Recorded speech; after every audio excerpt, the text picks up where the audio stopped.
Chapter 274. Young master, the two troublemakers in front didn't have the money to pay the bill, so they started to make a fuss and insisted on seeing the steward. This lowly one asked and found out that one of them was the daughter of the celestial commissioner Gu. The daughter of the Gu family. That's right. Yushu and Shui Rui looked at each other. She propped herself up and asked Lin Fu outside, "What does Miss G look like?" "This." Her face was covered by a veil, so I couldn't see clearly. After confirming that it was Ji Xingxuan, Yushu's expression became strange. She had long suspected something. That Ji Xingxuan always covered her face outside. How did she eat? Shui Rui turned around and asked, "Who else came with them?" "There was another young lady. I don't know her name, but this lowly one hasn't seen her in the capital. She shouldn't be from the palace or any prince's mansion." Lin Fu carefully asked, "Young master, do you want to bring them over to see her?" Shui Rui didn't have the leisure to pay attention to this and said, "There's no need. Let them buy tea and put it on their tab. I'll send someone to their mansion to collect it tomorrow." "Yes." Lin Fu was about to leave when Yushu called out, "Wait.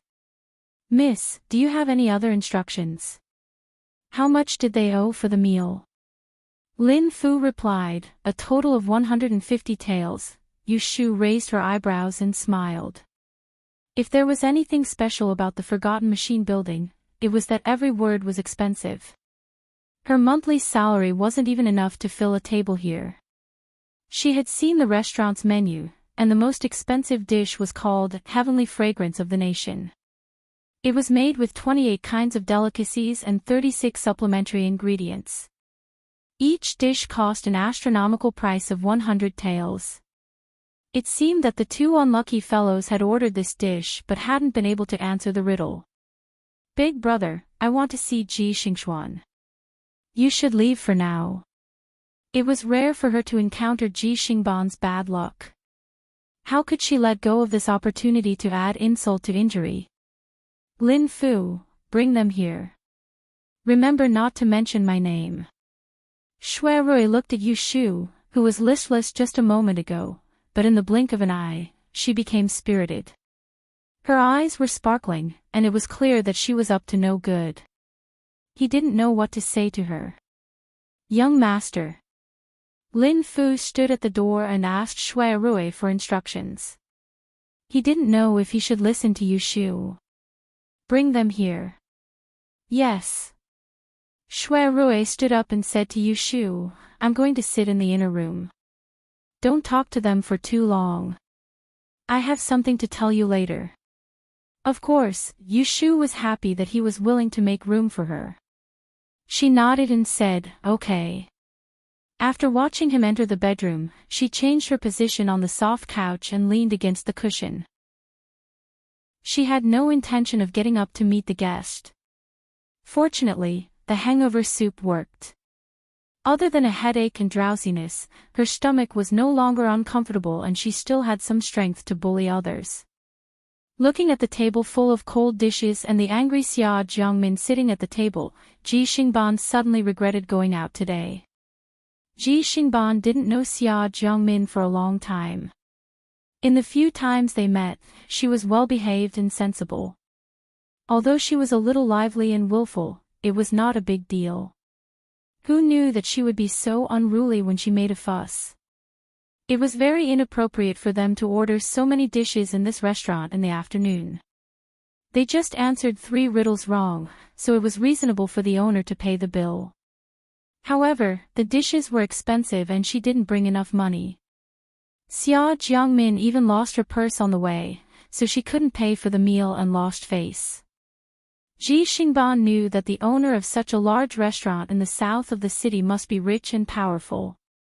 She did not want to report her family name for fear of offending the owner, so she planned to send a maid home to get the money. Unexpectedly, Xia Jiangmin quarreled with the owner of the restaurant and demanded to see the steward. She even revealed her identity in a moment of carelessness. Ji Xingban couldn't leave even if she wanted to. She could only wait patiently for the shopkeeper to report to the steward and apologize verbally. It was better than being a sinner. After waiting for a long time, the shopkeeper appeared again. "Mrs., our steward invites you to come with me." Xia Jiangmin immediately stood up and said to Ji Xingxuan, "Let's go, sister. Let's go see the steward and see if he dares to detain us." Ji Xingban pulled her back with a headache. Glancing at the shopkeeper who was pretending to be deaf and dumb outside the door, he whispered in her ear, "Minmin, don't make a sound later. Let me do the talking. Otherwise, if they deliberately make things difficult for us, we will be the ones to suffer." Xia Jiangmin nodded reluctantly. Leaving the two maids behind, the two followed Lin Fu downstairs, walked through the hall, and arrived at the backyard. "Ah, there is such a place behind this restaurant." Xia Jiangmin looked at the small clear pond in the courtyard, then raised her head to look around. Upstairs, full of lanterns lit up as if they didn't cost money. The lights flickered, and the vibrant colors were mesmerizing. She was momentarily amazed. Ji Xingban was also dazzled by the colorful scenery behind the building. When he came back to his senses, he saw Lin Fu standing under the smooth marble corridor and looking at them from outside a room. Realizing that he had lost his composure, he quickly pulled Xia Jiangmin forward to the door. Looking inside, they saw a small hall opposite the door. On the left and right were glass screens, and on the right were tortoise and crane lanterns. Looking inside, there was a soft red sandalwood couch with a pair of boots neatly placed on the feet. A person was lying on the couch with his back facing them. His head was in a high bun without a pink hairpin, and his lower body was covered by a yellow brocade quilt. It was hard to tell whether it was a man or a woman. "Miss, he's here. Come in." Ji Xingban heard Lin Fu's report and heard a hoarse voice from behind the door. Knowing that it was a woman, he pulled Xia Jiangmin in and greeted, "Greetings, Mississippi. My stomach is stuffed today. My younger sister and I were guests at your restaurant, and because it was fun, we answered a few lantern riddles. I didn't want to leave with enough money, and I've made things difficult for you. Please allow me to leave behind a token, and I'll send someone to settle the bill tomorrow morning." Yushu was lying on the bed when she heard the voice behind her. It really was that last Ji Xingxuan. Yushu snorted coldly and deliberately lowered her voice as she said, "You still have the nerve to say that? Our restaurant opened today to welcome guests. Solving the lantern riddles without a banquet is just for the sake of liveliness. We're already making a loss here, but you've asked for several tables of food and wine without eating, all for the sake of entertainment. You've wasted our time, and in the end, you don't even have the money to settle the bill, and yet you still have the nerve to ask me for a favor. Is there such a thing as a free lunch?" Hearing this, Ji Xingxuan frowned. She could tell that this young lady in charge of the restaurant was not going to let them off easily. This was not good. They were now in someone else's territory, and it seemed that this young lady in charge was not afraid of the Ji family. It was obvious that she had a powerful background. If she were to be angered and forcefully detain them, they would be at a disadvantage. Ji Xingxuan was thinking about how to get out of this situation when Xia Jiangmin, who was beside her, suddenly walked away in a huff. "It's not like we're not paying. It's just 100 taels of silver. Do you think we can't afford it? You're the one who used the guise of solving the lantern riddles as a free lunch, and now you're blaming us for answering too many questions, causing you to lose money. If you're afraid of losing money, then don't open your business. The food is so disgusting, how can you blame me for not being able to eat after tasting a few mouthfuls? Is this how you do business?" Ji Xingxuan considered herself to be a good-tempered person, but when she heard Xia Jiangmin's brainless words, she wanted nothing more than to stuff her mouth with something. How could she add fuel to the fire like this? What was the most taboo in business? The most taboo was to meet someone with a bad mouth on the first day of opening the business. If they heard someone say that they were unlucky, it would be worse than losing 1,000 taels of silver. This time, they were already in the wrong, and now they were even more unreasonable. Yushu, who was lying on the bed, was amused. When she was thinking about what to do next, someone handed a gun to her. Ji Xingban got a firecracker from somewhere, and it could go off without lighting it. Okay. Yushu pretended to be extremely angry and sneered, "It seems that we've met people who want to eat and dash today. I don't think you're going to pay for the meal, and I don't want it either. Let's deal with it according to the usual rules. Old Lin, tie these 2 freeloaders up and throw them into the chicken coop at the back." "Yes." Lin Fu hesitated for a moment and looked at the door of the bedroom. When he didn't hear anything, he turned his head to call for help. Since the young master was in the building, it was not worth it if he made a big fuss. This time, Ji Xingban and Xia Jiangmin's expressions both changed. They were the daughters of prestigious families. If word got out that they had been locked in a chicken coop for a night, how could they show their faces to the world? "Miss, don't you know that it's better to forgive people when it's possible?" Ji Xingban asked stiffly. He felt that this woman was vicious. Yushu said lazily, "You're freeloaders, and you're making trouble in my restaurant. If I let you go, I'd be a fool." As she spoke, Lin Fu had already brought Ah Xiang and Ah Ping over. Without saying anything, he stepped forward and grabbed Ji Xingban and Xia Jiangmin's arms, trying to tie them up. The 2 women struggled endlessly, and panic and fear appeared on their faces.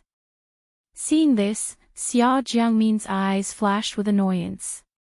She said anxiously, let go of me. Don't you know who we are?" Yushu used her arm as a pillow and picked her nose with one hand. She flicked her fingers and slowly turned around. As she spoke, she looked at the 2 women at the door.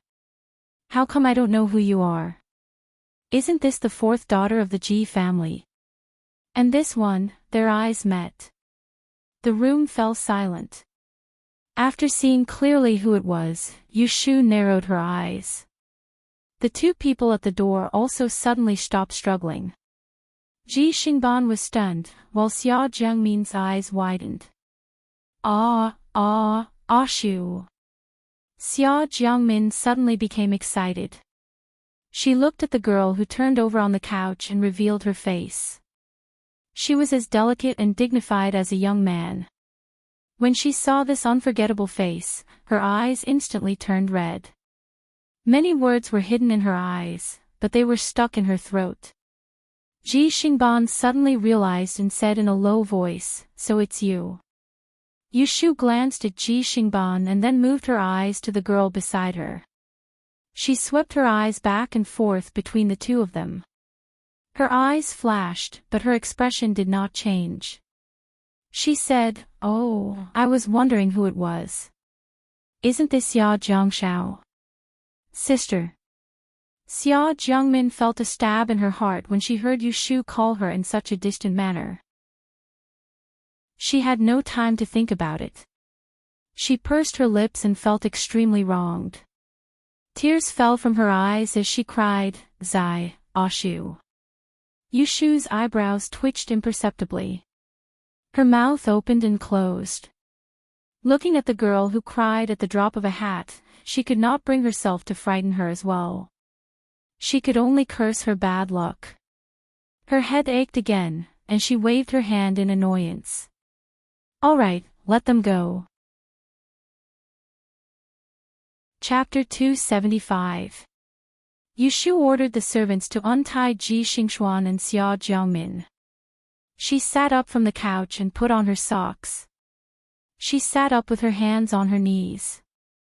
She looked at Ji Xingxuan, who was tidying up her clothes, and Xia Jiangmin, who was staring at her in a daze. Her gaze shifted and she made a tisked sound. She said, "I was just wondering who had the guts to impersonate the young miss of Right Magistrate Ji's residence and come to our restaurant to behave atrociously. After all this commotion, it turns out to be the real owner.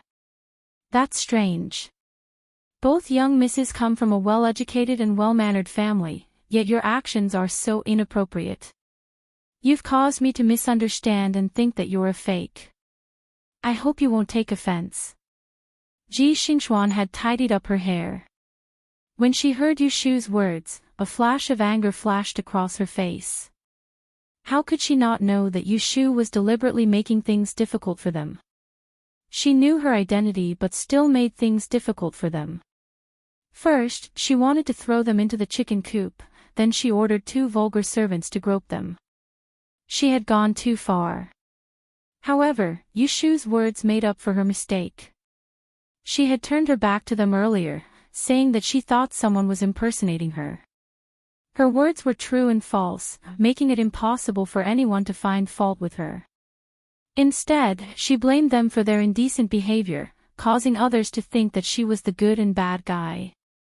Ji Xingxuan's mind was full of thoughts, but Xia Jiangmin didn't think too much.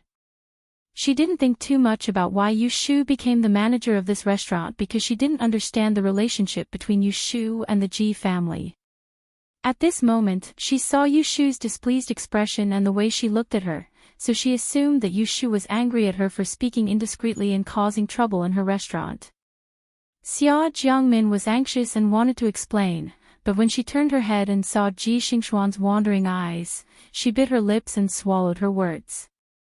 2 young misses, don't just stand there. Write an IOU and quickly go home. Tomorrow, send someone to deliver the money to the restaurant. Look at this matter. Yu Shu saw that she couldn't continue and didn't want to waste her breath. She waved for Lin Fu to fetch a pen and paper, acting like a magnanimous adult. Lin Fu was a shrewd man. He could see that Yu Shu and these 2 young misses did not get along, so he deliberately asked, "Miss, how much should I write on this note?" Yu Shu impatiently glared at him and said, "Why are you asking me this? How much did they eat today? Don't you know how to calculate the bill?" Lin Fu let out a sigh and turned around to ask Guo Lu to get the abacus. He made a series of calculations on the spot and smiled at Ji Xingxuan and Xia Jiangmin. "Ladies, you've eaten a total of 62 dishes and 3 jars of wine today. That's a total of 2,136 taels of silver taels. Do you want to split the bill or who's going to pay?" Ji Xingxuan's expression changed. She frowned and said, "Did the shopkeeper miscalculate? We did order a lot of dishes today, but we answered all the riddles correctly. There are only 3 left unsolved. Didn't you say 150 taels? For a meal to cost 2,000 taels, even a young miss like Ji Xingxuan could not help but be shocked. This was not an IOU, it was clearly extortion. Lin Fu turned his head to look at Yu Shu. Yu Shu sneered and said, "There's something you don't know. Today, we're opening our business to solve the lantern riddles. It's true that the dishes are free, but in order to guard against those freeloaders, there's another rule. If you don't pay after a meal, don't even think about getting a single dish, let alone a table of food. Seeing that we're all acquaintances, I'll let it go if I don't treat you as hooligans who dine and dash. But you don't even want to pay for your meal. Tell me about it." Hearing this, Ji Xingxuan knew that tonight was not going to be a good night. She had some understanding of Yu Shu and knew that she was not a kind person. If she did not sign the IOU tonight, she did not know what would happen. If things got out, they would be the ones who lost face.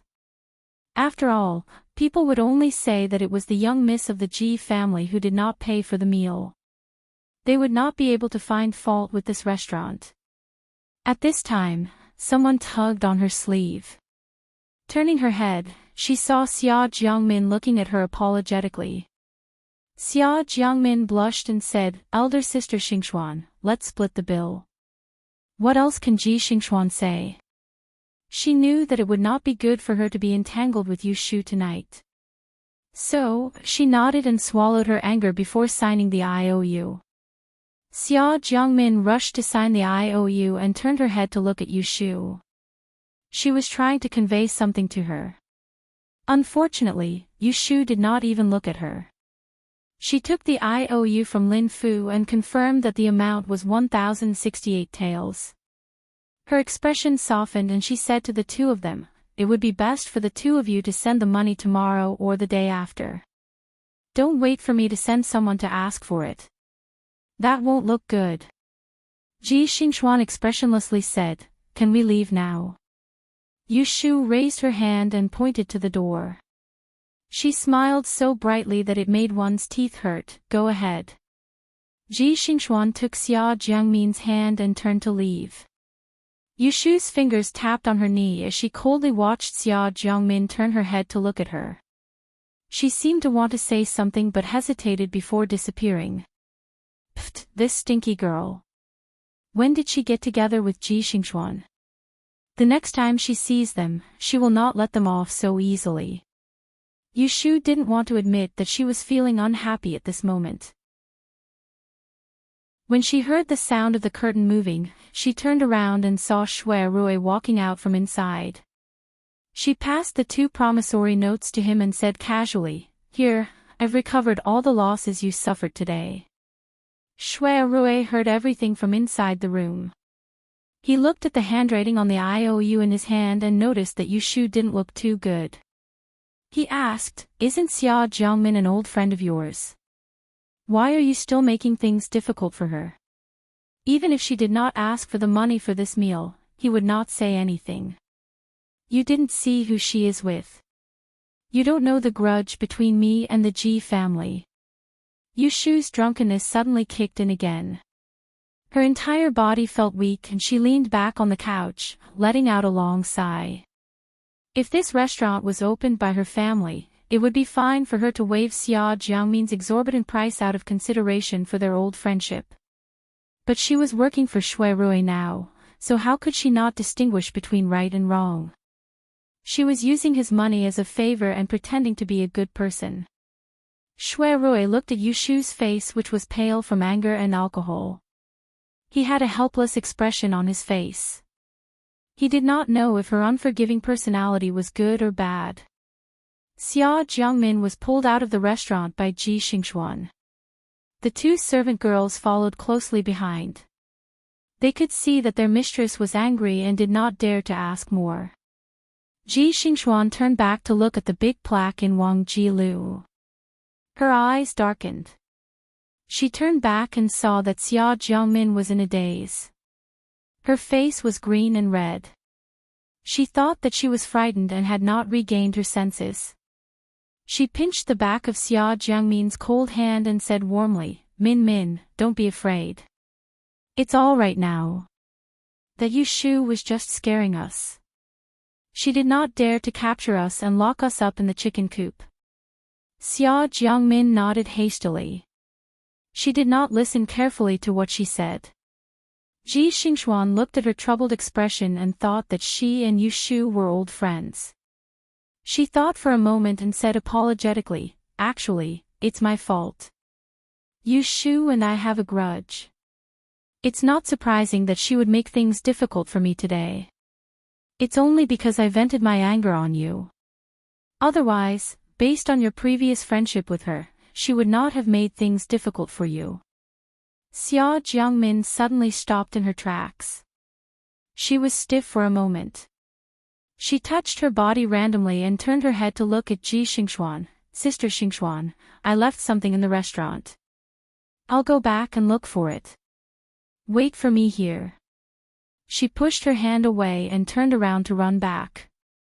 In the blink of an eye, she disappeared into the crowd of lanterns behind her. Ji Xingxuan was stunned. She called out, "Min Min." After lying down for a while, Yu Shu had recovered from the effects of the alcohol. She remembered what Shui Rui had said earlier. She asked him, "Oh yes, you said you had something to tell me. What was it?" Shui Rui's expression changed. He smiled faintly and said, "I have something to give." Before he could finish his sentence, he was interrupted by a shout from the door. Ashu!" Yu Shu and Shui Rui turned their heads. They saw Xia Jiangmin running to the door, panting. She held the door frame with one hand and poked her head in. Lin Fu was standing in front of the door. He did not know whether to stop her or to push her away. Yu Shu looked behind her suspiciously. When she did not see Ji Xingxuan, she blurted out, "Why did you come back?" "I came to tell you." Xia Jiangmin was halfway through her sentence when she realized that there was a man in the room. She recognized Shui Rui and said in surprise, Why are you here?" During Xia Jiangying's death case, Xia Jiangmin knew who Shui Rui was, so she recognized his face. Shui Rui glanced at her and then turned his eyes to Yu Shu. He was asking her what to do with his eyes. Yu Shu frowned and said to Lin Fu, "Old Lin, please ask Miss Xia Jiang to leave." Xia Jiangmin did not say more than 2 words when she heard that Yu Shu wanted to kick her out. She anxiously held the door frame. She did not have time to ask why the young master of the Shui family was here. She quickly said to Yu Shu, "Shu, listen to me. It was my father who locked me up. It's not that I don't want to see you. Don't get me wrong. I asked someone to send you a letter when I went out a few days ago. I heard that you moved. Also, I didn't come to this restaurant to cause trouble. I came here because, she clenched her fists and looked embarrassed. She was so anxious that she stamped her feet, alas. I can't say it. Shu, I have to go back as soon as possible. Otherwise, my father will lock me up again. Please don't be angry with me. I will send someone to send you a letter later. I have a lot of things to tell you. I have to go first." Yu Shu was confused after listening to her words. When she was about to ask for details, Xia Jiangmin said goodbye and ran away without looking back. "Hey! Don't go, Mingming!" Yu Shu shouted and was about to sit up from the bed. But because she got up too fast, she felt dizzy and her stomach turned. She opened her mouth, bent down and vomited on the ground.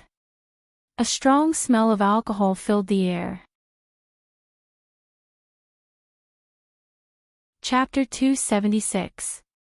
It was midnight, and the people in Anling City were still awake during the Lantern Festival.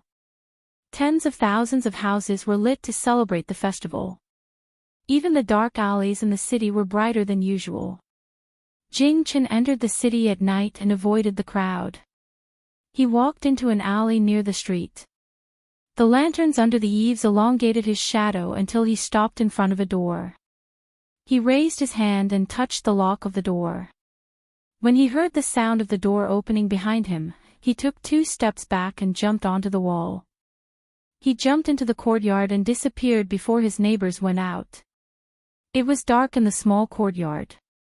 He turned around and walked into the big house. He pushed the door open and lit the candle on the table with the faint moonlight behind him. The central room was instantly lit up. Although the candlelight was dim, it was enough to illuminate the situation in the room. On the 4-corner wooden table that they often used to eat, there were several bowls and plates. They were all upside down.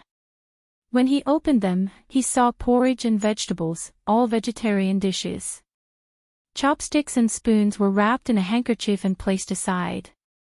There was a pot of tea and a piece of paper under a plate. He opened it and saw a row of charcoal black handwriting, "Jing Chen, I don't know when you will come back. I have prepared food on the table in advance. Try it and see if it is not spoiled. There is firewood and water in the kitchen. You can wash it with hot water. There are clean clothes on the bed in your room and the bedding has been changed. Have a good rest and wait for me to come back." At the end of the letter was the 14th of the 12th lunar month. There was no signature, but a small fish was drawn on it. Jing Chen read the letter a few times, closed his eyes, and recited a few words to calm his heart.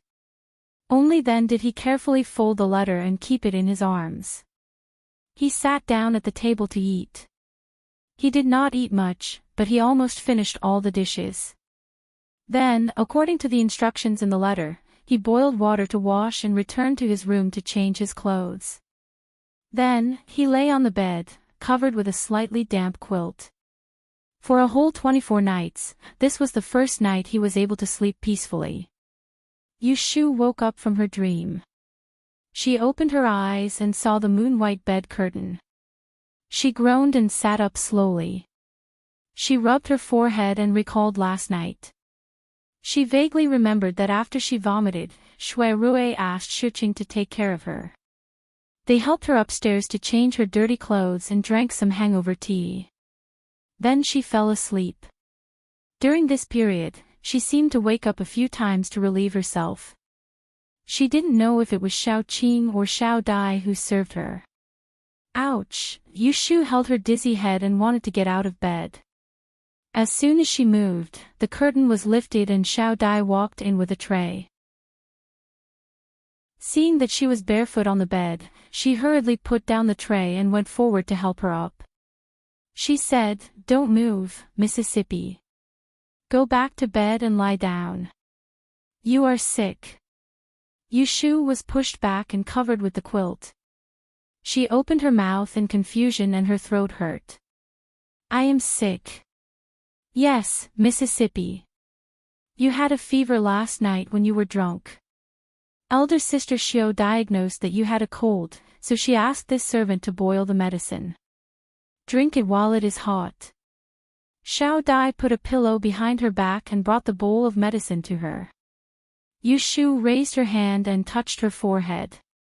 It was a little hot. She frowned and drank the bowl of bitter soup. She leaned against the headboard weakly and watched Xiao Qing bring in hot water to wipe her hands and face. She thought of Jing Chen's previous warning and felt depressed. She tried to defend herself but still couldn't escape this illness. Fine, Jing Chen said that she had to be slightly sick in order to survive this disaster. "Xiao Dai, there is a small white medicine bottle in the clothes I wore yesterday. Bring it to me." Yushu ordered a maid to bring the medicine bottle. She poured out a millennium pill and drank it with warm water. Then she asked them, "Where is your young master? Did he go back last night?" Xiao Qing said, "Young master left in the morning. He left a message for Miss to rest in Wangji building for 2 days. He will send someone to the mansion to explain." As for where the residence was, it could only be the Ji residence. Yushu had a clear idea in her heart. Shui Rui had always been thorough in his work. Even if she didn't say anything, he would have arranged everything properly. Thus, she laid back down in relief. Leaning against the pillow, she fell asleep again. In her hazy state, she wondered if Jing Chen had returned home and eaten yet. Xiao Qing and Xiao Dai saw that she fell asleep, so they left one of them in the room to take care of her. The other left quietly and went to the room downstairs to report, "Young master, Miss has woken up." She drank the medicine and fell asleep again. "When she asked about you, this servant said that you had left."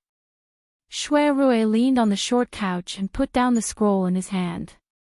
He pressed his fingers between his eyebrows and got up from the couch. He whispered, "Ask old Chui to prepare the carriage." "Yes." The carriage drove to the corner of the street and suddenly stopped. Shui Rui, who was resting with his eyes closed, was woken up. He frowned and asked, "What's wrong?" Old Chui said, "Young master, there are a lot of people at the intersection in front. They seem to be reading the announcement. There are too many people and we can't pass. Take a detour." Lao Chui responded, turned the car around, and drove to the side of the street. Who knew that he would be blocked again after driving for 2 streets? Similarly, a group of people gathered at the intersection to look at the announcement. Fortunately, there weren't many people this time. He was afraid that he would make Shui Rui unhappy if he stopped again, so he slowed down the car and tried to squeeze through the roadside. The buzzing sounds of discussion from the roadside inevitably drifted into the car, intermittently. Hey, brother, did you see what's written on the announcement?" I heard that Princess Izitong, who was born 20 years ago, still has a son. Is it true? Isn't it written in black and white? Don't you know how to squeeze in to see it yourself? Go away, don't block the way. I want to look for him on the street. Maybe if I meet this noble, I can go to the yamen to get a reward. Where are you going to look for him? Do you know anyone? Hey, you are so annoying. Didn't I tell you to see it yourself? There is a portrait on the announcement. Are you blind? Shui Rui suddenly opened his eyes and ordered outside the carriage, "Old Shui, stop." Young master, what's wrong? What's going on outside? It's so noisy. Old Shui raised his head and looked around for a while. Then he turned his head and opened a corner of the curtain and said to the carriage, "I heard people talking on the roadside. It seems like the yamen is looking for someone. It's too far, so I can't see it clearly." Shui Rui opened the window and looked at the roadside. He saw a group of people at the foot of the wall in the distance. They were looking at the announcement on the wall, and it was very noisy. After thinking for a while, he bent down and got out of the carriage. He asked old Shui to wait for him on the roadside. He walked into the crowd and quickly came to the front row. He looked up and saw the announcement on the wall. The first thing he saw was the portrait of a half-body man. The man's facial features were very similar to each other. His eyebrows were like swords, his eyes were like stars, and his face was handsome. He moved his eyes to the announcement on the side and saw the words, "Celestial Commissioner's Edict." In the past, there was Yunhua who changed his son to cleanse the world. He was betrothed to Princess Liue. They were a match made in heaven. Unfortunately, he died young. One of them went to the Dao sect. In order to fulfill his parents' wish, he represented the Dan royal family and worshipped the three pure ones. After more than 10 years of cultivation, the Celestial Commissioner knew that he was in the capital. But he was innocent and didn't know that he was an important person, so he couldn't return to the Dao sect. He ordered the people in the city to look for him. The Daoist was 6 feet tall, handsome, liked to wear white clothes, and had a pair of swords. If anyone saw him, they would be rewarded with 1,000 taels of gold. If anyone knew his whereabouts, they would be rewarded handsomely. After the 15th of January in the 14th year of Zhao Qing, Shui Rui narrowed his eyes and shifted his gaze back to the portrait on the side. After staring at it for a moment, his eyes flashed and he was surprised. It was actually him. Ji Huaishan hurriedly got off the carriage. He held a long scroll in his hand and walked into the mansion. He ordered the steward who came forward to greet him, "Go, quickly summon forth Miss to this old man's study room." "Yes, Your Excellency." Ji Xingxuan went out last night during the Lantern Festival and returned home disappointed. She also wrote 1,000 tales of debt for nothing, so she slept the whole night. During the day, she was lazy and curled up on a small mahogany chair in her bedroom, trying to understand the general principles of the 6 lines. When she heard a maidservant report that Yu Shu hadn't returned last night, she frowned and said, "Send someone to keep an eye on her. When she returns, quickly report back to me." Not long after, another steward came to personally pass on a message, asking her to go to the study room to see Ji Huaishan. It seemed to be urgent, so Ji Xingxuan changed her clothes and hurried to the study room with only one maidservant, Yun He. "Grandfather, you were looking for me." Ji Huaishan was carefully reading the star charts drawn by the astrology bureau. When he heard the voice, he raised his head and saw Ji Xingxuan in her bag. He hurriedly beckoned her forward and asked, "You've been learning the 6 lines from that girl recently. How is it? Can you divine anything?" Ji Xingxuan looked ashamed and said, "I've only just started and haven't mastered it yet. I can't divine anything yet." When she finished speaking, she saw Ji Huaishan frowning and looking disappointed. She asked curiously, "Grandfather, why are you in such a hurry to find me? Could it be that you want to use the 6 lines to divine something? Ji Huaishan's expression changed and he said, I just heard a few days ago that Yunhua Ez and Princess Liue left behind a son. He was sent to a Taoist sect to cultivate. After 10 years, he returned to the court and now he is wandering among the people. No one knows where he is. The court decreed that anyone who is fated to find the whereabouts of Daozi will be rewarded. However, it is not easy to find him, so I thought of using the 6 lines to see if I could gain something. Who knew that you haven't mastered the knack of it yet? Sigh. Ji Xingxuan saw that her grandfather was worried and was puzzled. She said, in grandson's opinion, even if you find someone, you will only get some reward. Why do you feel pity? Ji Huaishan shook his head. You don't know. The late Princess Liue is the twin sister of the current emperor. When the princess passed away, the emperor didn't eat or drink for 3 months. After he ascended the throne, he added the 6 words title to her. This is unprecedented in the court. Now that Princess Liue has a son, the emperor is anxious to find him. If anyone can find him, it will not only be a reward. The emperor will be pleased and he will be promoted to a higher position. When he finished speaking, he sighed as if he was regretting that he didn't have this opportunity. He picked up the long scroll on the table and handed it to Ji Xingxuan. He said, This is the announcement that was issued by the Celestial Commissioner this morning. You should take a look. Ji Xingxuan took it and opened it to read. Unsurprisingly, her attention was attracted by the man in the painting. At first glance, she felt that he looked familiar.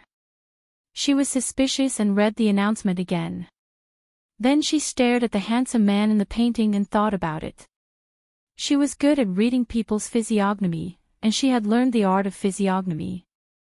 As long as she had seen someone before, she would have a photographic memory.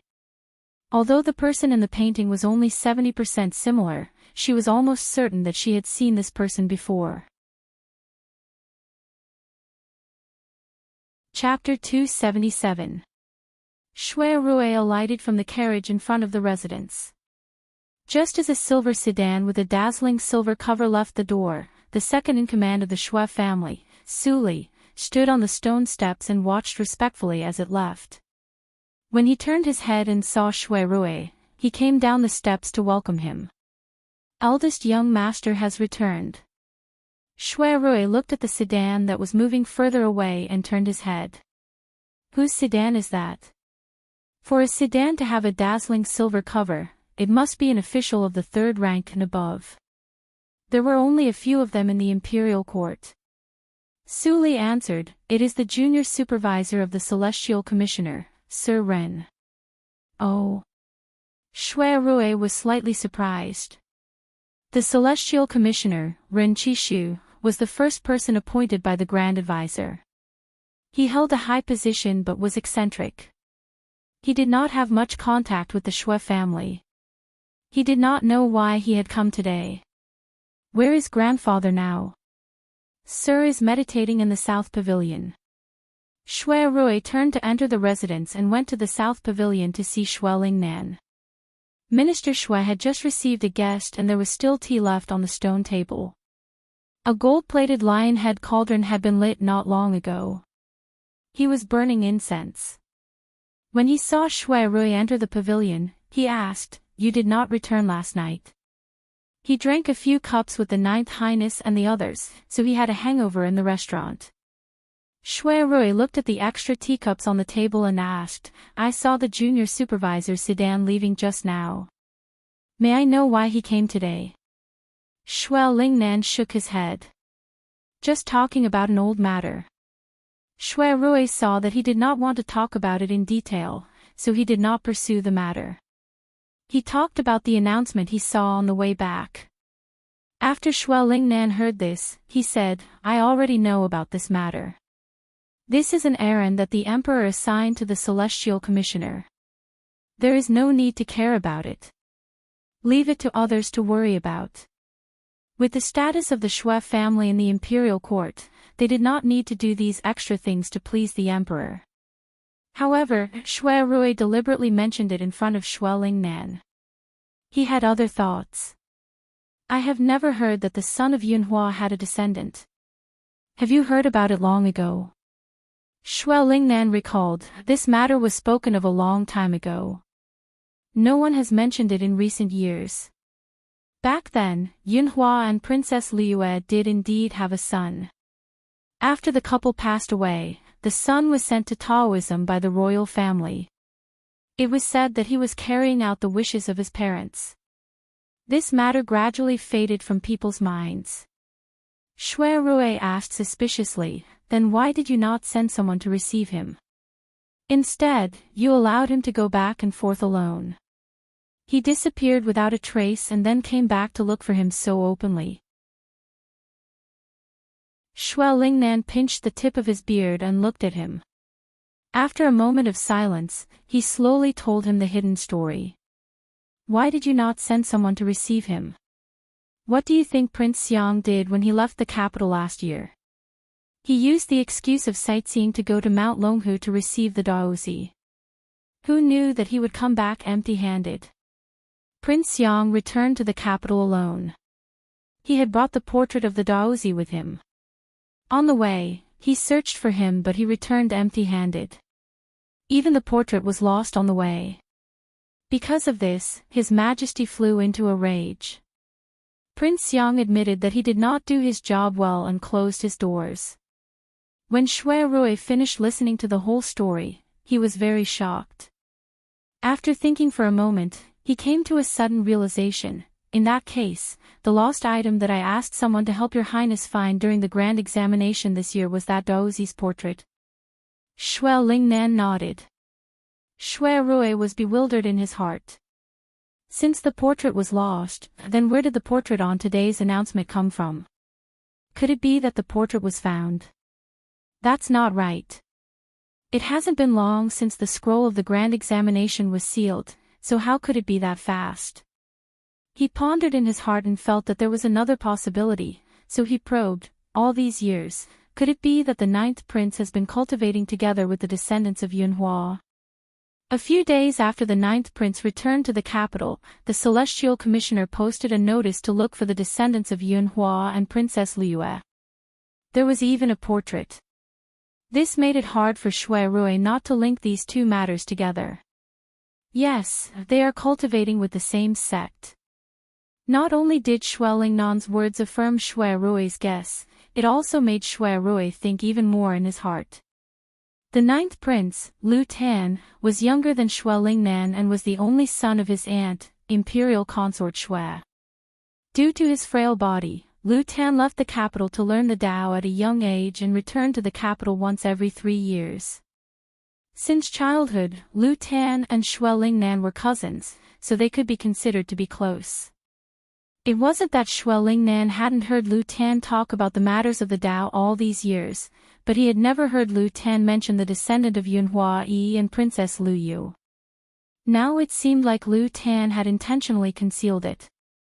Looking at his grandfather's attitude, it did not seem like it was the first day he found out about this, yet he did not mention a word about it, and only told the Daoist today when he returned to the capital.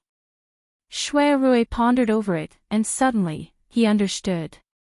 He understood why his grandfather asked him to befriend the 7th prince, Lu Hao, and why he asked him to find an excuse to turn against the 7th prince.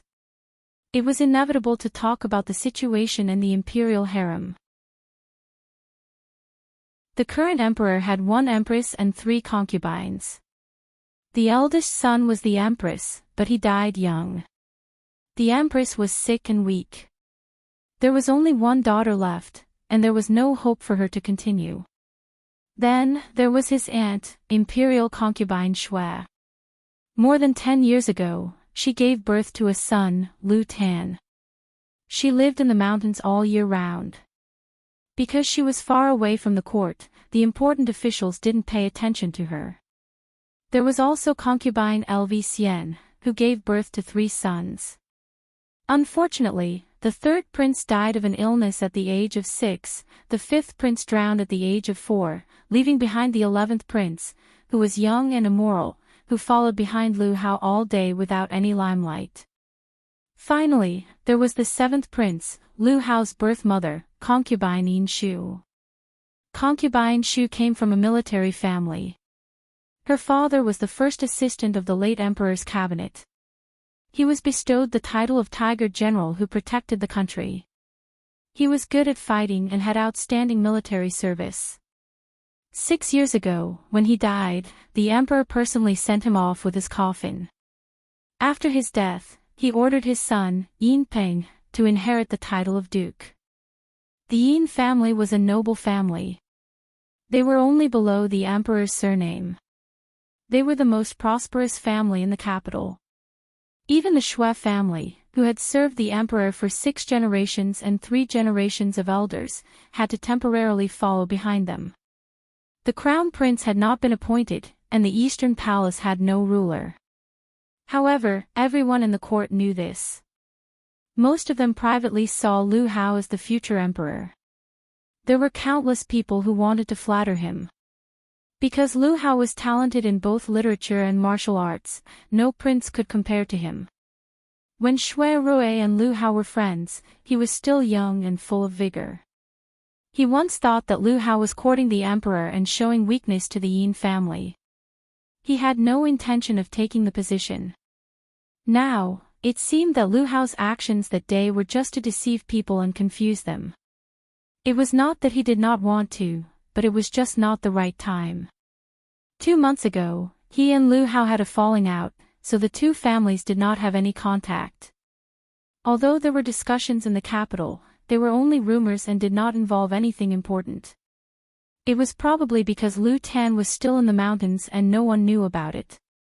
Shui Rui thought that his grandfather must have known that Lu Tan was going to return to the capital at that time.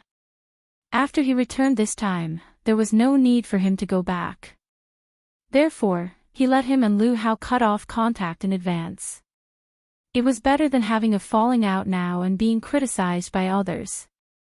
It was so that outsiders could not understand the position and attitude of the Shui family. How could such a painstaking arrangement not have any ulterior motives? After thinking about this, Shui Rui looked at the old man in front of him again. He was in awe and a little heavy.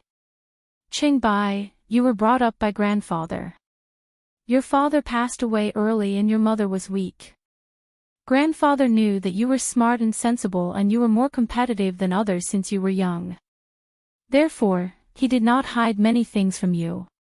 We are the only branch of the Shui family, but we do not have many children. Your second uncle is like that, so we cannot count on him. Grandfather has always been strict with you because he has high hopes for you. In the future, the rise or fall of the Shui family, whether it is a blessing or a curse, depends on whether you live up to expectations. Shui Lingnan suddenly sighed with emotion, and then he stood up from the cushion before raising his hand to pat Shui Rui's broad shoulder. As he looked at this grandson of his that was even taller than him now, there was a gratified and worried expression in his eyes, and then he sighed before shaking his head and leaving. Leaving Shui Rui alone in the pavilion to think. After drinking the medicine soup, Yu Shu woke up in the afternoon. Her headache was much better, but her throat was dry and her nose was blocked. She still had cold symptoms. Seeing that she had woken up, Xiao Dai and Xiao Qing hurriedly poured tea for her and helped her up from her seat. After a while, Lin Fu heard the news and came in. He stood outside the door and reported that the Ji family and the Xia Jiang family had each sent a box of silver this morning. They took the IOUs and asked her how she was going to deal with the large sum of money. In fact, because the 2 boxes of silver were personally asked by Yu Shu last night, he didn't dare to make the decision to keep it in the account. Yu Shu felt uncomfortable, so she did not think about what Lin Fu was thinking. She said in a rough voice, "Just take it into the income of the restaurant." "How much did we lose yesterday? Let me have a look at the account book." Hearing this, Lin Fu beamed with joy. "Including this money, we actually made more than 400 taels yesterday. I will go and get the account book for you." Originally, when they opened the restaurant on the first day, they planned to lose money with the excuse of free food and wine. Unexpectedly, they made a profit after the two suckers paid the bill. After a while, the detailed account book of yesterday was sent to Yushu. She glanced through it and did not find anything wrong. Then she asked Lin Fu about the business today. Hearing that there were many customers, she was relieved. She was afraid that the customers yesterday would be scared by the price of the dishes in the forgotten airport and would not dare to come again. It seemed that there were still many rich people in the north of the city. After dealing with the business, Yushu asked Lin Fu, "Is the kitchen busy now?" "I'm not in a hurry. The excitement of lunch has passed." "Miss, you must be hungry. What would you like to eat?" "I'll ask the kitchen to make it." Lin Fu's attitude towards Yushu was obviously warmer and more attentive than yesterday. The first reason was that he had seen Yushu's temper at the banquet table with the nobles yesterday. He knew that she wasn't someone to be trifled with, so he was afraid of her. The second reason was that she had dealt with those two troublemakers with just a few words last night. He had seen Yushu's methods and knew how powerful she was, so he was convinced. "See if there is any light porridge soup. Bring me a bowl and make a few vegetarian dishes. Find a food box to put them in." Yushu paused and said, "No matter how much you spend, put it on my account.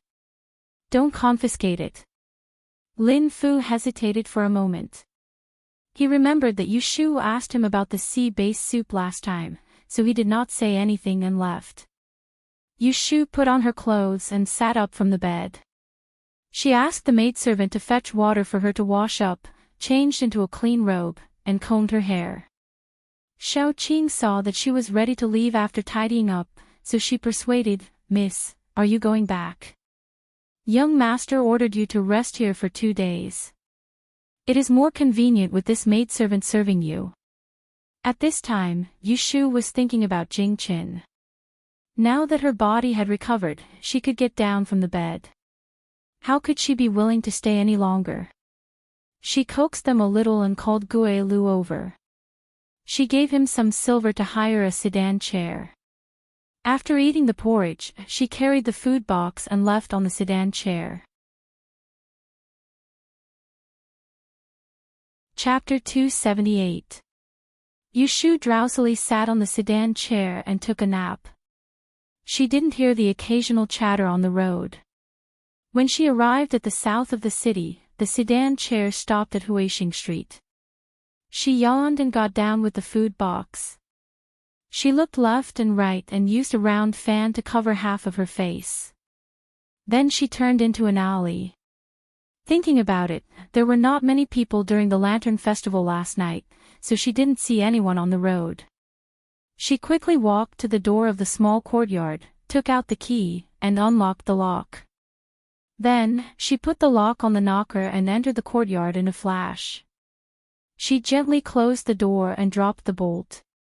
When she turned around, she saw a slender figure wearing a clean white robe in front of the door of the west room.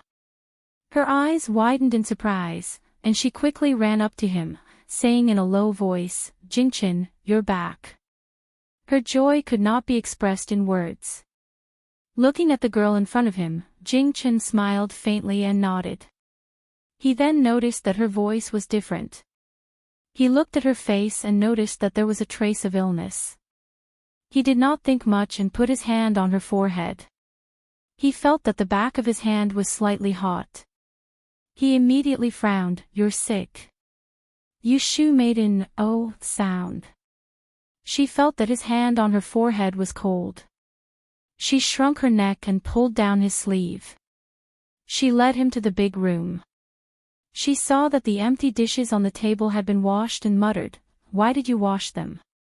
She pointed to a stool and asked him to sit. She put down the food box and said, "I just got sick last night. I drank the medicine and the doctor looked at me. It's not a big deal. I'll be fine in 2 days." Jingqin saw that she did not care and was still worried. He asked, "The prescription I gave you, did you make the medicine?" Did you take it on time? Yes, I take it every day. Yushu took out the white bottle of medicine and handed it to him. She placed the bowl and chopsticks. Jing-chen unplugged the bottle stopper and took a whiff of the medicinal fragrance. He shook his head in pity and said, "This pill has been boiled, but its quality is lacking. It lacks 30% of its medicinal efficacy. After you finish eating these, I will make more for you." "Okay, you eat first." Yushu handed him the chopsticks and sat opposite him. She held her chin and looked at him with a smile. "When did you come back?" Jing-chen said, "Last night." He paused and asked her, "Did you bring the adversity blocking stone?" "Always." "Where's your sword?" "It's on the bedside." "Where did you stay last night?" Jing-chen leisurely ate his meal, and the two of them asked each other about each other. That night when they parted in the suburbs in a hurry, Yushu did not have the time to tell him in detail. She took the opportunity while he was eating to roughly tell him what happened after he left. She only omitted the part where she went out to look for him in the heavy snow that day, and the part where she almost missed the strange arts examination. "After you left, I passed the Dian exam and recognized Aunt Hui as my godmother. When Brother Shui came back from outside the capital, I asked him to find out about your whereabouts. When I found out that you left the city on the day you left, I thought of looking for you near the strange cloud temple." Jing-chen put down his chopsticks. When he thought of the situation when he saw her in the forest that night, he felt extremely guilty and said, "I'm sorry, I made you worry." Yushu touched her nose and whispered, "It's not your fault."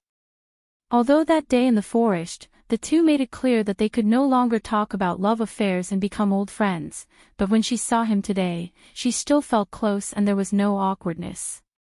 "That's right." Jing-chen asked, "When we parted that night, you said that you are now living in the Ji family, the family that your mother remarried. What happened? Didn't they kick you out in Yang?" Yushu snorted and said, "When this matter is mentioned, I am full of anger. Do you think I wanted to go to their house? It was that old thing from the Ji family who forced me to teach his granddaughter the 6 lines divination technique. Oh, it is the copper coin divination technique that I often use for divination." Jing-chen slightly frowned. "How did they force you?" Yushu waved her hand and did not want to talk about it in detail. She felt that she would lose face if she talked about it, so she vaguely said, "In any case, I was forced to agree to live in their house.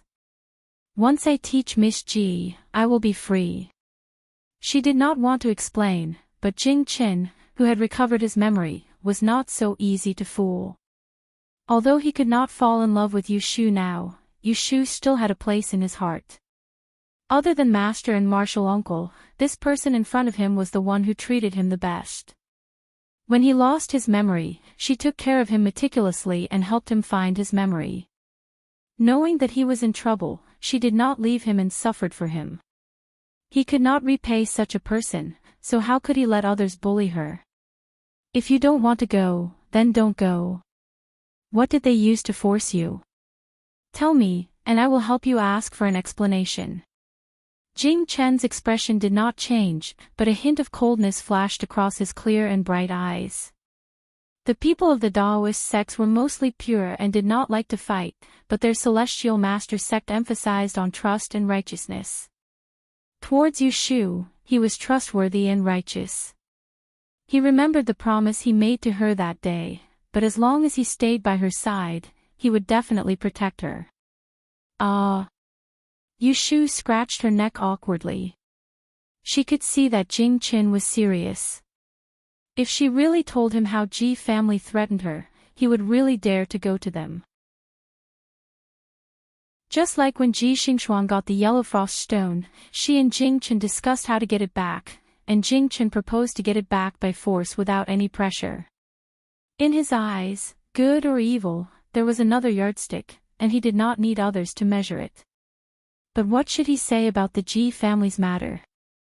In fact, I also have something to ask of them. Yushu deliberated and said, "You know, my mother is a concubine of the third master of the Ji family.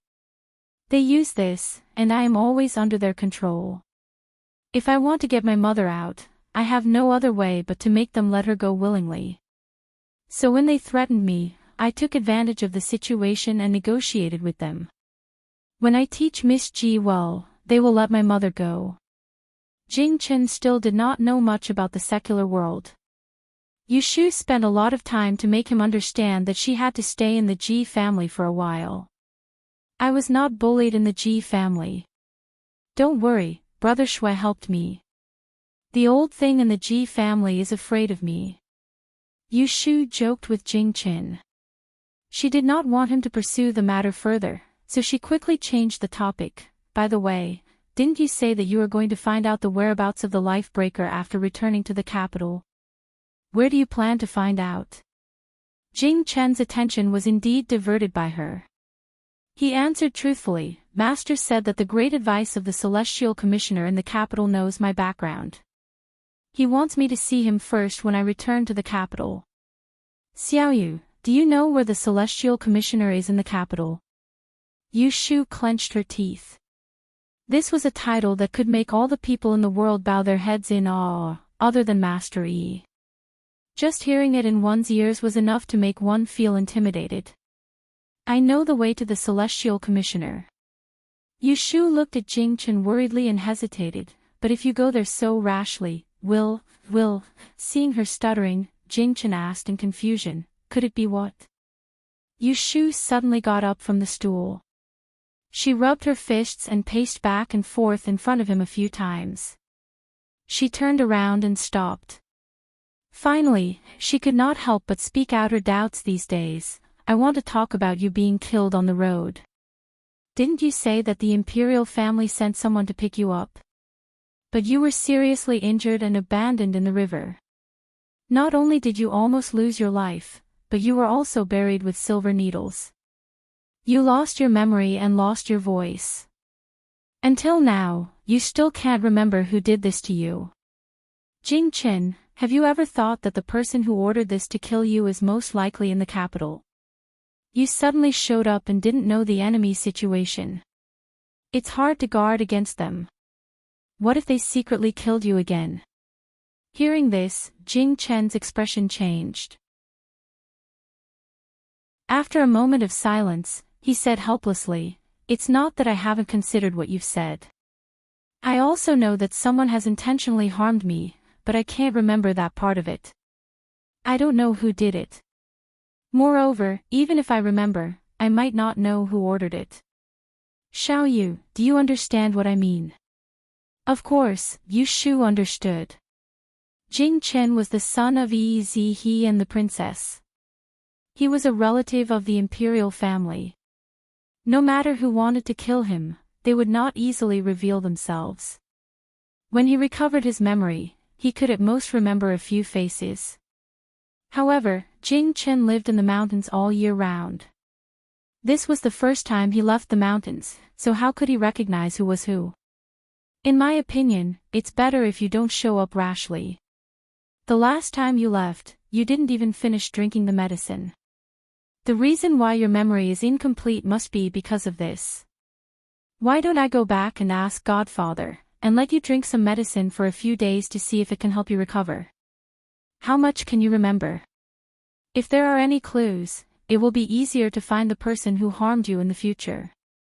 Otherwise, if the other party knows that you are safe and sound, they will definitely think of ways to harm you again." Yushu was no stranger to having her life on the line. When Bai Qing and Qiu Biao found her in the capital, they had been bent on killing her. During that time, she had been living in fear, as if there was a knife on her back.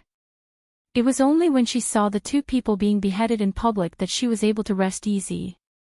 Now that Jing Chen was in the same situation, she could empathize with him.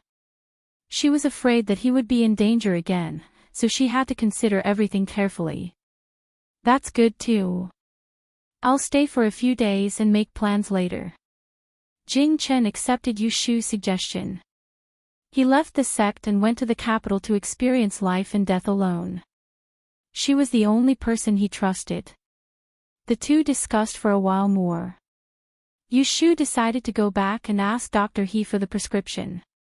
She left the food box behind and said a few words to Jing Qin before he walked her to the door.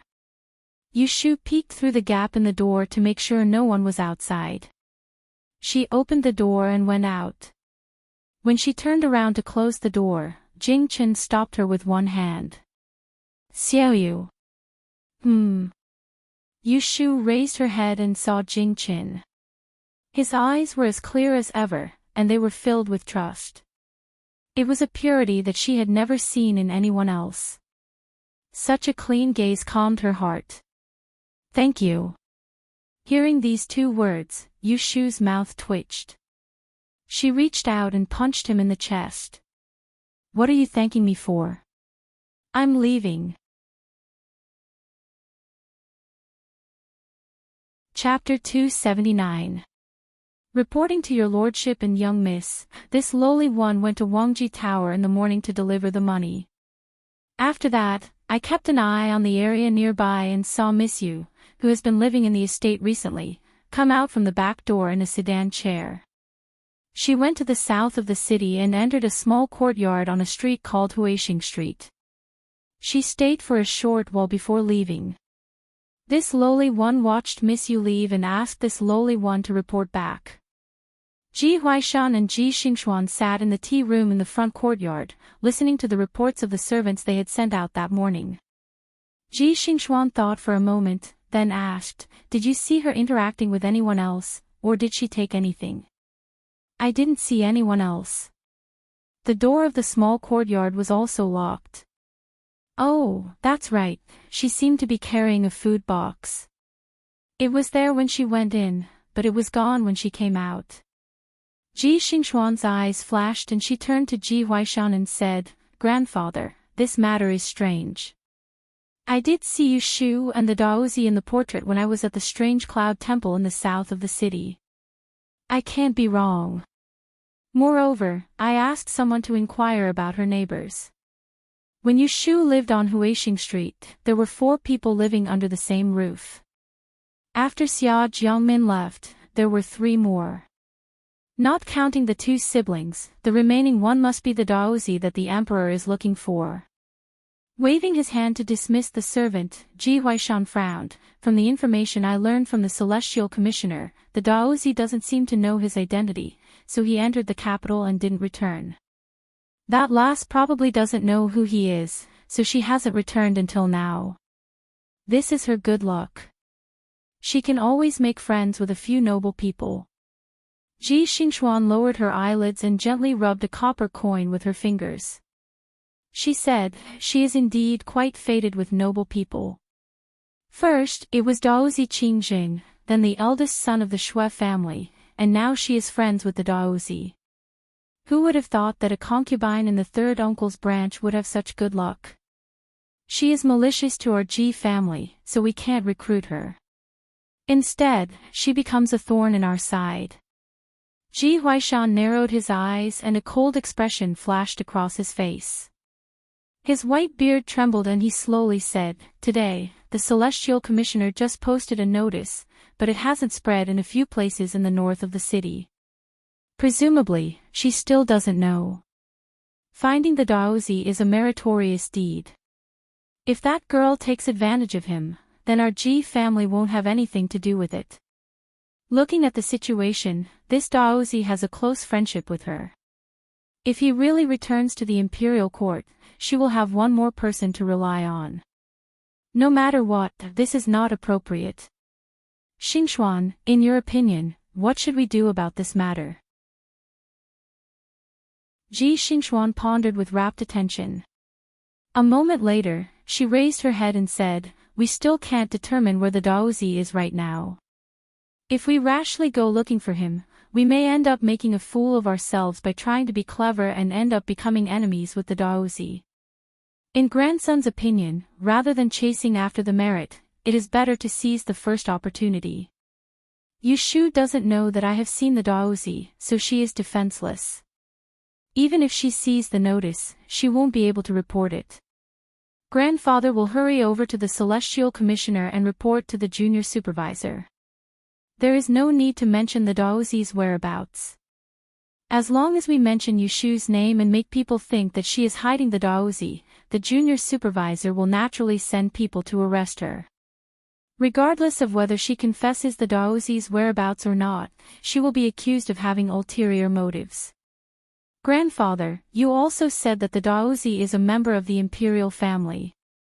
This time, he suddenly returned to the capital. There is no telling how many secrets are hidden. The imperial family is also very suspicious. Even if she has a mouth, she won't be able to explain herself. How can she find the Daozi's meritorious deed? On the contrary, grandfather will be in a good position in front of the junior supervisor. Ji Huaishan's face suddenly brightened. When he smiled, more than 10 wrinkles appeared on his eyes. Rather than chasing after the merit, it is better to seize the first opportunity. Xian Er's plan is very clever. Ji Xingxuan sighed softly and squeezed the copper coins in her sleeves. Her expression was indifferent. It is not that I have the intention to scheme against her. In reality, she and our Ji family are not on good terms. We cannot let her be. When Ji Huaishan heard her talking to herself, he only glanced at her for a moment before calling for the steward to prepare a carriage. He also ordered people to keep an eye on Yushu's movements and report to him at any time. He then hurried over to the Celestial Commissioner's residence. Zhao Hui's residence was in the east of the city.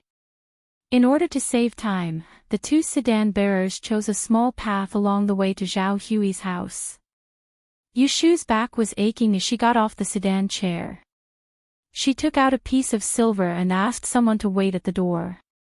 She then went forward to knock on the door. The person who answered the door was Shenma, who was collecting blankets in the front yard. When she saw that it was Yushu, she quickly let her in. As soon as Yushu entered the door, she asked, "Shenma, is my godfather at home right now?" Shenma replied, "Master went out this morning and hasn't returned yet. Madam and young master are in the backyard. They were talking about you during lunch. They said that they would come yesterday, but you didn't. They must be happy to see you now. Come in quickly." Yushu's main purpose was to find He Fangji to ask about Jing Chen's amnesia. When she heard that he wasn't at home, she wanted to go inside and greet Zhao Hui before going to find He Fangji. When she arrived at the backyard, Shenma lifted the curtain. When Yushu entered, she saw that the room was warmly lit. The window was open, and Zhao Hui was sitting on a short couch with her legs curled up. There was an embroidery basket on her knees, and she was holding baby toys in her hands. There was a smile at the corner of her mouth. Yu Xiaoxiu was lying on a short table by her feet, seriously writing. The little maid, Yundo, was raising a needle and threading it. The scene was calm and peaceful, and it touched a corner of her heart called home. "Mother, Xiaoxiu." Yushu called out, her voice unconsciously becoming gentle. Zhao Hui raised her head and saw Yushu standing at the door. She hurriedly put down the little shoes and socks in her hands and waved at her with a smile. "Why are you back now? Come and sit." "Sister." Yu Xiaoxiu put down the brush and moved in front of Yushu. He reached out and pulled her. "Yesterday, I waited for you until evening, but you didn't come to pick me up. Later, someone came and said that you had something to do. What's the matter?" "Oh, Mother's body wasn't feeling well yesterday. I didn't come because I saw that she wasn't feeling well."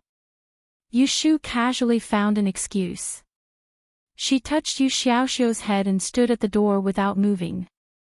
She said to Zhao Hui, "Last night, I caught a cold and have some symptoms.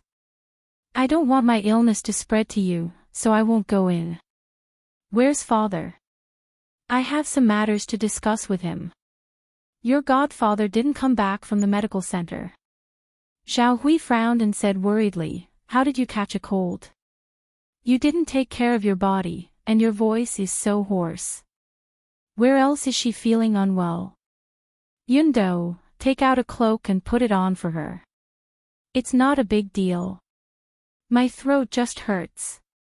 I'll go find Godfather later, and he can take a look at me. Yushu obediently took the cloak from the maid and put it on. She said that she was going to leave. Zhao Hui didn't stop her and asked Yu Xiaoxiu to send her to the door. The siblings stood under the eaves and talked. Xiaoxiu, you have to go to school at the academy tomorrow. I may not be able to leave these 2 days. If I'm free tomorrow, I'll pick you up in the morning and we'll meet academician Song together. If not, you can go by yourself first, okay? Yu Xiaoxiu nodded sensibly and told her to take care of her body. He looked at her reluctantly as she got into the sedan chair and left. He went back to his room and wrote a few more words. Then he heard Mother Shen come in to report that young Master Chao had come to look for him. It was inconvenient for Zhao Hui to receive guests, so she asked Yu Xiaoxiu to go to the front to see what was going on. As soon as Yu Xiaoxiu arrived at the front yard, he saw Shui Rui standing in the living room with his hands behind his back, pacing back and forth. His embroidered clothes and jade crown were out of place in this simple room. Brother Shui, why are you here?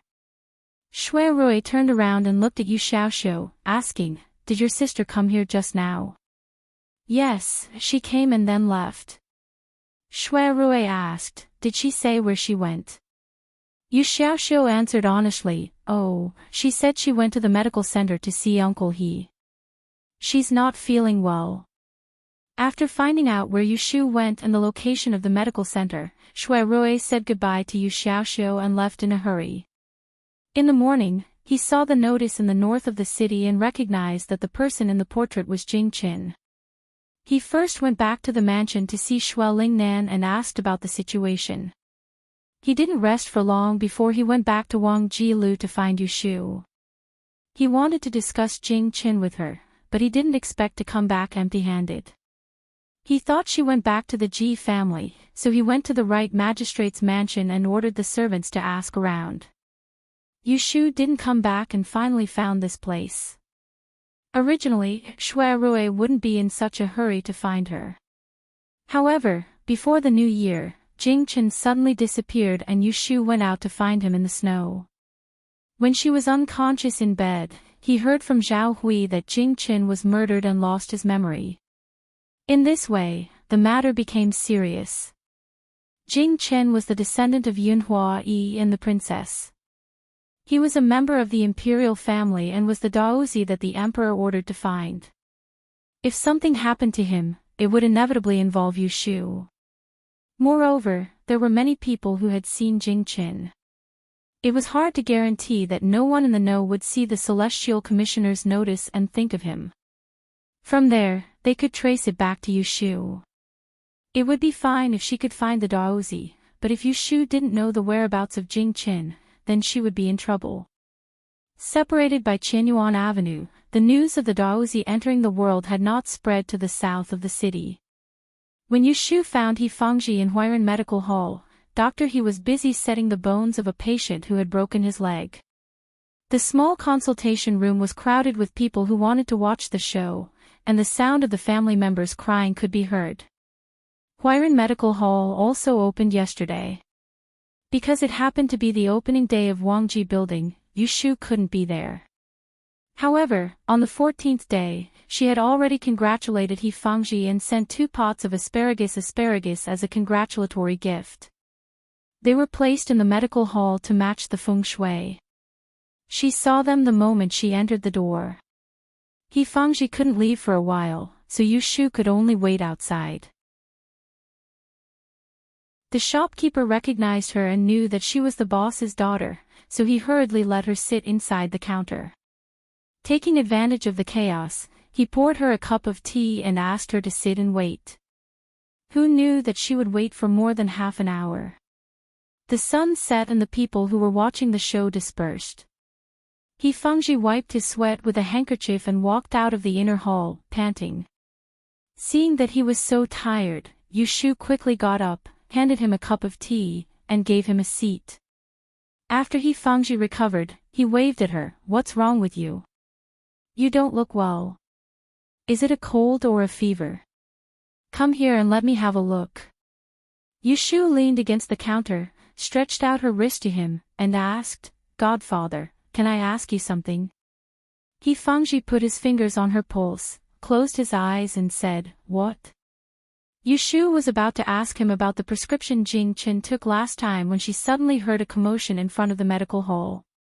She turned her head and saw that several horses stopped outside the door. 7 or 8 officials in jujube clothes with machetes on their waists dismounted and rushed in aggressively. The leader was a middle-aged man with a pair of thick eyebrows. Next to him was a servant wearing a cloth hat. The two stood in front of the door and said, "Is it here?"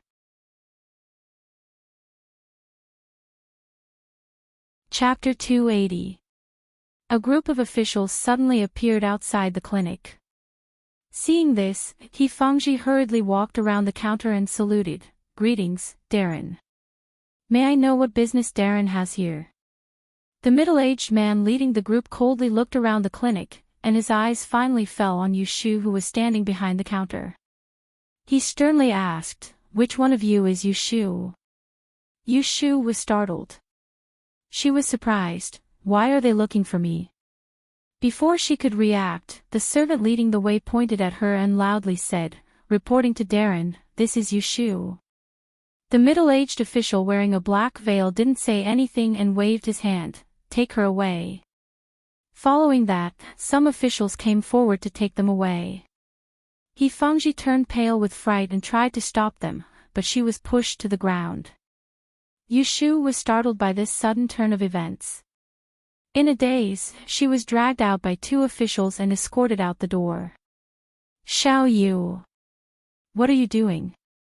Don't pull me." As soon as Yushu reacted, she struggled with all her might. This wasn't a joke. She didn't even know where these officials came from. She could tell that they didn't come with good intentions and looked fierce. If she was really taken away by them, she most likely wouldn't have a good ending. Fangji crawled up from the ground, but she was stopped from going forward. The shopkeeper and the waiter were scared stiff and couldn't move. Yushu's strength was no match for 2 big men. In the blink of an eye, she was dragged to the door. She forced herself to calm down and didn't show any fear. She turned around and angrily scolded the leader. "Which sect does this Darren belong to? Why are you arresting me for no reason? I am an examinee of this year's Grand Yen examination and have half ascension. Don't you know the law?" Unexpectedly, the middle-aged official didn't see through her bluff. He coldly snorted and ordered, "Gag her mouth and tie her up." After he finished speaking, someone took a piece of cloth and stuffed it into Yushu's mouth. They also took a rope to tie her up. Some people gradually gathered outside the clinic, but because of the official's authority, they whispered among themselves and didn't dare to come forward. Oh! Right now Yushu was both frightened and scared. Her legs kicked wildly, her face was red, and she wanted to spit out the cloth in her mouth. But she was still seriously ill and didn't have enough strength. In 2 or 3 moves, her hands and feet were tied and she was thrown onto the horse's back. The saddle hit her abdomen, causing her to groan in pain. She broke out in a cold sweat and lay weakly on the horse's back. After capturing Yushu, the officials did not linger. One by one, they mounted their horses. One of them held onto the reins of the horse that Yushu had been placed on, waved at the passers-by, and left towards the north. In a sedan chair across the street, Ji Xingxuan coldly looked at this scene. She put down the curtain and ordered outside the sedan chair, "Go to Huixing Street in the south of the city." Not long after, Shui Rui arrived. When he heard the people on the street talking, he knew that something was wrong. He quickened his pace and entered the Huiran Medical Center. He didn't see Fangji and Yushu. However, He asked the panic-stricken shopkeeper and learned that Yushu had been taken away by the government and that Fengji had gone to the Taihing Chamber of Commerce to seek help from Beijing. His face immediately changed. He was a step too late. Shui Rui was secretly annoyed. He clenched his left hand into a fist and slammed it heavily on the counter next to him. Bang! Damn it! Who was it? How could they be so fast? Yushu was carried by the horse all the way. She didn't know where she had been taken. At first, she still had some strength to look up, but in the end, she wanted to vomit as soon as she opened her eyes. Knowing that there was nothing she could do, she had to accept her fate and lie on the ground. Her whole body was aching, and her mind was spinning thousands of times. She racked her brains to think why she had been caught by the government. First of all, the officer had pointed out her name to arrest her. It wasn't that he had mistaken her for someone else, which meant that he was after her. Secondly, someone was leading the way. Yushu recalled the person who had pointed out her at the entrance of the clinic. She didn't recognize him. However, not only did the other party recognize her, but they could also lead the officials to the Huiran Medical Center. It was clear that they knew her whereabouts, which made her feel even more strange.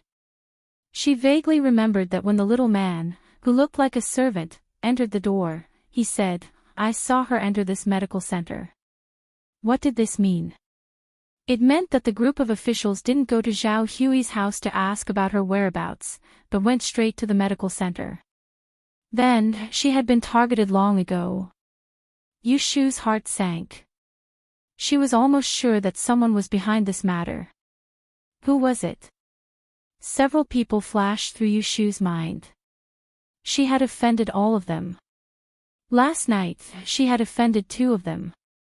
One was Commandery Princess Shiwen, and the other was Ji Xingxuan. Unfortunately, these two people were on the same side.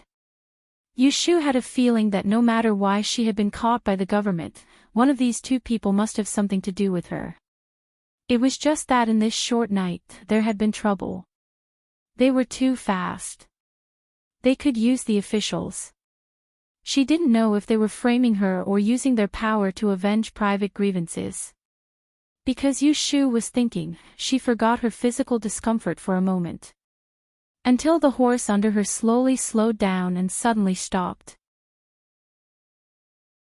Someone lifted her legs and carried her off the horse, put her on the ground, and untied the rope for her feet.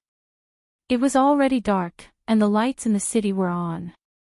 Yushu staggered and stood firm. She raised her head dizzily and saw a neat and solemn red brick wall in front of her. The color was dark, and under a vermilion lantern, 3 dark blue doors were closed. More than a dozen guards dressed in jujube robes with long sabers on their waists were stationed at the door. On the high door, there was a black stone plaque with the words "Celestial Commissioner" written in gold. It was full of vigor and shone in the night, dazzling her eyes. This was the Celestial Commissioner. The middle-aged official ordered 2 officers to carry Yushu, who was light-headed and light-footed.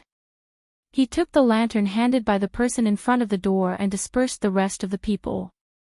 He took her through the archway at the west corner. The Celestial Commissioner was quiet and eerie. The eaves and buildings were covered with smoke, and the glazed tiles and carved beams were covered with mist. Yushu was half dragged and half dragged forward. Her mouth was stuffed with something and she couldn't speak. She couldn't tell the directions along the way.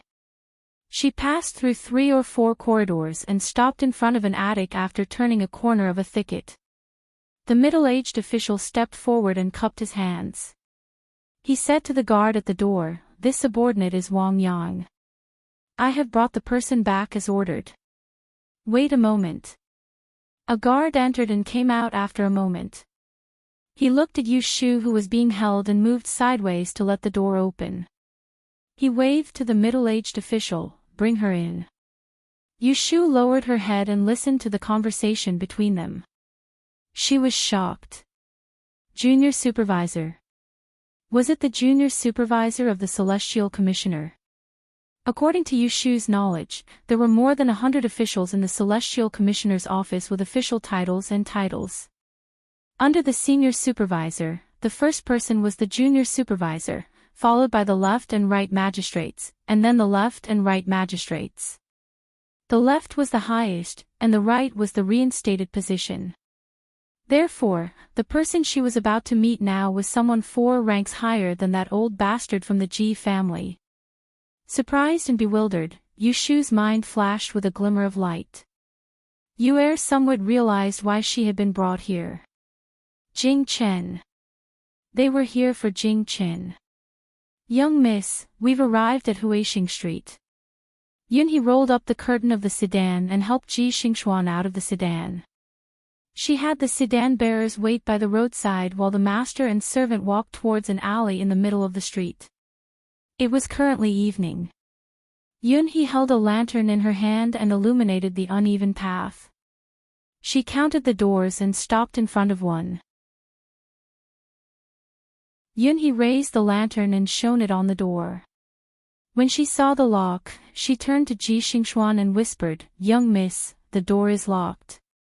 Ji Xingxuan closed her eyes and whispered, "Knock on the door and call Miss Yu."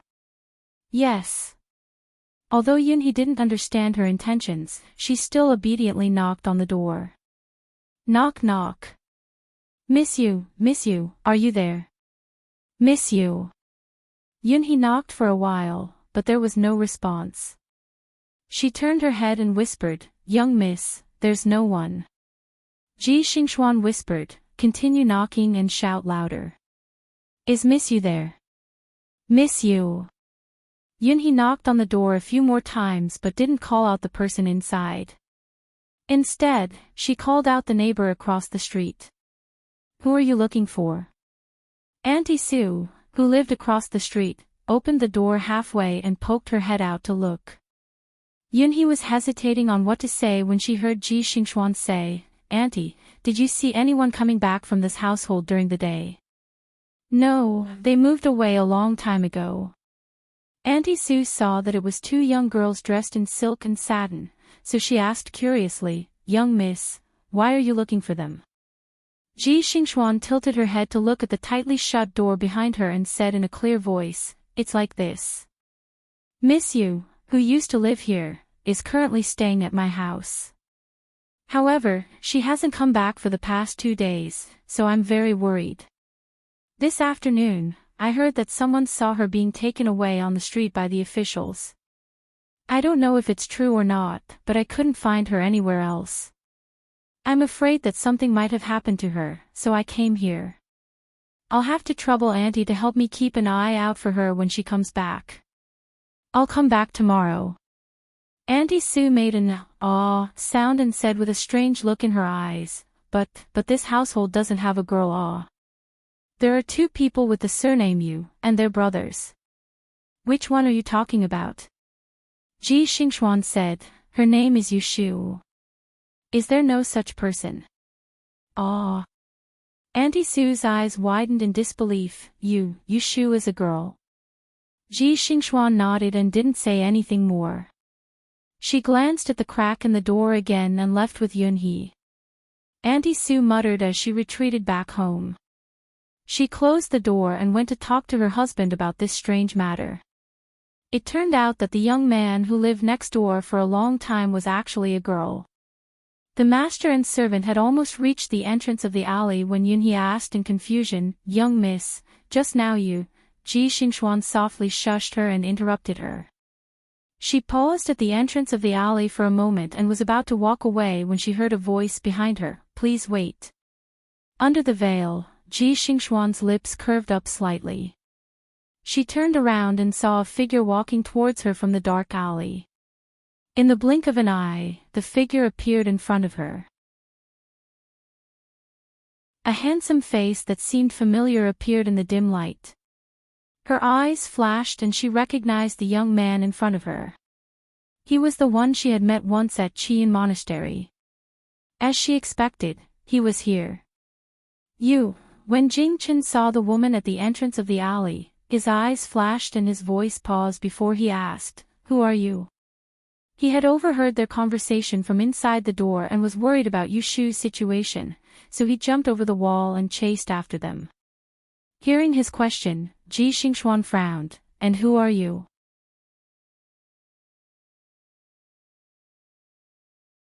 Chapter 281.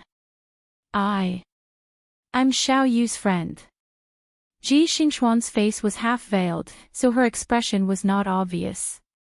"Since you're a friend, have you seen her these past 2 days?" Jing Chen had just seen Yu Shu during the day. She said that she was going to find Dr. He to ask about his illness, but she had not returned. Earlier in the courtyard, he had heard the conversation between Ji Xingxuan and Auntie Su outside the door.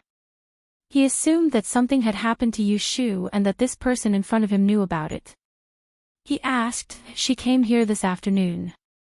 You said that she was taken away by the government. What happened?" Ji Xingxuan knew that this man in front of her was the Daozi that the Celestial Commissioner was looking for. She had come here to try her luck, but she had coincidentally bumped into him.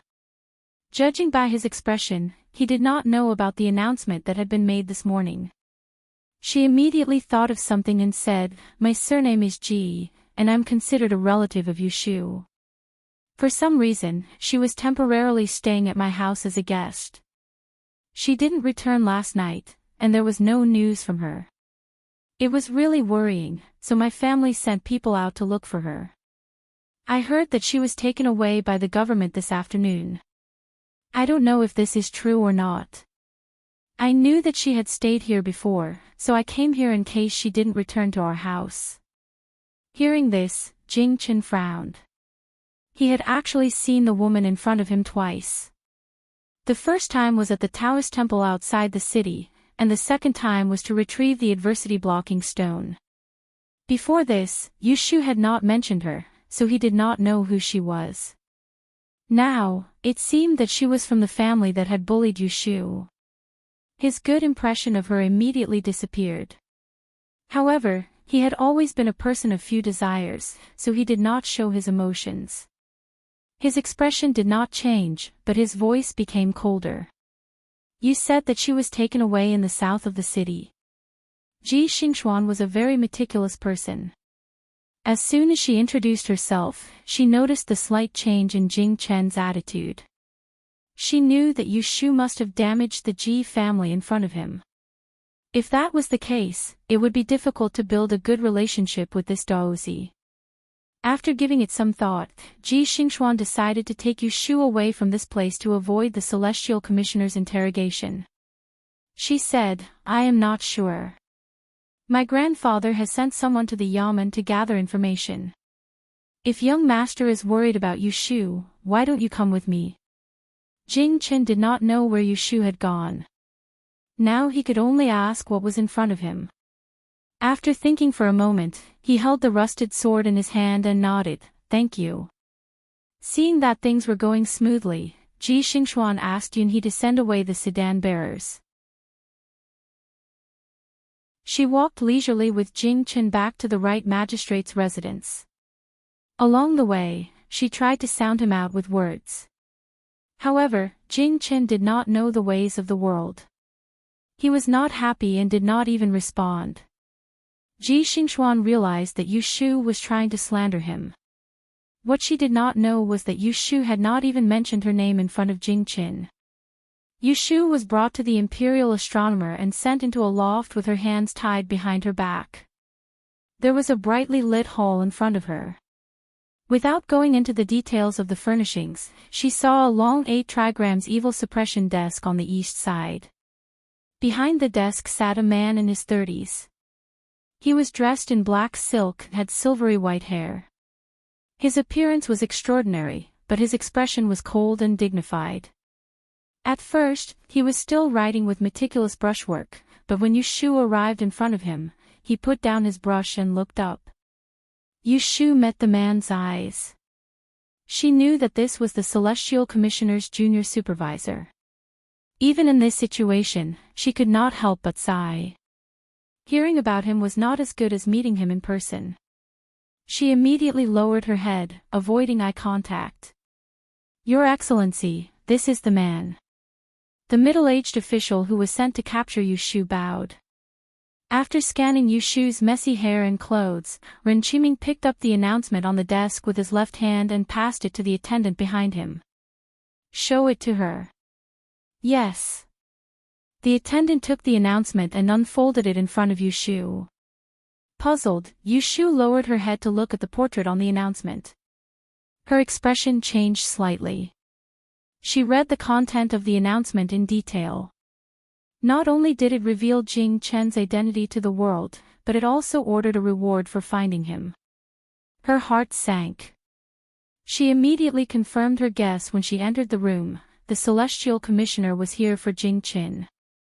Confused, she looked down and saw the date at the end of the announcement, after the 15th of the first month. According to this announcement was only posted today. This detail made Yu Shu suspicious. It was not strange that the Celestial Commissioner would come to find her. Although Jing Chen seldom went out with her, more than one person had seen him. It was normal for someone to see this announcement and report it to the government for the reward. However, it had only been a day since the announcement. It seemed that the news had not spread in the city yet. Otherwise, she would have heard about it after running around the city for half a day. She could count all the people who had seen Jing Chen with her, Auntie Sue and her family, Shou Fang, and a few other neighbors. They were illiterate, so how could they understand the content of the announcement? They might not think that the man in the portrait was Jing Chen. If they really reported it to the government, it would take at least 3 to 5 days for it to happen. Then there were Zhao Hui and her husband, Pei Jing, and several servants.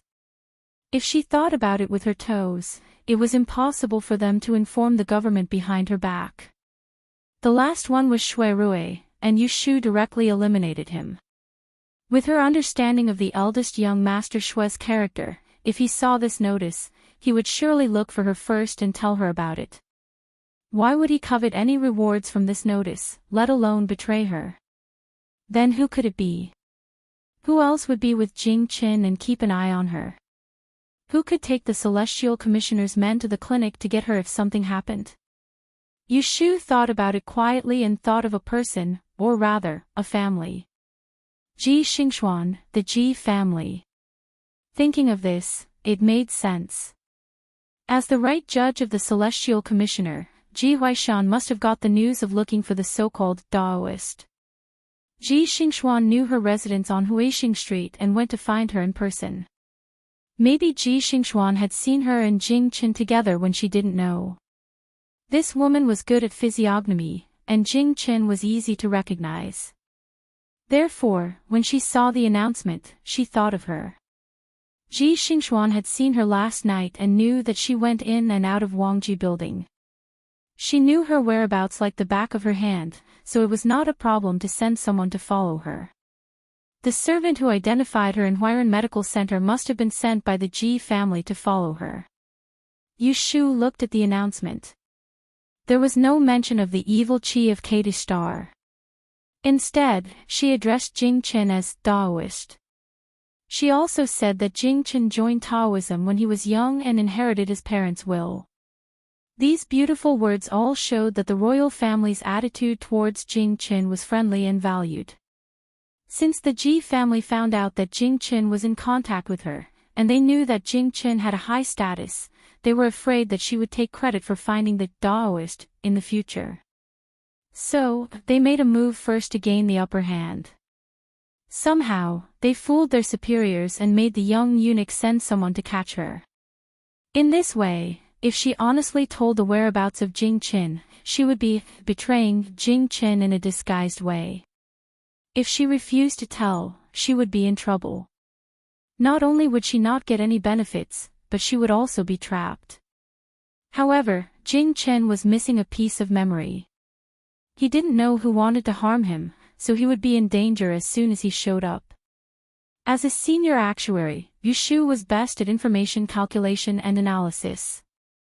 Although she didn't know what was going on, she was able to sort out the clues that she already knew, and she was able to guess what had happened. Yu Shu's mouth was blocked. She could only curse in her heart, this wicked Ji family. Do you recognize the person in this portrait? Ren Qiming quietly observed the changes in Yushu's expression. Seeing that she finished reading the notice and didn't move for a long time, he asked. The attendant pulled out the cloth from Yushu's mouth. Yushu coughed hard for a while and spat out 2 mouthfuls of saliva. She took a deep breath and made up her mind. Then she raised her head and looked at the big man behind the desk who could kill her with one hand. She said in a hoarse voice, "I don't recognize him." Ren Qiming frowned.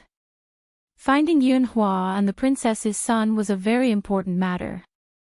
The Great Commissioner had told him to handle it personally and not let others handle it.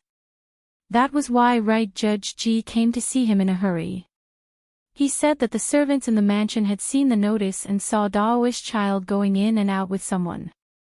The description was very similar, so he sent his subordinates to bring the person back. Now that he was interrogating him personally, he wanted to avoid any mistakes. At this time, he saw Yushu's strange expression and concluded that she was hiding something. So he said coldly, "Since you have seen the notice, you should know who is in this portrait. Someone has seen you going in and out with Daoist child. Why do you say you don't know?" Yushu's throat was blocked with phlegm. She felt dry and wretched. When she heard the junior supervisor's question, her neck stiffened and she couldn't answer. The middle-aged subordinate felt that she was being negligent. He snorted and kicked her in the back of the leg. She knelt down. Yushu's ears were numb and she cried out in pain, "Oh! The junior supervisor is questioning you. Don't hesitate and answer honestly." "Wang Yang," Ren Qiming said coldly, "leave." "Yes, sir." The middle-aged subordinate excused himself and bowed before leaving. At this time, only Ren Qiming, Yushu, and the attendant were left in the building.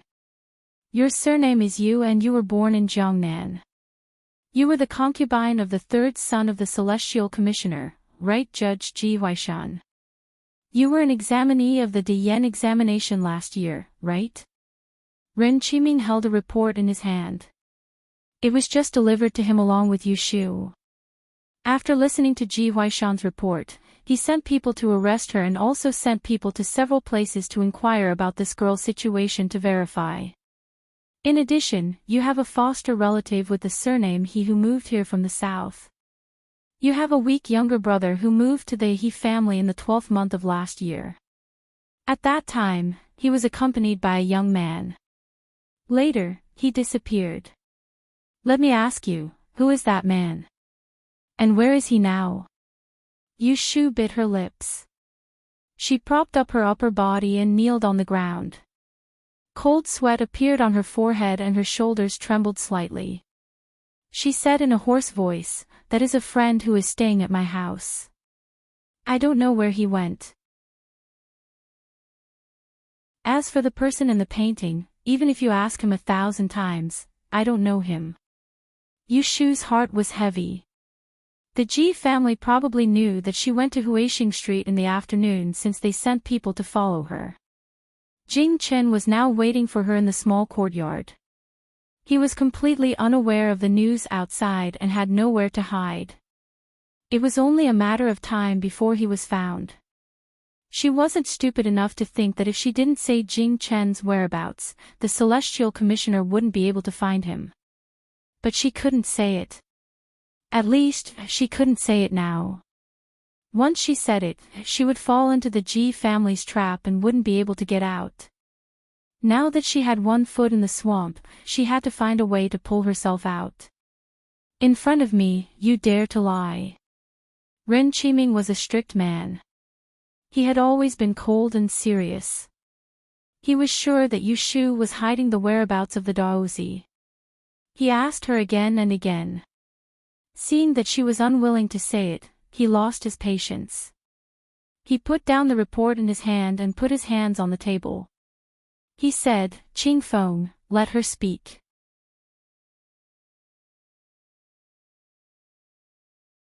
Chapter 282. Ji Xingxuan brought Jing Qin to the Ji family and settled him in the living room of the front courtyard. She said, "Wait here for a moment. I will go ask grandfather to see if there is any news of Yushu." Jing Qin nodded but did not sit down. Instead, he held his sword and stood at the door of the living room. Ji Xingxuan knew that he was a Daoist and did not stand on ceremony. She left with her maidservant and hurriedly went to the back. She called for a servant to go to the rear courtyard and invite Ji Huaishan over. Not long after, Ji Huaishan rushed to the front courtyard and met up with Ji Xingxuan in the corridor. As soon as he saw her, he anxiously asked, "I heard the servant say that you brought someone back." Ji Xingxuan replied, "It is the Daoist that His Majesty is looking for."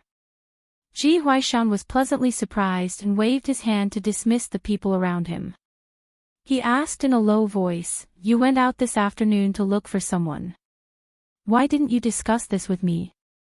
Didn't you say that you would wait for Junior Supervisor Ren to send someone to look for him? Why did you bring him back?" Ji Xingxuan first told Ji Huaishan how she brought Jing Qin back. Then, she told him what she was thinking. Grandson only wanted to go and investigate. After seeing the Daoist, I reported my family name. From his attitude, it seems that he is dissatisfied with the Ji family. It must be because of Yushu. Grandson thinks that since there is no way to resolve this peacefully, rather than letting Junior Supervisor Ren find out the Daoist's whereabouts from Yushu, why don't grandfather personally bring him to Senior Supervisor Ren? It will be beneficial. Ji Huaishan stroked his beard and his eyes flashed. He said, "This is good. However, you are tricking him to come back. From his appearance, he doesn't seem to know anything. How should we bring him to Celestial Commissioner? You can't force him. Just tell him the truth. That's it." Ji Xingxuan's expression did not change. She covered her mouth with one hand and muttered. Ji Huaishan nodded repeatedly as he listened. Finally, he smiled and said, "My granddaughter is still the most sensitive. Let's go and meet this Daoist with grandfather." The grandfather and grandson turned to the front hall. Jing Qin was standing at the door, looking up at the stars in the night sky. Hearing footsteps, he saw an old man and a young man coming from the left corridor. They stopped in front of him. The old man was about to speak, but when he saw Jing Qin, his face suddenly changed and he stared at him. Ji Xingxuan stepped forward and supported the old man. "Grandfather, what's wrong? This young master said that he saw Miss Yu today. Didn't you have something to ask him?" However, Ji Huaishan ignored him.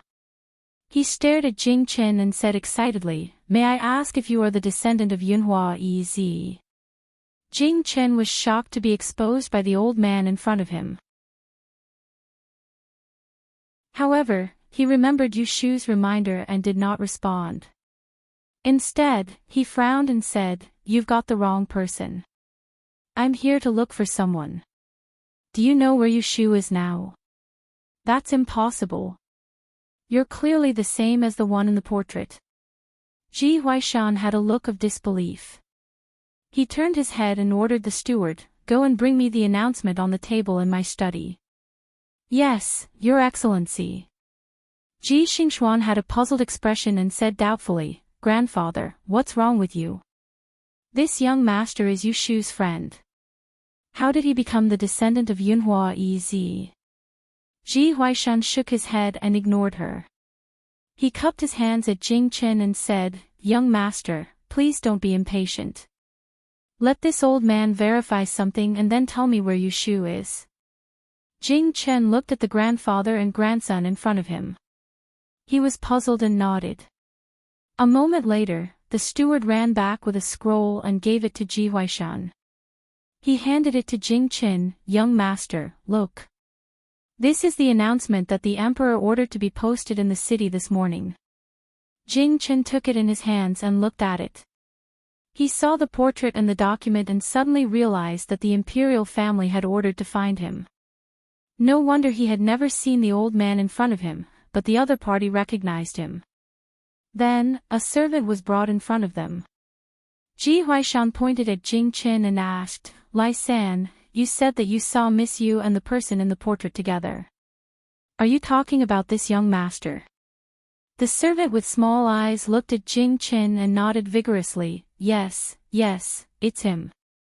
Last year in the 12th month, when I went to the south of the city to visit the bride, I saw this young master together with Miss Yu, who is currently living in our estate." When Jing Qin heard this, he seemed to understand something and raised his head to look at Ji Huaishan. However, before he could ask, Ji Huaishan sighed and then cupped his hands at Jing Qin and said, "This old man is the Celestial Commissioner, right, Magistrate Ji Huaishan? May I ask if young master is a cultivator from Mount Longhu? If you are, then you are undoubtedly the descendant of Master Yi that the Emperor has ordered to find. To tell you the truth, His Majesty is in a hurry to summon you back to the Imperial Court. Everyone in the Imperial Astronomer's office has received the order. Because this old servant was certain that he had seen you and Yu Shu together, I was unable to find her. In a moment of desperation, I went to the Imperial Astronomer's office during the day and reported to my superior. Presumably, that child Yu Shu has already been brought to the Imperial Astronomer's office for interrogation." Jing Qin was shocked, but then he heard Ji Xingxuan say in surprise, "Grandfather, why is it like this? Didn't you say that you sent someone to find Miss Yu, but there was no news?" Ji Huaishan sighed, "How can this old man tell a child about such an important matter?" Then he said to Jing Qin with a complicated expression, "If Daozi is worried about Miss Yu, then come with this old man to the Celestial Commissioner's residence. There's no time to lose. I'm afraid that if we're late, Miss Yu will suffer." Since Jing Qin knew where Yu Shu had gone, he didn't have the heart to think about other things. He was only worried about her safety. He was afraid that she would refuse to tell if someone asked about his whereabouts. He made a prompt decision and decided to go with Ji Huaishan to the Celestial Commissioner's residence. He didn't care about exposing his whereabouts at this time and what danger it would bring. "I came from Mount Longhu. Quickly lead the way and take me to the Celestial Commissioner's residence." Hearing this, the grandfather and grandson duo's hearts sank. This was exactly what they had discussed in the back garden. Since they couldn't win Daozi's favor, they also couldn't let him blame their family later. At the very least, they had to get rid of one person, and that person was Ji Xingxuan. The inner room of the Celestial Commissioner's residence was lit by candles. Yu Shu was lying on the ground, gasping for air. Her forehead was pressed against the cold floor, and cold sweat had soaked the back of her clothes. All of her senses were focused on the broken little finger on her left hand. Her mind was blank and her ears were ringing. Then, she heard an ice-cold voice, "I'll ask you again. Do you recognize the person in this portrait?" "I do." She almost subconsciously wanted to answer, but then she came back to her senses and abruptly changed her words. She gritted her teeth and replied in a trembling voice, "No, I don't." "Recognize your uncle?" Ren Qiming's eyes narrowed. He didn't have the heart to praise this woman's backbone. He was about to let the attendant break another bone in her hand to see how stubborn she was, when he heard a report from outside the door. "Darren, the 9th prince, young Master Rui, and the young master of the Shui family ask for an audience. They say they have the whereabouts of Daozi." Hearing this, Ren Qiming turned his head to look outside the door.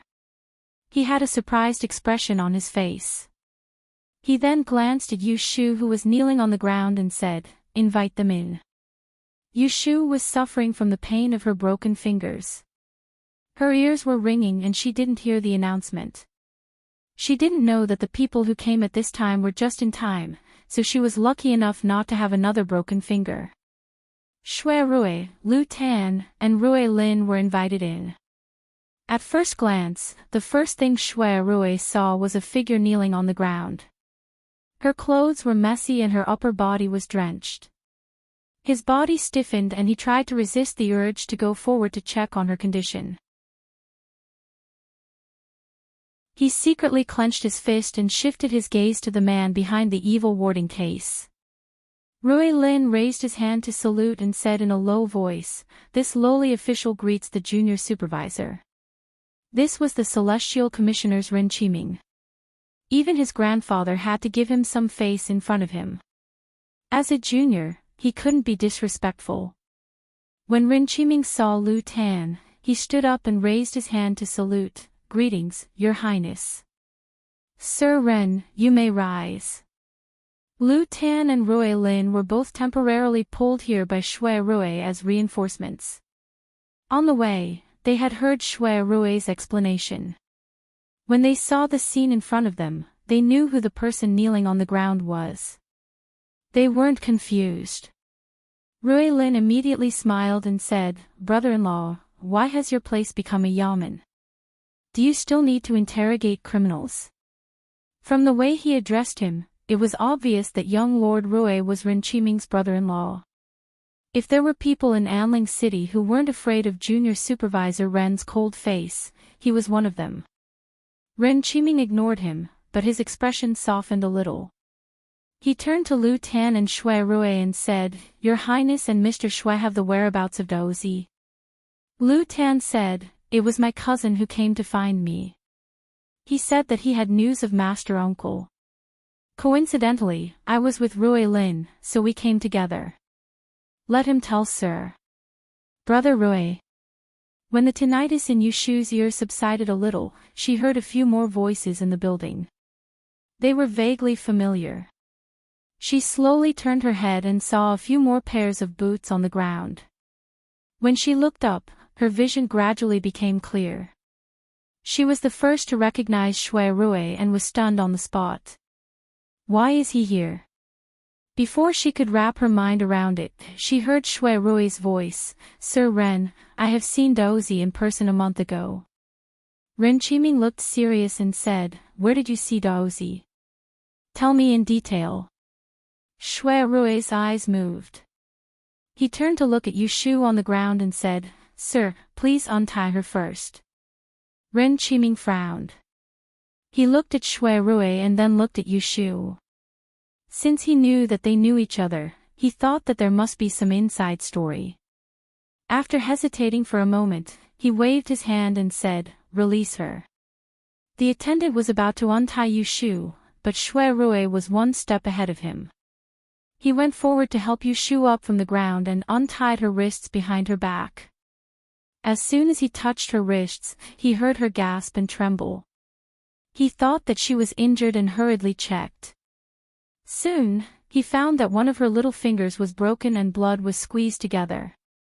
It was mercilessly twisted. It was a shocking sight. Shui Rui turned pale with fright. He couldn't care less about the anger in his heart. He hurriedly tore off a piece of his sleeve, put her against his chest, and held her finger. He felt her body tremble slightly and whispered in her ear, "Bear with it." Yushu seemed to know what he was going to do. She leaned against him numbly. When she heard his voice, she felt a little relieved. The next moment, she felt a stinging pain in her brain. She clenched her teeth, trembled violently, and collapsed in his arms. Her eyes were wet with sweat. Shui Rui pulled a long face as he straightened Yushu's broken little finger. He removed the hairpin from his head and stuck it on her wrist bone before he quickly wrapped it with a piece of cloth. He lowered his head to look at her ghastly pale complexion, her purple lips, and her sweaty face. He felt as if his chest had been hammered, and he also felt a little bitter. Seeing the girl that he had been longing for suffer for another man again and again, this feeling was really not good.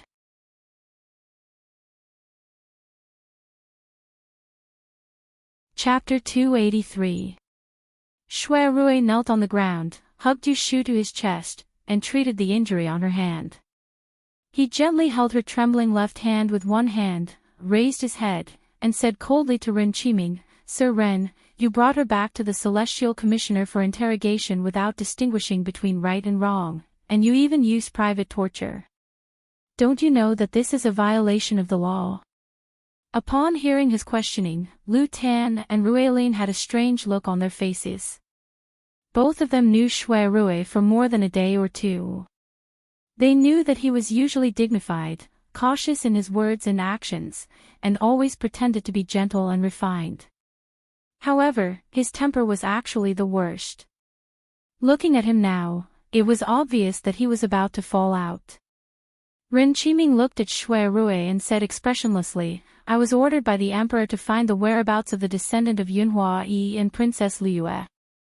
I received a report and found out that this person had been in contact with Daozi, so I sent someone to bring her back. As for the torture, Mr. Shui, you are being too serious." However, she refused to confess, so I accidentally got someone to break her finger. She can just reattach it when she goes back. How can this be considered violating the law? Seeing that the situation was not good, Ruilin quickly jumped out to interrupt. He laughed dryly at Ren Qiming and winked at Shui Rui. "Brother Rui, aren't you going to tell my brother-in-law about Dozi's whereabouts?" Yu Shu leaned in front of Shui Rui, endured the pain, and concentrated on listening to their conversation. When she heard what Ruilin said, her eyelids twitched. She guessed that the Ji family wanted to harm her and had already thought of a plan to deal with it. However, she did not expect that Shui Rui would appear halfway. Obviously, he wanted to protect her and tell them about Jing Qin. Although it was a mess, it could also be regarded as a delaying plan. Sure enough, as soon as Yu Shu thought about it, she heard Shui Rui say, "Dozi's name is Jing Qin. A month ago, he stayed at my sworn sister's house. As far as I know, Dozi used to suffer from amnesia, and I don't know where he came from. Later, he recovered his memory and left alone. My sworn sister is also looking for his whereabouts, but she doesn't know where he went. I also sent someone to help her inquire, and I got the news that a few days ago." Hearing this, Yu Shu suddenly coughed and interrupted him. She said in a hoarse voice, "Brother, don't say." Her stop was heard by several people in the building. Ren Qiming was listening to the key point of Shui Rui's story, but he was stopped by Yu Shu. His face turned cold, but before he could say anything, he heard Shui Rui say in a low voice, "Why don't you say it? You saved Daozi's life, took care of him all the way, and worked hard for him without complaint. After he recovered, he left without saying a word. Now you have been wronged and suffered. Why do you still want to cover up for him?" Yu Shu was stunned when she heard this. She was able to discern that Shui Rui was really angry, and she actually didn't know how to reply for a moment. Her broken pinky felt another wave of pain, and it pierced her to the point her teeth chattered, causing her to grab tightly onto his sleeve and lean her head against his chest. She pressed her forehead against his thick chest, and she gritted her teeth to prevent herself from crying out in pain. Shui Rui noticed her little movement. He knew that she was uncomfortable, but he couldn't replace her. He could only gently tighten his arms, trying to make her feel better. Ren Qiming had been frowning since Shui Rui opened his mouth. He didn't worry about anything else, but he was worried that the news of Daozi's life in Kata Star would be leaked. So at the beginning, when he found that Yu Shu was hiding something, he wanted to deal with her as soon as possible in case she already knew it. But looking at the current situation, the young master of the Shui family seemed to know something, which made it difficult for him to deal with. Looking at Lu Tan and Rui Lin on the side, Ren Qiming thought for a moment and suddenly said, "Rui Lin, there's nothing for you to do here. You go back first." The ninth prince knew some inside information. It didn't matter if he stayed here, but his brother-in-law didn't know, so he couldn't let him get involved. Rui Lin had some insight. Hearing his brother-in-law driving him away, he hesitated for a moment and said to Shui Rui, "Brother Rui, I'll wait for you outside the prison." Then he winked at Lu Tan and turned his head to go out. As soon as he left, Ren Qiming said to Shui Rui with a serious face, "Sir Shui, do you know that His Majesty is worried about Daozi's whereabouts and can't eat or drink? As an official, we must share the burden of the Emperor. If you know anything, Please tell us the truth so that we can find Daozi as soon as possible, so that His Majesty won't be overworked. If the dragon body is delayed, you and I can't afford it." These words of persuasion were actually a warning. If Shui Rui hid anything, it would be deceiving the emperor. "Cousin." Lu Tan called softly, reminding him. Shui Rui's eyes flickered and he said in a low voice, "Daozi seems to have been assassinated on the way. Someone used a poisonous trick in Jianghu. Silver needles were buried in his acupuncture points and he lost his memory.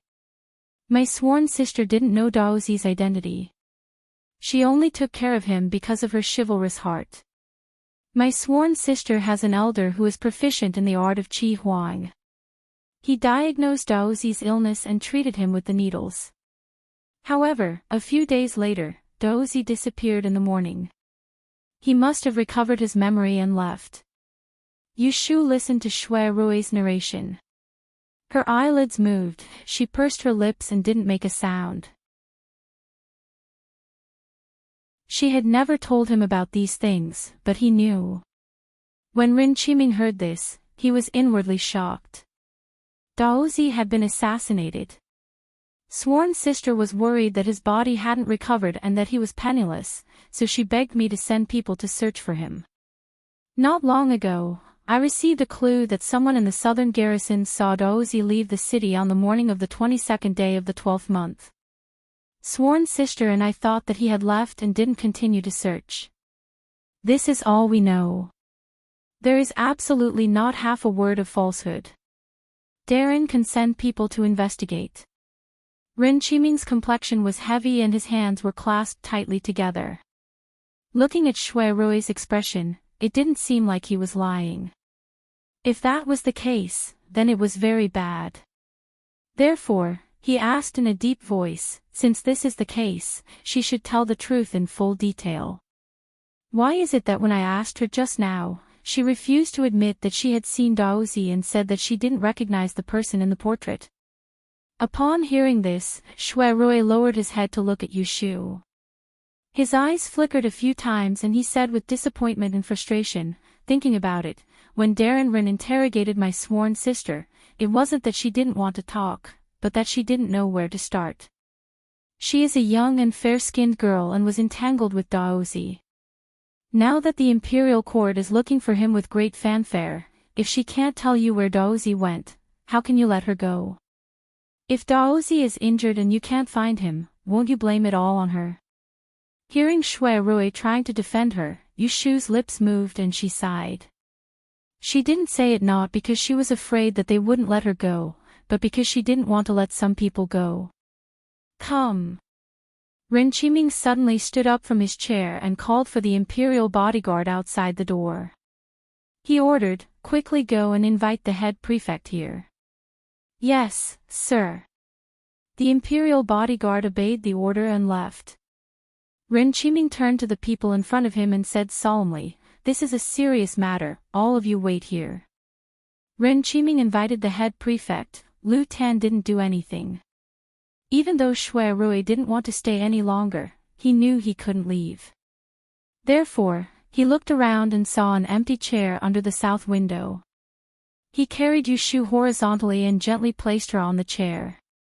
He then poured a cup of water from the coffee table and fed it to her mouth. Cough, cough. Yu Shu was still ill. After this torment, she barely had any breath left. She had no strength to support herself, so her body tilted and leaned on Shui Rui. She muttered, "Thank you." At this moment, Shui Rui wasn't in the mood to avoid arousing suspicion. He put an arm over her shoulder so that she could lean more comfortably. His other hand gently touched her burning forehead. His eyes darkened and he whispered, "Bear with it a little more." Yu Shu closed her eyes and silently agreed. "Yes, bear with it a little more." Lu Ten also found a place to sit.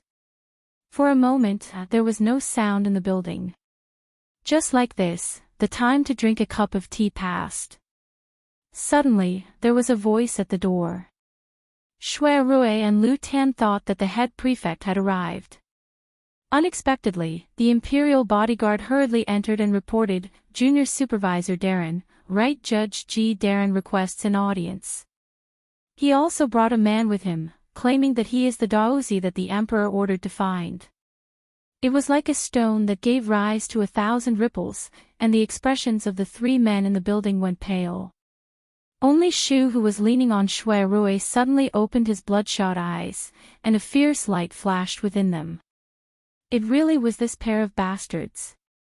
Ren Qiming and Lu Tan both stood up from their chairs. The former reacted the fastest and hurriedly said, "Quickly let them in."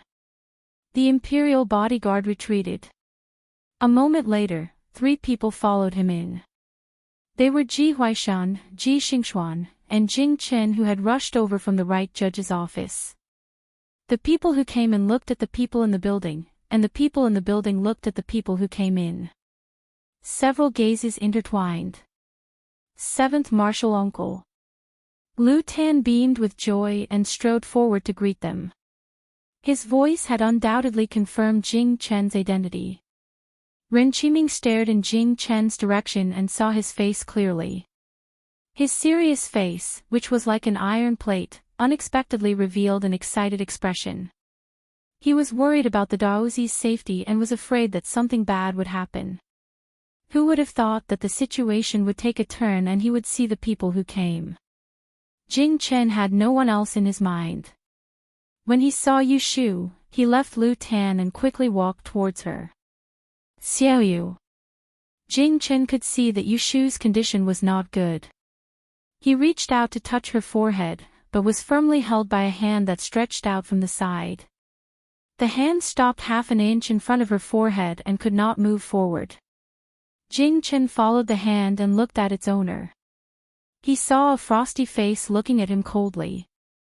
The instinct of a martial artist made Jing Chen smell a bit of danger from the other party.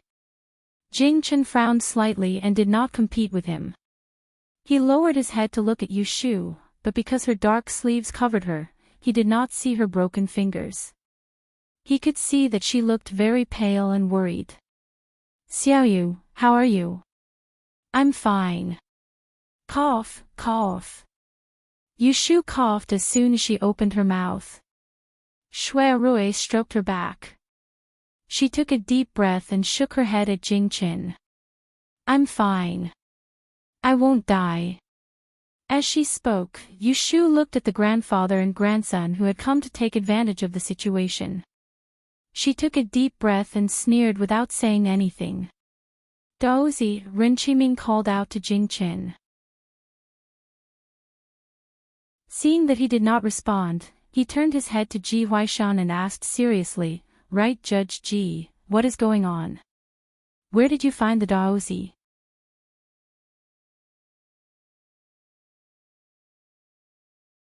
Chapter 284. Ji Huaishan recounted what had happened. In Yu Shu's ears, there was only one meaning: they were the ones who found Jing Chen. Seeing that Jing Chen was safe and sound, Ren Qiming was overjoyed. He couldn't help but treat Ji Huaishan in an amiable manner. His Majesty was anxious because of this matter. Fortunately, the right judicial judge found Daozi. I will report this to His Excellency Ming and ask for a reward for you. Ji Huaishan smiled. This subordinate is an internal official of the Supreme Court. I am only doing my duty and dare not claim credit. I am ashamed to say this. If it weren't for my granddaughter being nosy and running off to find him, we wouldn't have coincidentally found Daozi. Hearing this, Ren Qiming looked at Ji Xingxuan. His gaze didn't conceal his admiration. Xingxuan, I have been busy all year and didn't have the time to ask you. How did you do in the Dian examination this time? Because Ji Huaishan was the celestial commissioner, he would occasionally bring Ji Xingxuan to the prison. Ren Qiming ran into her a few times. Seeing that this woman was talented and intelligent, he occasionally gave her pointers. He often went to the right judicial judge's residence to drink tea. Every time, Ji Huaishan would call Ji Xingxuan over to greet him. Thus, they weren't strangers to each other. Ji Xingxuan stepped forward and bowed. She answered politely, replying to Your Excellency's question. I took all 6 subjects. Apart from the mathematics subject, I didn't miss any of the other 5 subjects. Among them, I was more confident in Ely, physiognomy, and astrology. If there are no accidents, I should be able to pass too. When Rin Qiming heard astrology, he secretly frowned. His expression didn't change. Yes, there are more questions in mathematics this year. It stumped many people. Pausing, he looked at her and continued, You have been studying in the LoveLore Library for 3 years. If you are able to become a grade E master this year, this Fu will recommend you to the higher authorities. Next year, you can take up a position in the Imperial Censorate. The Imperial Censorate is currently lacking a scribe. Although it is only a 7th-ranked scribe, you will be able to learn much better than anywhere else. The selection of officials for the Celestial Commissioner was different. As long as it was approved by the senior supervisor and the junior supervisor, even the emperor wouldn't interfere.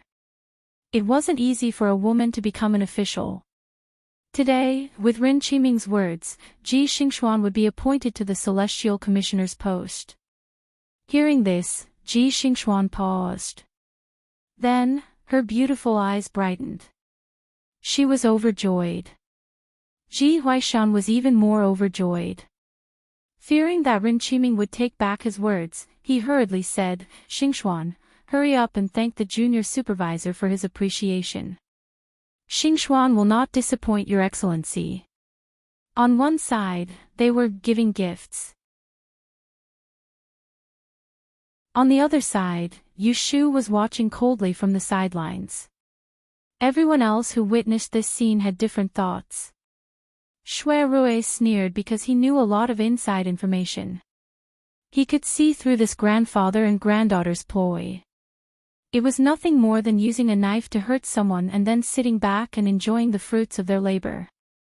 It was a pity that the little girl in his arms had worked so hard to protect a noble to the capital. In the end, she had made a wedding dress for someone else. She had to suffer in silence and couldn't say anything. Jing Chen looked thoughtfully at the old and young pair who had brought him here. He suddenly said, Did you know that I was hiding in that small courtyard? Others might not understand what Jing Chen was saying, but the grandfather and granddaughter of the Ji family understood. Ji Huaishan's smile froze. Ji Xingxuan frowned and asked, Why do you say that, Daoist? Jing Chen pointed at her and said suspiciously, You've seen me before. Last October, at the Qian Temple in the south of the city. At that time, I was with Xiao Yu and you met me. You recognized me. Today, you pretended not to know me. You deliberately used Xiao Yu as an excuse to bring me here, didn't you? Jing Chen was not worldly. However, he was born sensitive and meticulous. He could often sense the changes in people's hearts. That was why he did not hesitate to hand over a treasure like the Yellow Frost Stone to Yu Shu in Yang City. He believed it because he knew it. Reality proved that he did not trust the wrong person. In the future, not only did Yu Shu save his life, but it was also because of her that he could stand here safely today. Shui Rui looked at Jing Chen in surprise. He thought to himself that this person was not stupid. Rin Qiming looked at Ji Xingxuan meaningfully and asked, Xingxuan, Daoist said that you've seen him before. Is that true? Ji Xingxuan hesitated for a moment and said in a low voice, Yes, I've seen Daoist at the Qian Temple before. Xingxuan. Ji Huaishan was shocked. He did not understand what she was doing. Shui Rui also looked at Ji Xingxuan strangely. He did not know what trick she was playing. Grandfather, Ji Xingxuan clenched her hands in front of her abdomen. She smiled bitterly and said, Did you forget? Last October, I accidentally broke your treasured painting of the 9 plum blossoms and was punished by you to copy books at home.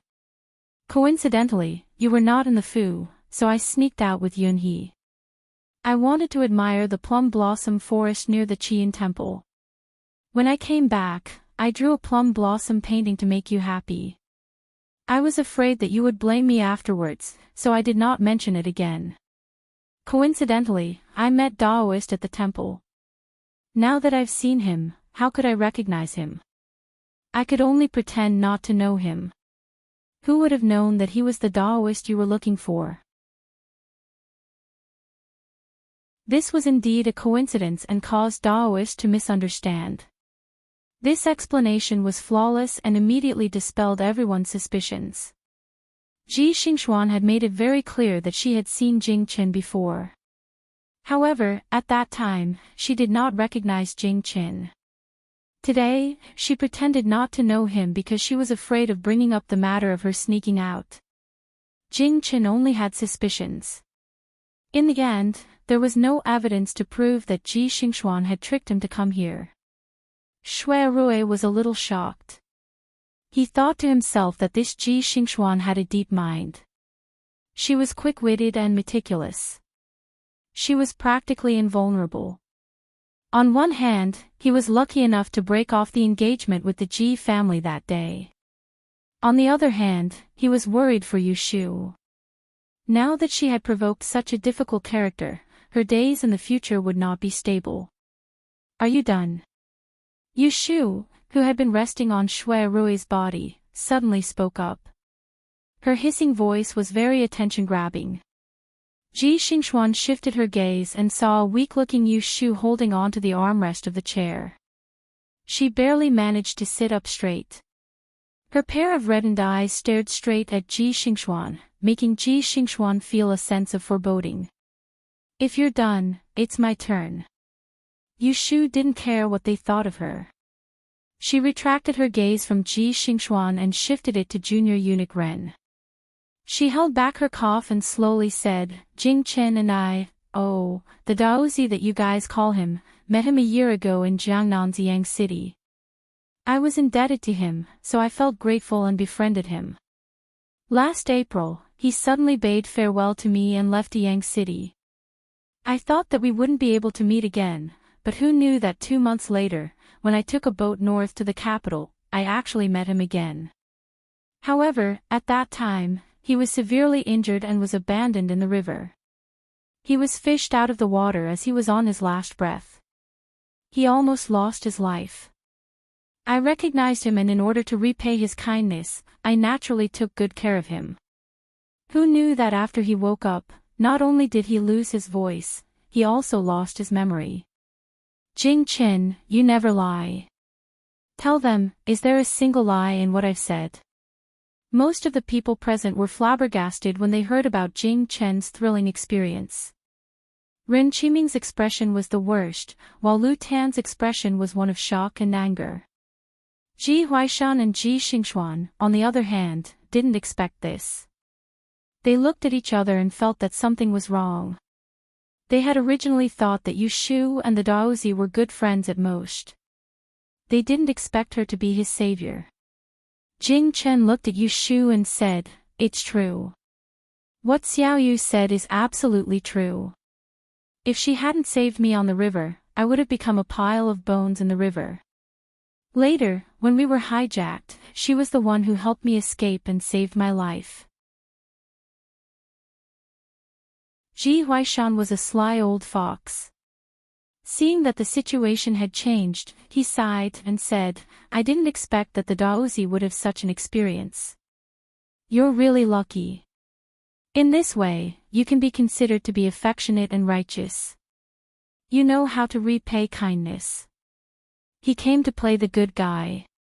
With one sentence, he minimized Yu Shu's life-saving grace into repaying kindness. Yu Shu knew it in her heart. She secretly sneered. This old thing, did he think that she said all this for this little credit? At this time, Ren Qiming already knew that he had wronged Yu Shu and had her finger broken. There was a little embarrassment on his dark face. He felt guilty in his heart, but he couldn't bring himself to apologize. He said in a stiff tone, if you had told me the truth from the beginning, I wouldn't have misunderstood. I wouldn't have thought that you had ulterior motives and deliberately concealed the whereabouts of the Daozi. Darren didn't misunderstand. I did deliberately conceal his whereabouts. Yushu's words shocked everyone. She noticed that Shui Rui had fallen on her shoulder. Her arm moved. She raised her head and shamefully faced the man who wholeheartedly protected her. Big brother, I'm sorry. I hid it from you these days. In fact, on the 9th day of the new year, I went out of the city to find Jing Chen and saw him in the woods. In the face of her apology, Shui Rui smiled bitterly. Could he say that he had already guessed it? Yushu ignored the other people's attitude. She lowered her head and coughed twice. She continued to say to Ren Qiming, "What happened after we entered the capital is what Big Brother said to you just now. There's nothing wrong. It's just that these 2 days, I let Jing Chen hide in the small courtyard in the south of the city. I always knew where he was. When you interrogated me, I deliberately concealed it." Ren Qiming furrowed his eyebrows. "Woman, you didn't report what you knew and hid a Daoist. What is your intention?" Alas, Yushu let out a long sigh. "Darren, didn't you understand? Jing Chen is a member of the royal family and a noble Daoist. He is the descendant of Yun Hua Yi and Princess Lu Yu.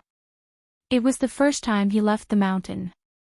Firstly, he didn't have anything valuable on him. Secondly, he didn't have any enemies in Jianghu. Thirdly, he was highly skilled in martial arts and couldn't be plotted against by small fries. However, he was killed on the way. They used silver needles to make him lose his voice and memory. Before this, I didn't know his identity. I just couldn't figure out who would want to kill him." Yushu stopped to catch her breath. Everyone held their breaths in rapt attention. They were afraid that they had misheard the main point. Later on, Jing Chen regained his memory and told me that when he left the mountain this time, someone from the capital came to pick him up. He was framed when he went to the welcoming party. When I heard this, I suddenly realized that the person who wanted to harm him had obviously planned this and was probably hiding in the capital. Unfortunately, he lost his memory and couldn't remember who the killer was. In this kind of situation, with so many dangers, how could Jing Chen show himself? Looking at Ren Qiming's changing expression, Yushu took a deep breath. She used all her strength and stood up shakily from her chair. She resisted the dizziness and with red eyes, she angrily accused, "Let me ask you, Darren, you captured me to interrogate me and used torture to threaten me. If I wanted to protect myself, I would betray Jing Chen's whereabouts. Isn't this selling a friend for glory? Shameless and cheap. Although I, Yushu, am a woman and don't have the backbone of a man, I still know how to write the word righteousness." The sound of chong chong made everyone's ears ring. Her words made people's hearts beat fast. In front of everyone, Yushu changed from hiding Daozi's whereabouts with ulterior motives to protecting Daozi's safety in the blink of an eye. No one would doubt her intentions. A strange expression flashed in Shui Rui's eyes, and as he looked at Yushu's pale and cold face, he suddenly came to a slight understanding in his heart. Why did she endure patiently and tightly clench her teeth even after her fingers were twisted off? Ji Xingxuan frowned. Unexpectedly, she had set up a series of obstacles, but she still managed to turn the tables. In the end, she still looked down on her. Paw, paw, paw.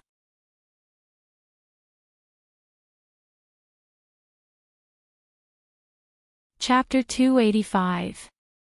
A strange expression flashed in Shui Rui's eyes, and as he looked at Yushu's pale and cold face, he suddenly came to a slight understanding in his heart.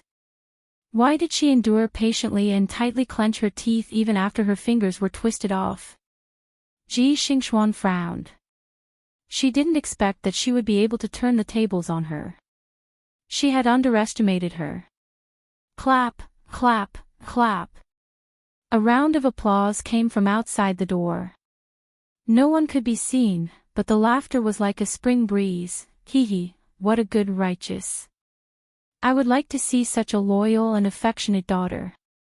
Yushu turned her head, her eyes flashing as she squinted slightly. She saw a figure walking in from outside the door. He was tall and handsome, dressed in a beautiful robe with a purple collar and black ribbon on his shoulder. A silver-red dragon belt hung around his neck, and his crown was a crane's wing. His appearance was hard to describe. At first glance, he seemed to be standing tall, but at second glance, he seemed to be in his 20s. Looking back, he seemed to be in his 40s. If there was a kind-looking person who saw this person, he would be shocked. Alas, a celestial being was alive, and no one dared to look at his face. Yushu thought, is this the celestial commissioner's great advice? He looks like a deity. Everyone present stood up. Those who were still standing bowed and said respectfully, Grand Secretary. Greetings to Great Secretary. This lowly official greets Great Secretary. Even the 9th Prince, Lu Tan, lowered his head and greeted the Great Secretary. The only ones who didn't move were Yushu and Jing Qin, the two inexperienced people. No need to be so courteous. The Grand Tiandi had a slight smile on his face as he swept his gaze across the crowd. His gaze first paused on Jing Qin before landing on Yushu. Were you the one who escorted Daozi into the capital? Yushu hurriedly lowered her head and bowed. She knew his identity and didn't dare to be disrespectful. Commoner Yushu greets the Great Secretary. Jing Chen and I are good friends. We didn't escort him, but we helped each other along the way. She didn't know that these words had a different meaning in the ears of those who knew. The Great Secretary looked at her meaningfully and said, You've worked hard. As he spoke, he looked at Jing Chen and said with a gentle expression, Jing Chen, is Taoist Hui Xian well? Jing Chen's face turned serious. He said, Master is in good health and asked me to send his regards when I see you. He also asked me to bring you a sword as a gift. But I was ambushed on the way and lost it. It doesn't matter. It's fine as long as you're fine. De Tidian raised his hand and patted his shoulder. It's been hard on you. You ran into danger on the way and hid everywhere. Now that you're back, you don't have to worry about anything else with me here. His words seemed to have a hidden meaning. Jing Chen understood some of it, but the others didn't. Ren Qiming walked forward and bowed. Tai Shu, what happened is, this seat already knows. There's no need to explain. The Great Secretary waved his sleeve at Ren Qiming and said to the crowd, It's late. Now that the Taoist has been found, this seat wants to bring him to the palace to see the Emperor so that the Emperor can be at ease. You can all disperse. Go back and do what you need to do. We'll talk about the rest tomorrow. Yes, Tai Shu. Ji Huaishan was the first to bow and leave. He had benefited from today and heard a lot of inside information. He had really gained a lot. Ji Xingxuan turned around to look at Yushu. She was a little unwilling, but there was nothing she could do. She thought to herself that it was fine. After all, she had made Yushu suffer this time. As for the rest, she could wait for next time. The grandmother and granddaughter were about to leave, but before they reached the door, they heard a voice saying, Wait a moment, Official Ji. Let me finish. Yushu calmly stopped Ji Huaishan and Ji Xingxuan. She lowered her head and coughed. She bowed to the immortalite Great Secretary and solemnly reported, This lowly person has an important matter that I must report. It concerns the Taoist safety. Oh. The Great Secretary was puzzled. What is it? Tell me. Although Jing Chen lost a part of his memory and doesn't remember who killed him, the person who murdered the Taoist is not without clues. Yushu's words were shocking. Ren Qiming anxiously asked, What clues? Tell me in detail. Ahem. Yushu stood for a while and closed her eyes, feeling a little dizzy. She pulled herself together and raised her head to look at the unfathomable expression of the Grand Suggestion Point. She said in a hoarse voice, Before Jing Chen lost his memory, he had befriended me. At that time, he had a treasure on him and showed it to me. Later, he bid farewell to me and was killed on the way. I saved him, but that treasure is no longer on him. Even his sword must have been plundered by the person who murdered him. But later, when I arrived at the capital, I saw that treasure in someone else's hands. After she finished speaking, the building was silent. Everyone knew that the situation was serious. The great secretary looked at Yushu and said seriously, "Do you know who that is?" Yushu took a deep breath and swallowed. She slowly turned her head and raised her hand to point at a person not far away. Her lips curled into a cold smile. "It's her." The person she was pointing at was Ji Xingxuan, who was wearing a long blue dress. Ji Huaishan flew into a rage. "Don't spout nonsense. When did we ever take anything from the Daoist?" Ji Xingxuan looked at Yushu coldly. She was fearless. She wanted to see what trick she was playing. "You never took it." Yushu put down her hand and lowered her head to touch her neck. She hooked a thread with her finger and pulled it off forcefully, revealing a small amulet. Under everyone's puzzled gaze, she brought it to her mouth and used her teeth to tear open the thread. She then dug out something from within and held it in her palm. She opened her palm and looked up at Ji Xingxuan. Her eyes were brimming with a smile. She asked softly, "Do you recognize this?" Everyone's gaze landed on her sweaty palms. Surprisingly, she was holding that sparkling yellow jade-like pearl, the adversity-blocking stone. Ji Huaishan sucked in a breath of cold air. Ji Xingxuan's expression changed drastically. She raised her head to look at Yushu. For a moment, it was as if she had seen a ghost. As the saying goes, if you don't do anything wrong, you won't be afraid of ghosts knocking on your door. When they saw the adversity-blocking stone, the first thing they thought of was nothing else but the Yunhua Ez's exam paper that was exchanged with this small bead. Yushu looked at their faces. Although she was in pain, she wanted to laugh 3 times in her heart. This pair of bastards. Did they think that she had endured until now just to be greedy for that bullshit credit? They plotted against each other this time. She only needed one move to kill them. Seeing Yushu coming out with the yellow frost stone, Jing Chen's expression changed. He looked at her pale face and didn't say anything. Shui Rui was also looking at Yushu's face. From the faint ruthlessness in the corner of her eyes, a few scenes suddenly appeared in his mind. Her messy hair and dirty face in Yang County government office, her ruthlessly kicking people when Chiu Bai bent over the table, her hidden needles when she toasted him last night. He suddenly realized that he shouldn't be worried about who she had offended, but who had offended her.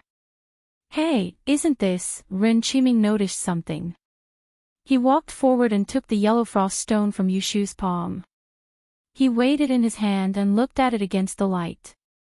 Suddenly, he turned his head and asked sternly, "Lord Ji, this adversity-blocking stone, isn't it the one you showed me before? Isn't it worn on Xingxuan's hand? How did it end up in her hands? She even said it belonged to Daozi. What the hell is going on?" Even though Ji Huaishan was used to seeing storms, he couldn't help but panic at this moment. He knew that if something went wrong, it would be a small matter if he was exposed for stealing the topic, but if he was accused of murdering the imperial family, that would be terrible. Cold sweat dripped down his back. Without thinking too much, he hurriedly explained, reporting to Lord, Xingxuan originally had the same one, but she lost it 2 months ago. This old man doesn't know how it ended up in her hands or how it became Daozi's. Ren Qiming was very suspicious. After listening to him, he went to ask Ji Xingxuan, "Tell me the truth, where did you get this adversity-blocking stone?" Under the veil, Ji Xingxuan bit her lip and looked deeply at Yushu. While thinking, she answered, "Xingxuan doesn't dare to hide it. I picked this bead up." Yushu glanced at her, then asked Jing Qin, "Jing Qin, do you think this yellow frost stone is a treasure of your sect?" Yes. Did you lose it before you lost your memory? Yu Shu knew that Jing Chen wouldn't lie, so she deliberately gave a vague answer. This yellow frost stone was indeed lost, but it was lost in her hands. Under everyone's gaze, Jing Chen nodded. His expression was cold, so no one could tell that he was lying. Yu Shu then went to ask Ji Xingxuan, "You said you picked it up. Where did you pick it up?" "Yang City." Ji Xingxuan clenched her fists tightly inside her sleeves. "When?" "In April, when I returned to Yiyang from the capital to visit my relatives, I found it in the gap between the horse carriages." Ji Xingxuan still remembered that day. When she met a thief on the road, she saw this stone in the window. She didn't know how it got there. "You're lying." Ji Xingxuan showed a rare look of anger. "I didn't." Yu Shu sneered. "In April, when Jing Chen was still in Yiyang, his brain was fine. This yellow frost stone is a rare treasure in the world. How could he easily throw it away for you to pick up? Even if you're that lucky, how could there be such a coincidence in this world? Let me ask you again, where did you get this yellow frost stone?" Ji Xingxuan was angered by Yu Shu's provocation, but she was still calm. She said in a low voice, "I said I picked it up. It's up to you whether you believe me or not." "Of course I don't believe you." Yu Shu glanced at her and said expressionlessly, "Last April, when Jing Chen left Yang, he was ambushed on the way. His sword and this yellow frost stone were taken away. When he returned to the capital to report, your Ji family was related to that group of people, so this treasure ended up in Lord Ji's hands. Then, it was transferred to you, Miss Ji.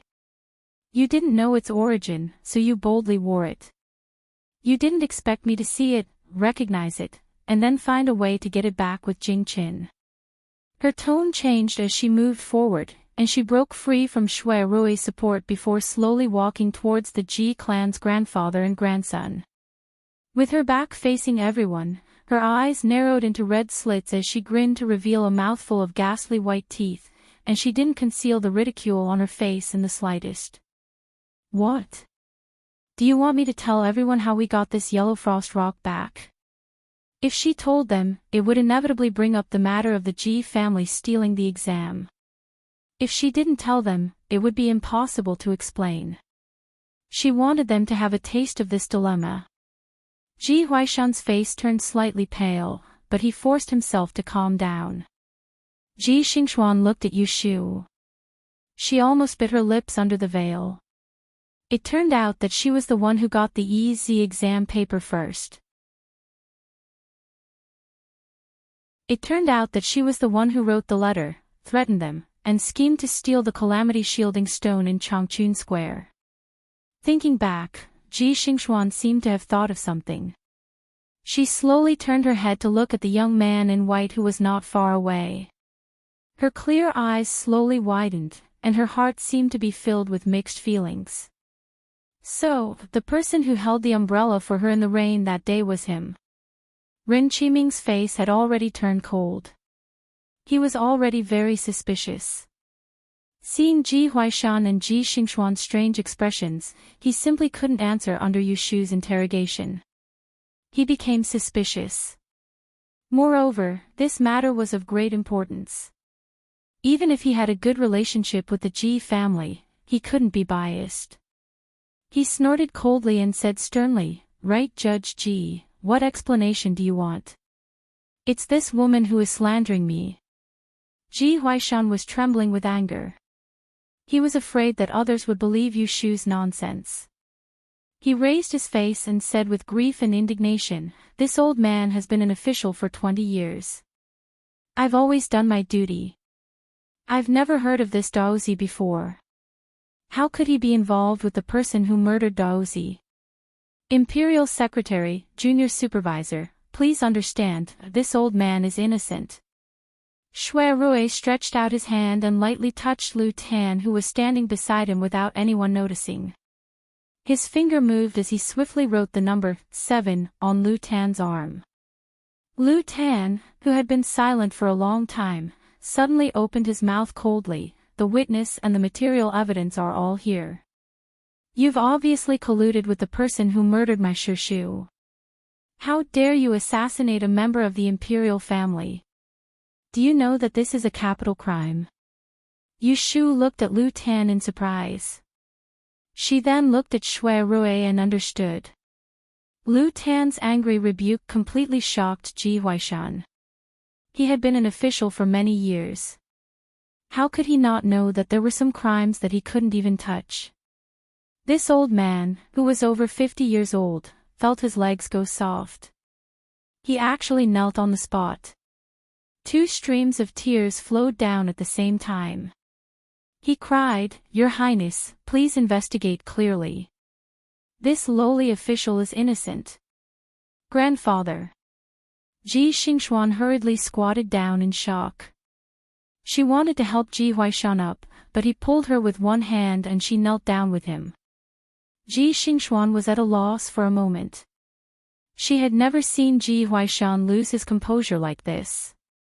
She looked around and saw pairs of cold and suspicious eyes. She finally realized the seriousness of the situation. The hair on her body stood on end. Her face gradually turned pale. She also knelt down with Ji Huaishan and said in a trembling voice, "Imperial Secretary, please investigate clearly. Grandfather and I have been wronged." Yu Shu admired the panicked look of the grandfather and granddaughter from a close distance. She unceremoniously moved to the center and accepted the 2 people's kowtow.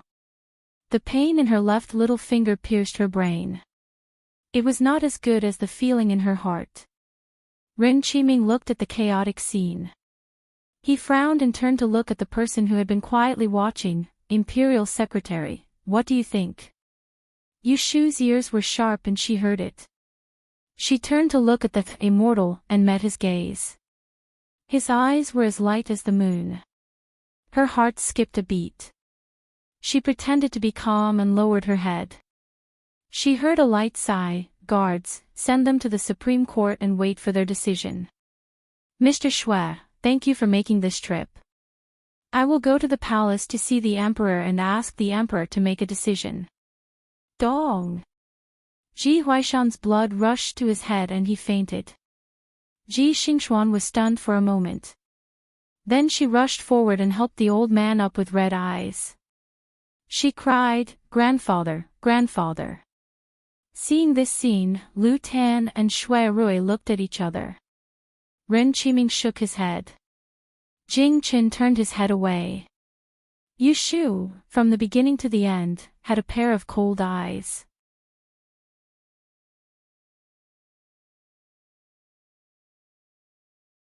Chapter 286. Ji Huaishan fainted and was carried out by the guards. Ji Xingxuan did not resist and staggered out of the room. Before leaving the room, she looked back at Yu Shu. It was a quick glance that was neither angry nor angry, but there was a hint of coldness in it. Yu Shu could tell that it was not over yet. Yu Shu secretly sneered. If it was not over yet, then so be it. She was not afraid of her. She did not expect to make the Ji family extinct this time. However, with another trump card in her hand, it was inevitable that she would be skinned. Moreover, Yu Shu turned to look at the 9th prince, Lu Tan, who was standing next to Shui Rui.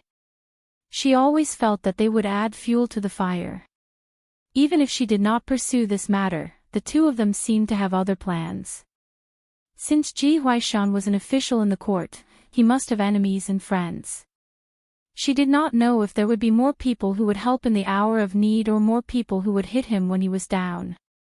Oh! Yu Shu suddenly felt a sharp pain in her head. She gasped and felt dizzy again. Her body swayed and she fell down. At the same time, 2 hands reached out from behind and held her firmly. "Xiaoyu! Shu!" Yu Shu shook her head. To her left, it was Shui Rui and to her right, it was Jing Qin. Both of them were in the same place. She felt dizzy and wanted to vomit. She opened her mouth but could not say anything. She could only raise her right hand and wave it gently. She frowned and endured the churning in her stomach. The two big shots of the Celestial Commissioner were still here. If she really vomited here, it would be embarrassing. Seeing that Yushu's face was getting paler and paler, Shuirui knew that she could not hold on any longer. Therefore, he asked the Grand Secretary to leave. Grand Secretary, my sworn sister is still ill. Tonight, the junior supervisor accidentally twisted her finger. Please allow me to send her back first. I will go to the Supreme Court after she has settled down. The Grand Tipping Master heard the harshness in his words and turned his head to look at Ren Qiming, whose face was slightly red. He said considerately, go quickly. This little girl has suffered tonight. I have a high-grade blood circulation powder.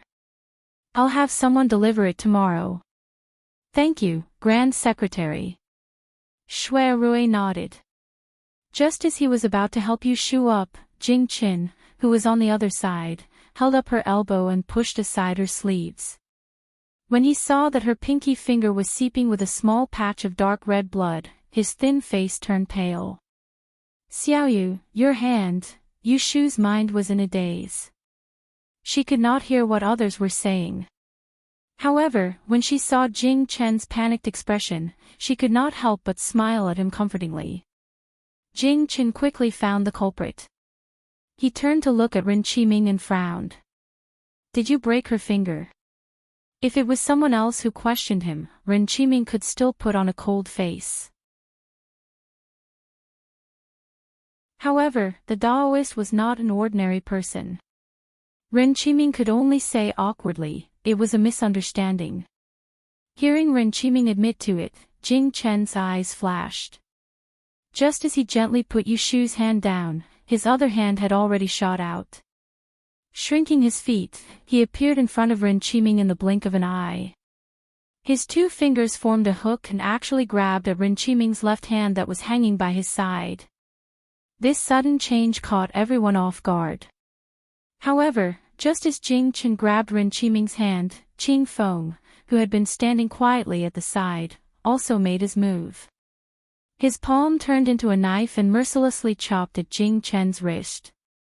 Jing Chen countered with his other palm but did not let go.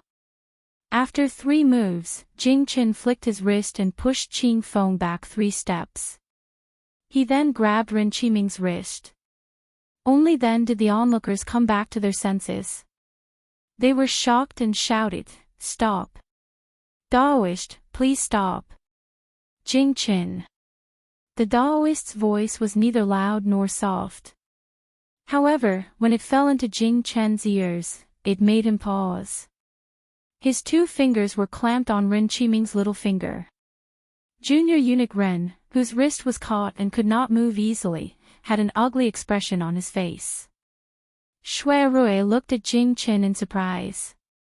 If he was not mistaken, this person was planning to break Ren Qiming's finger. Jing Chen. The Daoist walked 2 steps to Jing Chen and pressed one hand on his arm. What are you doing? Jing Chen looked at Yushu, who was leaning against Shuirui in a daze, and said, I've said that I'll protect Xiaoyu and not let anyone hurt her. He broke Xiaoyu's finger, so I'll break his too. Hearing his matter-of-fact tone, everyone was speechless. However, the Daoist smiled. Not only did he not stop him, he even turned to Ren Qiming and asked, You heard him. You broke his finger, and now he wants to break it back. What are you going to do? Ren Qiming's face darkened, but he did not look for an excuse. He said, Daoist, just do it. Daoist. The attendant, Qing Feng, covered his injured chest and stepped forward. He reached out a hand to Jing Chen and said, Daoist, if you want to break it, then break it. It's me who broke this young lady's finger. It has nothing to do with you, Your Excellency. Qing Feng, step back. Ren Qiming frowned and reprimanded. He had to bear the consequences of his own actions. With his current status, how could he act like a rogue? Your Excellency. Jing Chen looked at them, and for a moment, he did not know whose finger he should break. The Daoist looked at this scene with a faint smile and did not try to dissuade them. Lu Tan wanted to say something, but he hesitated and did not say anything. At this moment, there was a light cough, and a weak voice sounded, "Jing Chen, you don't have to do this." Cough, cough. Sir Ren was anxious for your safety, so he hurt me by mistake. I don't blame him. Actually, Yu Shu was not unconscious. Her mind was still clear at this moment. She had seen Jing Chen make a move just now, so she pretended to be ignorant and waited for the crucial moment to speak. It was pure nonsense to say that she did not blame Junior Supervisor Ren. The 10 fingers were connected to the heart, so how could the pain of having one's finger broken be resolved with just a few words? However, compared to venting her anger and making enemies in the future, she was more willing to let this high-ranking junior supervisor recognize her as a good son. Moreover, she could see that Ren Qiming was a person who liked to be just and could not tolerate any wrongdoings. This kind of person had always been strict with himself. Making him feel guilty was more painful than having his finger broken. Shui Rui lowered his head to look at Yu Shu, who looked dispirited after seeing the doctor. He could clearly guess what was on her mind. Seeing that she was still able to play tricks in this state, he really did not know what to say. Martial uncle, Lu Tan spoke at the right time. I think Miss Yu's condition is not good. It's better to send her back as soon as possible. Don't delay any more. Jing Chen looked at Yu Shu and saw her nod lightly. He hesitated for a moment, then let go of Ren Qiming and walked back to Yu Shu's side. Just as he was about to help Yu Shu, he heard Senior Supervisor Ren say, "Dozy, you should go to the palace with me first to report to the Emperor. Let Mr. Shui send Miss Yu back first." Yu Shu's eyelids twitched, and she quietly raised her hand. Using her body as cover, she grabbed Jing Chen's sleeve. What a joke. She hadn't even gotten a good explanation from Jing Chen, so how could she let him go like this? However, it was also strange. This senior supervisor Ren should know the secret of Jing Chen's K star. Why wasn't he afraid of the emperor being killed?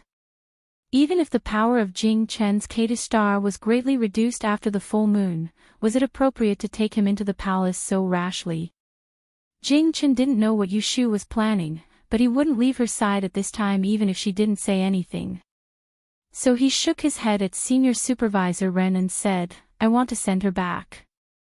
"I can't go with you." Senior Supervisor Ren looked at them and didn't stop them.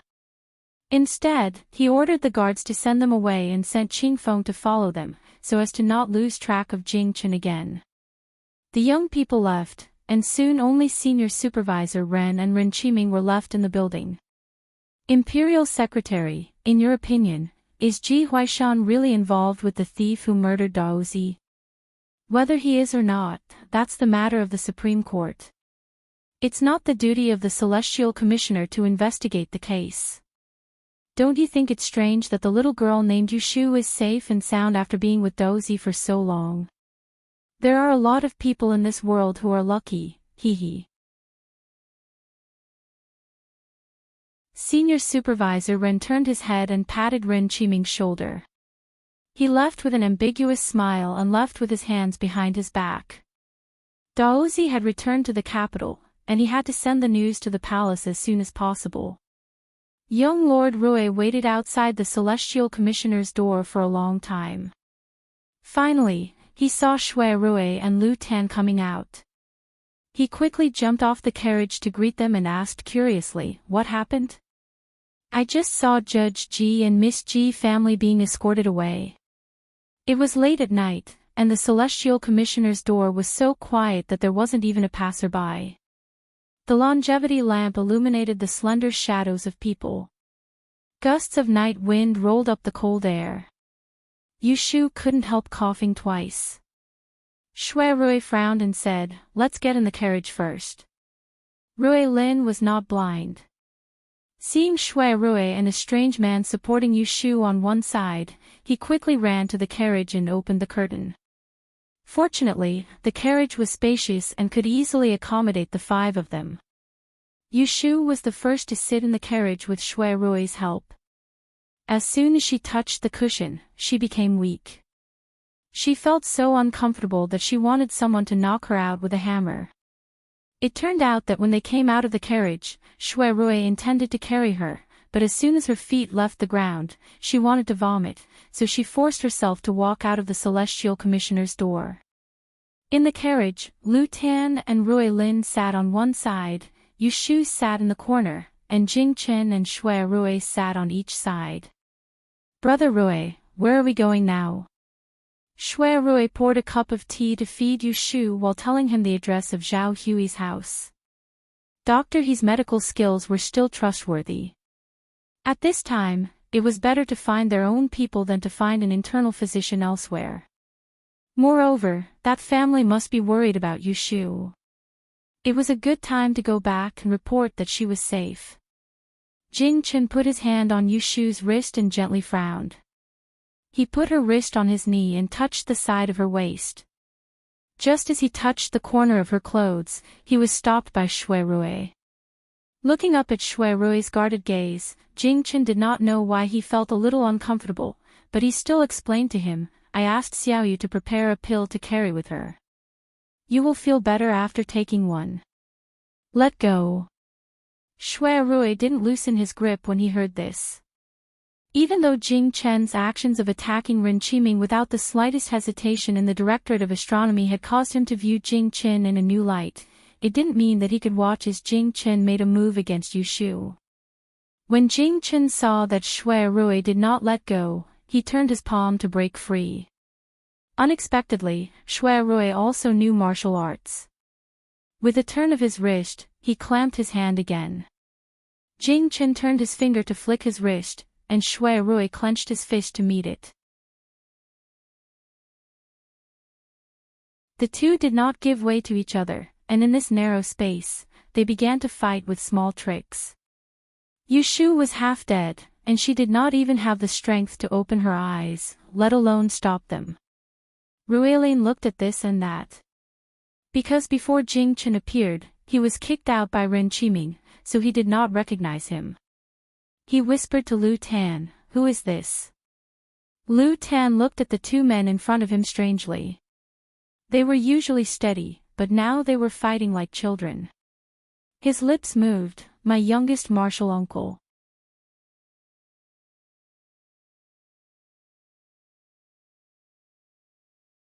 Chapter 287. It was night, but no one was sleeping in the courtyard. The front hall was bright. Zhao Hui was sitting on a cushioned chair with her belly out. From time to time, she would look outside the door. Her face was full of anxiety. He Fengji was walking back and forth in front of her. Pei Jing was holding a cup of tea in his hand. He let it cool down but did not take a sip. In the afternoon, Yu Shu was taken away from Huiran Medical Center. He Fengji first went to find Pei Jing. Because he did not even know where the official came from, Pei Jing took him to several government offices in the east of the city to inquire. Finally, he described the style of the official's uniform and learned that it was the official of the Celestial Commissioner. The two returned home to discuss countermeasures. When they were at their wits' end, Shui Rui sent Lao Chui to inform them that he would go to find Yu Shu. He told them to be patient and wait for news at home. Who knew that they would wait until midnight? The more they waited, the more anxious they became. Everything was fine. How did we offend the Shengguan family? Zhao Hui was so anxious that she was crying. She was afraid that something would happen to Yu Shu. Pei Jing sighed and said, "Let's wait a little longer. That young Master Chow is not an ordinary person. There should be a way to save her." He Fengji walked to the door and looked at Yu Xiaoxiu, who had been standing outside for almost an hour. He Fengji clenched his fists and turned to Pei Jing and said, "No, I have to go to the Celestial Commissioner and take a look." Seeing this, Pei Jing turned to Zhao Hui and said, "Let's go and take a look. You wait at home." Zhao Hui nodded quickly. When the two men walked to the door, they saw a carriage coming from not far away. It stopped in front of the door.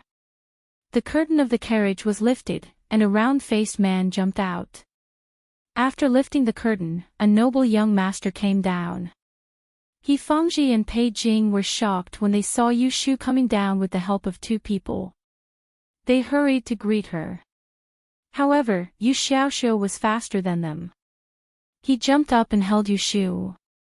He immediately recognized Jing Qin. Sister, what's wrong with you? Brother Jing." Not to mention how surprised Yu Xiaoxiu and others were when they saw Jing Qin. A group of people helped Yu Shu into the courtyard and into the bedroom. Jing Chen and Shui Rui followed them, leaving Lu Tan and Ruilin outside the door. They were polite and did not break into a woman's boudoir. Yu Shu finally leaned against the bed.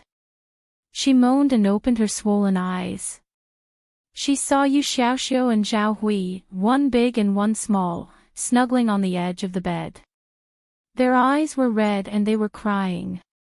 She coughed and said weakly, "Stop. My body hurts more when I see you crying." However, no one was in the mood to joke with her. Shui Rui pulled the quilt over her and turned sideways to make room for He Fangji. He told him, "My left hand's finger was broken. I reattached it at the last minute. Please take a look at the injury." When Zhao Hui heard this, tears streamed down her face. Her body swayed and she almost fainted. Pei Jing hurriedly asked the maidservants to coax her outside to sit and wait. He Fangji rolled up Yu Shu's sleeve and checked her left hand. When he touched it, Yu Shu shivered. She gritted her teeth and endured the pain. The blood vessels on her neck were so tight that they turned blue. The few people present couldn't bear to see her like this. He Fangji couldn't help but say angrily, "Who is so vicious?" To make people feel pain, they actually picked the tendons and bones and twisted them. They deserve to die. These words echoed the thoughts of the few people beside the bed. Yu Xiaoxiu's face was filled with hatred. He gritted his teeth and his face was filled with malice. Shui Rui asked worriedly, "Can it be reattached? Will there be any side effects?" He Fangji said, "It's good that it can be reattached, but…" "Ai, Xiaoxiu, go to the kitchen and ask them to boil some water. Then, bring the medicine box and the needles in my room over." "Yes." Yu Xiaoxiu wiped his tears and ran out. Hearing the conversation between Shui Rui and He Fangji, Yu Shu's ears twitched but she didn't open her eyes. Under the bed, Kim Bao poked his head out. Seeing that there were so many people around, he shrank his head back and slipped out from the side of the bed. While no one was paying attention, he nimbly climbed up the wardrobe and squatted high. His pair of black eyes stared at the people below. Shui Rui watched as He Fangji covered Yu Shu with the quilt. Jing Chen and Yu Xiaoxiu stood motionless in front of the bed. He quietly retreated. Pei Jing, who was standing in front of the window, looked at him and pondered. Lu Tan and Rui Lin were still waiting outside. When they saw him come out, they asked about Yu Shu's situation. Their worried faces were not fake. Lu Tan had a good impression of Yu Shu because of her relationship with Jing Qin. Rui Lin knew that Shui Rui valued this girl very much. In addition, last night when they were drinking at Wang Ji Lu, her temper made him think more of her. "Let's go outside and talk." Shui Rui thought that this wasn't a good place to talk, so he brought the two of them to the carriage. After whispering to each other for a while, Shui Rui got off the carriage alone and watched them leave before he turned around and entered the courtyard. He Fangji fixed the broken finger of Yu Shu and used acupuncture to relax the meridians. Yu Shu fell asleep in the middle. "Okay, let her sleep. I will go and get the medicine to make soup. You guys go outside first and let the maid clean her up." He Fengji asked the people around the bed to go outside and left Yun Do to take care of Yu Shu. Yu Xiaoxiu stood at the door of the bedroom. Shui Rui sat down on the chair and called him over. He patted his head and comforted him. "Don't worry, your sister will wake up tomorrow." Yu Xiaoxiu turned his head with red eyes and asked, "Brother Shui, who took my sister? Why did they take her?" Shui Rui glanced at Jing Qin, who was standing outside the bedroom, and whispered to Yu Xiaoxiu, "They took the wrong person and wronged your sister. Everything has been cleared up, so it doesn't matter." Jing Chen's expression changed. He turned his head and wanted to say something, but he didn't know how to explain. His eyes dimmed and he turned back to look at the door in front of him. Just like that, the few of them stood guard outside for the entire night. At dawn the next day, He Fengji came and persuaded them to rest in the guest room. Only Pei Jing, who was slightly older, could not bear it and went to sleep. At dawn, Yu Shu slowly woke up. She moved her head and saw Yu Xiaoxiu sleeping next to her bed. Her eyes softened and she coughed twice to wake him up. Yu Xiaoxiu rubbed his eyes and sat up. Once he was awake, he asked Yu Shu if it hurt here and there. Yu Shu wouldn't tell him that it hurt like hell. She could only let him help her up and fool him to call Dr. He. As soon as Yu Xiaoxiu went out, Jing Chen and Shui Rui came in one after the other. Because Yu Shu slept with her clothes on last night and was among the patients, she didn't break the rules. When Yu Shu saw Jing Chen, she first thought of him as a fiend. Because Shui Rui was present, she didn't directly ask him if he harmed the people in her courtyard. She looked at the two of them frowning, and could not help smiling. Shui Rui said in a bad mood, "You're so sick and you're still happy. Who said that I can't be happy when I'm sick?" After sleeping, Yu Shu's spirit was much better. In addition, she had a big victory last night, so she was in the mood to argue with him. However, her broken voice was really hard to hear. Fortunately, he didn't mind her tormenting his ears. Of course, Shui Rui knew what she was happy about. Seeing that she was in better spirits, he was relieved. He asked curiously, "The stone that you took last night, was it really lost when Jing Chen was killed?" Shui Rui's question hit the nail on the head. Yu Shu didn't plan to hide it from him and said with a smile, "Of course not. Actually, that yellow frost stone was given to me by Jing Chen in Yang City. At that time, I didn't know it was a treasure and accidentally lost it. Who would have thought that it fell into Ji Xingxuan's hands? Afterwards, Jing Chen and I went to the capital. Do you still remember that before the Diyan examination, you asked young Master Feng to bring me to the Imperial Historian's Library? I bumped into Ji Xingxuan there and saw that she was wearing the yellow frost stone. I then used a trick to take it back. She didn't know that the stone was in my hands. Last night, I had an idea to use this to frame her. She was implicated in the crime of murdering a relative of the emperor. It wasn't something that they could explain with just a few words.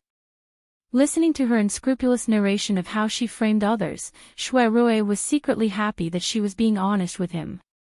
On the other hand, he had a headache because of her audacity. After Yu Shu finished speaking, she looked at Jing Chen's expression. Seeing that he was silent, she asked, "Jing Chen, what's wrong?" Jing Chen hesitated. "Xiaoyu, isn't it against morality to lie and frame others?" Hearing this, the smile on Yu Shu's face faded. She whispered, "Morality? I only know that they tried to harm me first. Therefore, I have to fight evil with evil. Last night, you said that Ji Xingxuan already knew you. However, she pretended not to know you and tricked you back to her house. Then, she brought you to the Celestial Commissioner's office to claim credit. You are innocent and do not know how evil people can be.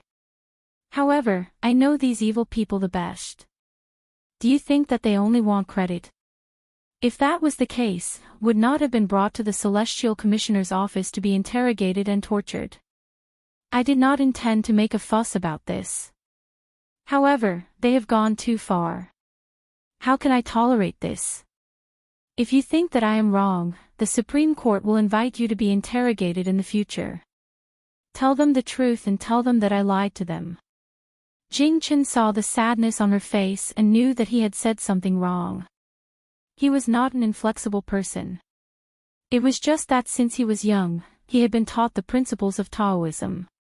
He did not like disputes.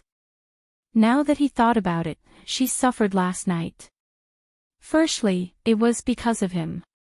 Secondly, it was because she was framed. He felt that the Ji family had reaped what they sowed. Shui Rui was listening to their conversation from the side, and it was not convenient for him to interrupt them.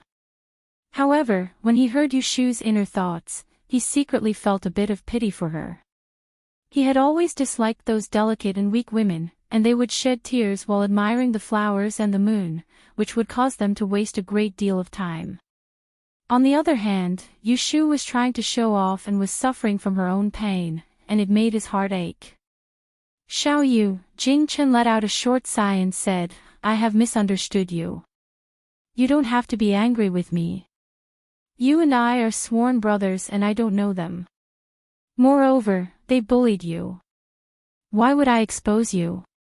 I will definitely speak up for you. Yushu looked at him from the corner of her eyes. She pretended to be suspicious, really. You are willing to lie for me?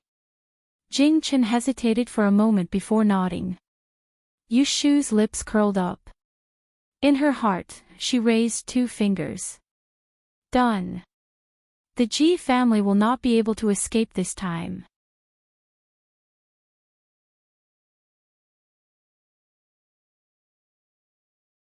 Chapter 288. Yushu and Shui Rui and Jing Chen were talking in the room when Fangji hurriedly walked in and said that there were a lot of carriages and horses outside the gate, as well as several officials who wanted to see some daozi. It turned out that when the emperor went to the palace last night, he already knew that Jing Chen had been found and urgently wanted to see him. As soon as the sun rose, he sent people out of the palace to receive him. Yushu repeatedly said, Jing Chen, go with them. Remember what I told you just now, it is inconvenient for me to get up, let Shui Dage escort you out. Jing Chen nodded and said, after I see His Majesty, I will come back to see you. Jing Chen was not only the descendant of Yunhua Ez, he was also the late Princess Chang's only son. Now that his identity was revealed, he had become His Majesty's nephew, his status was indescribably noble. Although the matter was rushed, the palace still sent a proper guard of honor to receive him. Fangji and Pei Jing watched from the door as Jing Chen was respectfully escorted to the brocade-covered carriage and escorted away by a group of imperial bodyguards. They were bewildered and hurriedly went back to their room to ask Yushu. Yushu told them Jing Chen's identity, causing the 2 of them to exclaim in surprise again and again. Shui Rui on the side said with a smile, Dr. He, you have rendered meritorious service in treating Daozi's illness, and Shu has saved his life. When Daozi enters the palace to report to His Majesty, he will definitely reward you. I congratulate you in advance.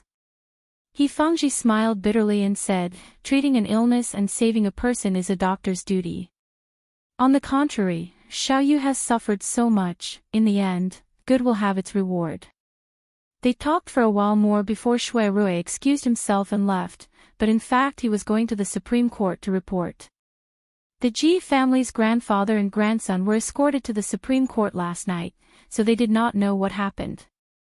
After Shui Rui left, Yushu drank the medicine and ate some breakfast before going back to sleep. She had exhausted herself yesterday, and in addition to her internal and external injuries, she had to rest well. She slept until the evening. Yu Xiaoxiu shook her awake. Yushu woke up in a daze and heard that Shui Rui was here again. In the bedroom, Yushu sat leaning against the headboard of the bed. Her body was covered with a quilt, and her upper body was draped in a cotton-padded jacket. Her hair was neatly draped behind her head as she listened to Shui Rui's account of his visit to the Supreme Court during the day.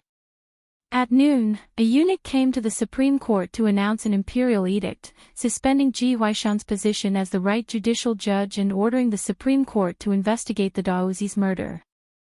An official was appointed to take over the case. Because I was present last night, I was also appointed to assist in the investigation. In the afternoon, a court was set up to interrogate Ji Huaishan and Ji Xingxuan. These two grandfather and grandson insisted that the blocking disaster stone was picked up in Yang. They also summoned two servants from the Ji family to interrogate them. They both said that when they were in Yang, they had seen Ji Xingxuan in possession of the stone. Because there was insufficient evidence, it was difficult to distinguish the truth from the falsehood, so they were temporarily detained in prison to await a retrial. After listening to this, Yu Shu asked with a smile, since it was an interrogation, was there any torture? Thinking back to last night, she had merely refused to confess Jing Chen's whereabouts and her fingers had been broken. Now that Ji Huaishan and Ji Xingxuan were stained with the capital crime of murdering the imperial family, they should at least suffer some physical pain first. Each of them received 15 lashes. Yu Shu curled her lips, only a few lashes. That day when she went to beat the drum and climb the court for Zhao Hui, she received more than this number of lashes. Shui Rui knew what she was dissatisfied about, so he explained, the lashes of the Supreme Court are half a foot wide. After 15 lashes, Ji Huaishan fainted again. Ji Xingxuan, on the other hand, was strong-willed and didn't make a sound. But in the end, she was also carried away. Only then did Yu Shu feel slightly better. She asked him again, how are you going to investigate next? Will you summon me for questioning? Shui Rui said, not only you, but also Jing Qin, Junior Supervisor Ren, and everyone else involved in this matter will be invited by the Supreme Court for tea. He paused, crossed his arms, and leaned against the study table. He looked at her and continued, even though the Ji family's grandfather and grandson are in prison, but with just a small stone, there is no concrete evidence. Even if I interfere, they will only suffer some more physical pain. Sooner or later, they will be released. Ji Huaishan has been an official for many years. Moreover, as the Celestial Commissioner's right magistrate, he has many connections in the court. If there is someone to protect him, after he is released, I am afraid it will not be difficult for him to be reinstated. Moreover, that Ji Xingxuan participated in this year's Diyan examination. It is very likely that she will pass. When the results are released, her reputation will spread everywhere. The Ji family will regain their fortune and will definitely not let you off easily. What Shui Rui said, Yu Shu knew in her heart. However, there was no worry on her face. She smiled and said, this crime of murdering the imperial family was originally fabricated by me. It is not surprising that they will be exonerated. However, there is another crime that they cannot escape from. Not only will Ji Huaishan lose his position, but that Ji Xingxuan's future will also be ruined. Oh. Shui Rui's eyes flashed. He straightened his body and asked doubtfully, what other crimes do you think they have committed? Yu Shu sneered. She enunciated each word clearly, the Diyan examination. Shui Rui was startled. He blurted out, really? Yu Shu gently touched her tightly wrapped little finger that was faintly aching. She said, didn't I tell you? This yellow frost stone was originally in Ji Xingxuan's hands. I accidentally discovered it and plotted to ask for it. Yu Shu told Shui Rui about her encounter with Ji Xingxuan in the Imperial Historian's Library. She eavesdropped on Ji Xingxuan's conversation with another woman. She accidentally obtained Yunhua Yi's examination paper. She guessed that the Ji family had stolen the examination paper. She wrote a letter to Ji Xingxuan in secret. She proposed to use the yellow frost stone to exchange for it. Finally, at Eternal Spring Workshop, she borrowed a rainstorm to exchange for the yellow frost stone. At the end, she snorted coldly and said, "The G family didn't know that I was anonymous. They probably thought that I would copy the examination paper and wouldn't report them. Thus, they carried on without fear. They didn't know that I directly gave up on the astrology exam. I didn't get involved in this." Shuirui's expression changed. He really didn't expect Yu Shu to have such a trick up her sleeve. Stealing the examination paper was no small matter. Although it wasn't as serious as murdering the imperial family, if it could be carried out, not only would Ji Huaishan lose his official position, but Ji Xingxuan would also fail the Diyan examination this year. However, what shocked him even more was that Yu Shu knew the answer to the examination paper. Yet, she resolutely resisted the temptation and gave up on the examination paper. In exchange, she had the Ji family in her hands, waiting for an opportunity to make a move. Thinking about it again, last night, she used the yellow frost stone to frame the Ji family and sent them to prison. It wasn't for a moment of anger, but to use the Ji family as a cover for the Diyan examination paper. It was a series of schemes. Shuirui looked at Yu Shu, who lay on the bed with a sallow and sickly expression, and he felt a wave of agitation in his heart, and he couldn't help but ask himself exactly what sort of man would be able to make a woman like this willingly submit to him. A clear figure flashed in his mind. Shuirui shook his head secretly. It wasn't that he couldn't see Yu Shu's persistence towards Jing Qin. It was that persistence, when it came to love, lacked something. Coming back to his senses, Shuirui said to Yu Shu, "The Supreme Court handles cases strictly. With Jing Chen and you as witnesses, we can certainly file the case of Ji Huaishan stealing the examination paper as a case. But if we want to convict them, we still lack some evidence. You just said that they took Yunhua Yizi's examination paper. They must have destroyed it a long time ago. Since we don't have any physical evidence, we can't prove that the examination paper was leaked. Ji Xingxuan wouldn't be so stupid as to copy the original question. With just a few testimonies, it won't be easy to prove that they stole the examination paper. You don't have to worry about that. Ji Xingxuan won't copy the original question, but someone else will." Yu Shu smiled evilly. Looking at Shuirui's confusion, she explained, "After I exchanged Yunhua Yizi's examination paper for the yellow frost stone, a few days later, before the astrology examination began, I visited the human training hall with Jing Chen at night. I copied the answer paper into many copies and put them in the examinee's room, indicating that it was this year's examination paper. In this way, you can go to the Celestial Commissioner to investigate the examinee's answer paper, and you can prove that this year's astrology examination paper was leaked. With my and Jing Chen's testimonies, do you think they can run away?" The Ji family never expected that not only did she not copy the answer paper, but she also gave the answer paper to someone else, leaving behind evidence of their crime. Yu Shu originally had no intention of accusing Ji Huaishan of stealing the exam paper. At first, she only dug a trap for them. If they were lucky, they could jump over it. But now, she wanted to push them into a trap. Shuirui's eyes brightened. He clapped his hands and said, "That's it. In the next 2 days, I'll send someone to bring you to court for interrogation. At that time, you can tell me about the Ji family stealing the exam paper. I'll push the boat with the current and hold them accountable." Yu Shu smiled and said, "Thank you, big brother." The two of them talked in the room. Because they were discussing confidential matters, there was no one else present. However, they were a man and a woman alone, and it was not good for them to stay in the same room for too long. Yu Xiaoxiu squatted at the door and waited for a long time. When he did not see Shuirui coming out, he raised his voice and asked, "Brother Chao, are you done talking? It's time for my sister to take her medicine." Shuirui did not have anything else to discuss with Yu Shu, so he let Yu Xiaoxiu come in.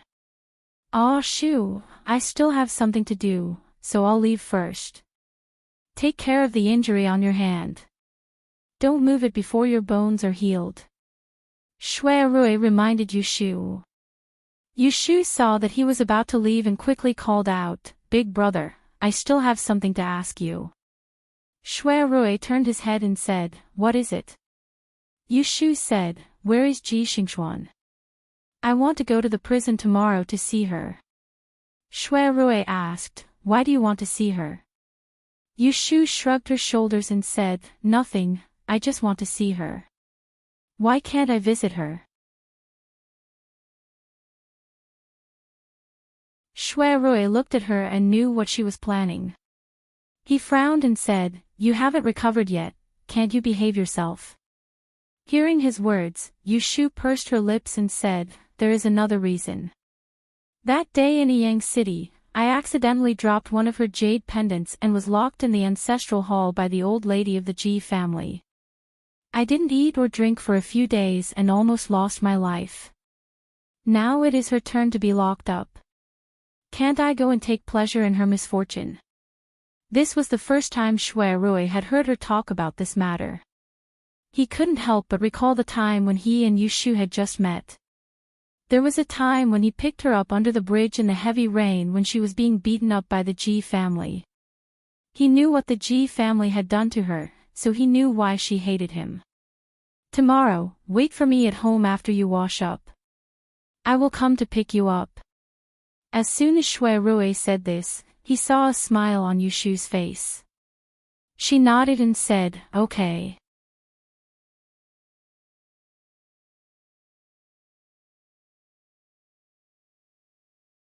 Chapter 289. Because Jing Chen was found, the notices posted in the city were taken down the next day. The news of Daozi's return to the capital spread like wildfire, and many people took action. Because they were suspected of plotting to murder a relative of the emperor, the Ji family's residence was also sealed and investigated the next day. The related relatives were all grounded at home, suspended from work, and imprisoned. Such a commotion also alarmed some people. Let's not talk about this for now. Jing Chen was picked up by someone from the palace yesterday, and there was no news about him. Yushu got up early the next day. After changing her dressing, Fengji dressed herself neatly and waited for Shui Rui in the room. Shui Rui didn't let her wait for long. As soon as the sun rose, he came to pick her up in a carriage, and the two of them went to the prison in the west of the city. In the city of Anling, there were two prisons in the east and west of the city. One was for the convicted felons, and the other was for the prisoners who were waiting to be interrogated but hadn't been convicted. Both prisons were heavily guarded. There was a saying that only in troubled times can there be severe punishments. The Yin dynasty had been prosperous for 300 years, and now it was peaceful. Compared to the previous dynasty, the criminal law was lenient, and there were few criminals sentenced to death. But in contrast, the law was strict.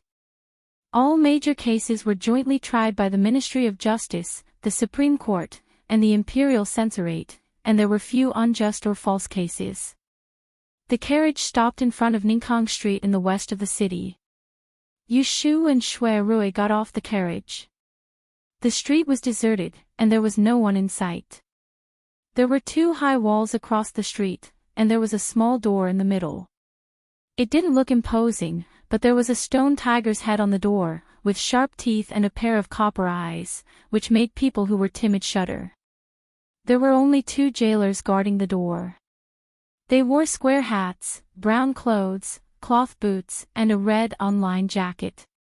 They held spears in their hands, and when they saw someone approaching, they crossed the spears in their hands to block the door and asked with a serious face. Shui Rui held the official token of the Supreme Court and said that he was here to visit. The jailer recognized his position, so he respectfully invited him in, asked who he was looking for, and led the way. After entering the door, there was a narrow alley, which could only allow 4 people to walk side by side. There were 2 jailers guarding at a certain distance. It wasn't the first time that Yushu was in prison.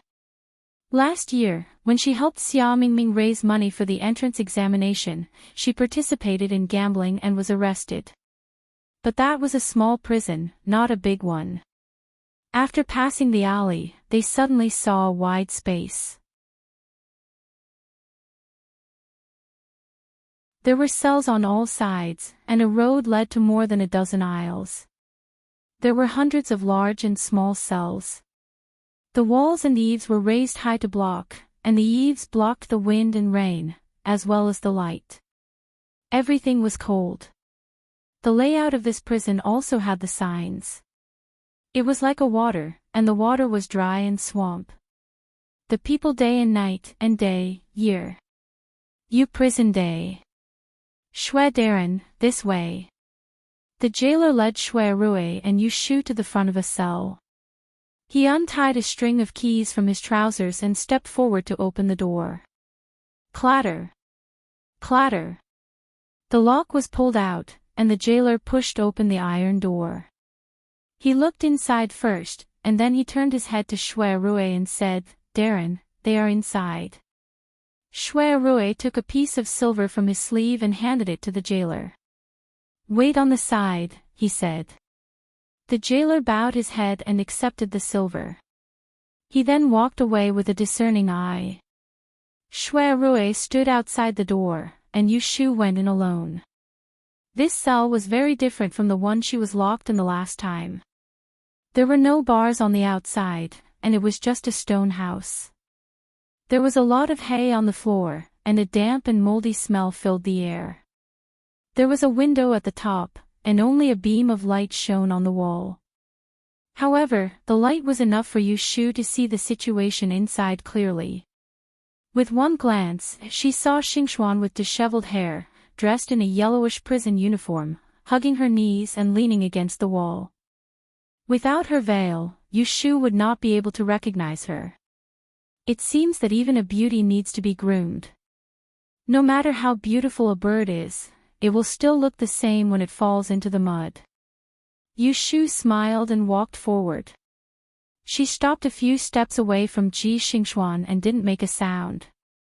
She crossed her arms and looked down at Ji Xingxuan from head to toe. When she saw Ji Xingxuan's disheveled appearance, she was secretly pleased.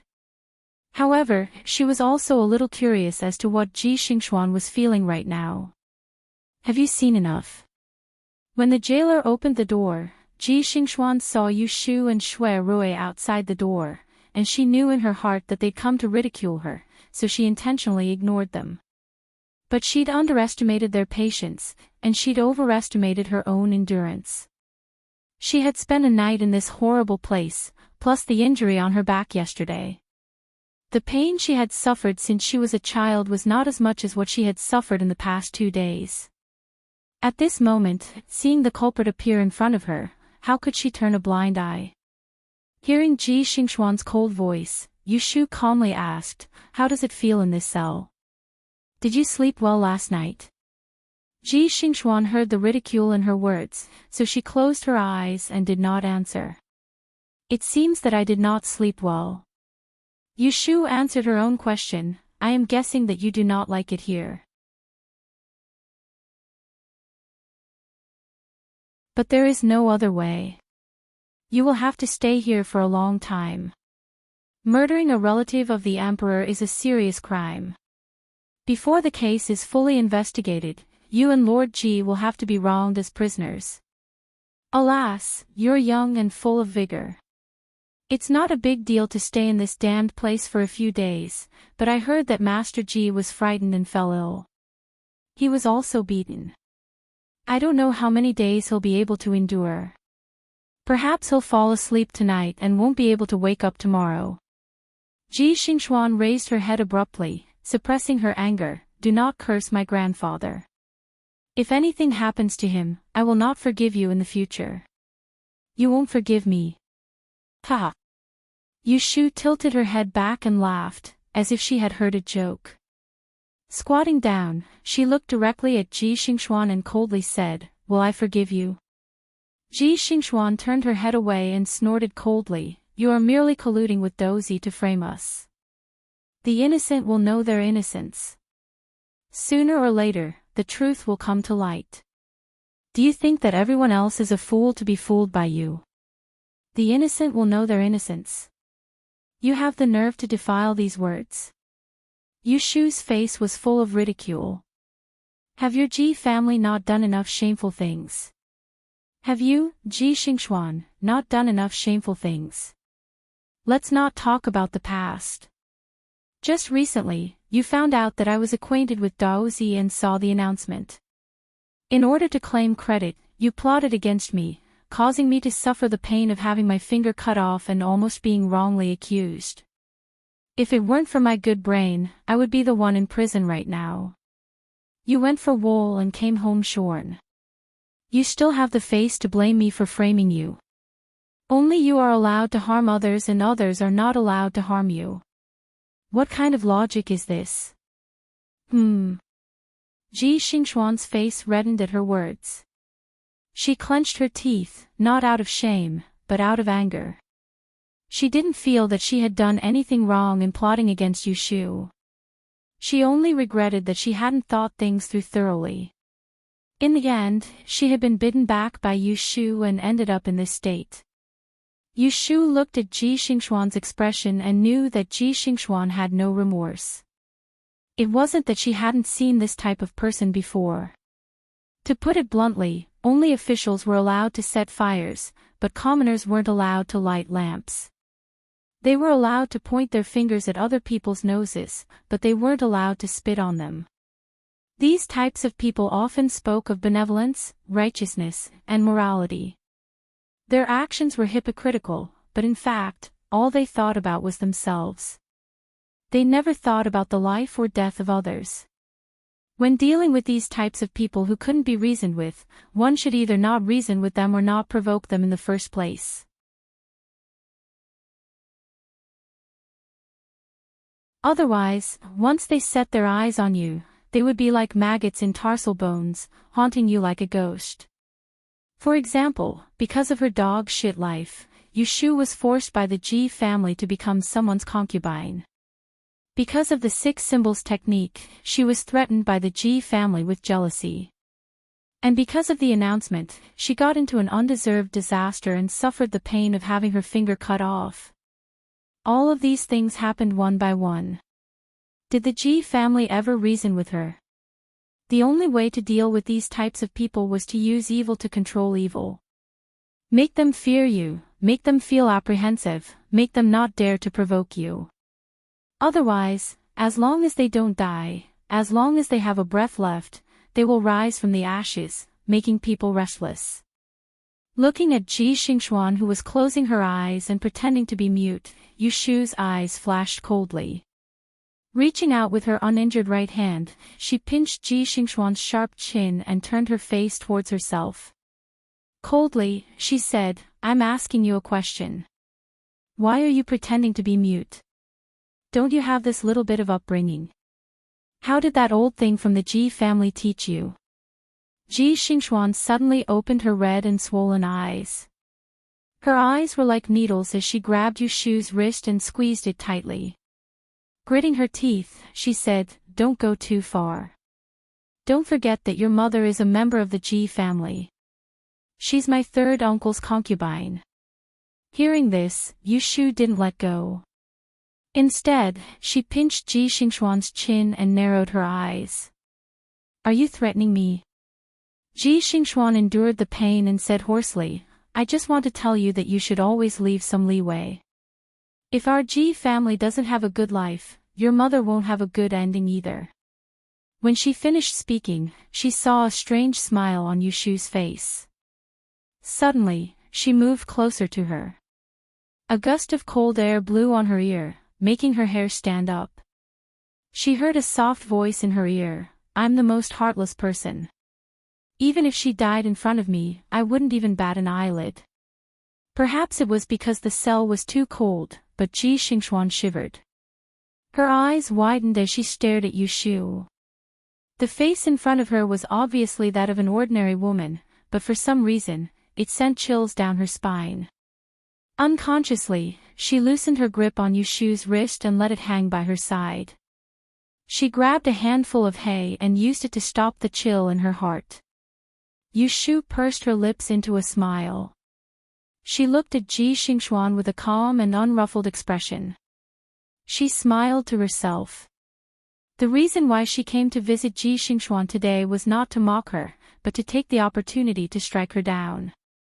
She wanted to leave a shadow in her heart so that when she came to pester her in the future, she would have to think twice about whether or not she had the ability to do so. It wasn't that Yu Shu didn't want to eliminate the root of the problem. It was just that she and the Ji family hadn't reached the point where they were mortal enemies. It was different from Bai Qing and Qiu Biao, who insisted on fighting to the death. She wasn't a cold-blooded pervert who would kill anyone who offended her. Moreover, she didn't have the ability to wipe out the entire family. "Ah, Shu, are you done?" Shui Rui was standing outside the door. He didn't know what was going on inside. It wasn't that his eyesight wasn't good, but that he was intentionally avoiding it. He didn't look or listen, but he felt that the prison wasn't clean. He didn't want Yu Shu to stay for long, so when he saw that it was about time, he called out to her. "I'm leaving. Rest well. There's a good show waiting for you. Take care." Yu Shu let go of Ji Xingxuan's chin. She brushed her hand across the hair on her forehead. She felt that Ji Xingxuan was like a hedgehog, so she laughed foolishly and got up to leave. "Big brother, let's go."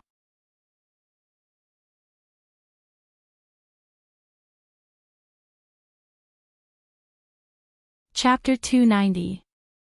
Yu Shu and Shui Rui came out of the prison cell and walked along the narrow path out of Tiger's Head. The carriage was waiting on the opposite side of the street. Lao Chui opened the curtain and the two of them got on the carriage. Shui Rui wasn't curious enough to find out what Yu Shu and Ji Xingxuan talked about. As he asked her if there was any other place they wanted to go next, he hung up the curtains because he found it dark and casually looked outside. He saw another carriage with a vermilion canopy driving by slowly not too far away. Shui Rui slightly stuck his head out and saw that the carriage had stopped outside the entrance of the prison they had just left. "Take me home directly, big brother." "What are you looking at?" "Oh, nothing. I'll take you home." Shui Rui turned around and sat down. If he was not mistaken, that carriage just now belonged to the seventh prince, Lu Hao. Shui Rui took Yu Shu back to Zhao Hui's house. He then turned the carriage around and went to Wang Ji Lu. He entered from the backyard and went up to the second floor. Lu Tan was waiting for him in the innermost room. "Your Highness, I came late. I made you wait for a long time." Shui Rui lifted his robe and sat down opposite Lu Tan. "There are no outsiders. Biaoxiong can just change my handwriting." Lu Tan poured a cup of freshly brewed purple bamboo shoots on the table and handed it to him. He asked, "Did you go to see Miss Lianfang? Is her body well?" Shui Rui nodded and sighed. "I'm only worried that her little finger might have some side effects." Lu Tan said, "Miss Lianfang has gone through a lot of trouble to protect my Shu." As he said that, he handed over a silver brocade box to him and said, "This is a secret medicine used by my sect to fix bones and heal wounds when I was practicing at Tianshi Taoism. I've written the method of use inside. Bring it to her." Shui Rui's eyes brightened. He thanked him and put away the brocade box. Then the two of them got down to business. Yesterday when Shu entered the palace, Imperial Father was very happy. He ordered us princes and princesses to hold a banquet in Qingguang Hall. We introduced Shu one by one. We drank until Shu stayed in the palace last night. This morning, Imperial Father mentioned this matter in front of everyone. It seems that he intends to take Shu to worship the imperial tomb next month. But he didn't mention that Shu was murdered on the way. Obviously, the case has not been investigated clearly. Do you have any news from your side? As soon as Lu Tan returned to the capital, he would stay at the prince's mansion for a long time and did not need to return to the mountain. Tomorrow he would have to attend the morning court session. Although Shui Rui was a fifth-grade official, he was only a deputy. He only had to attend the court session for 2 days every month.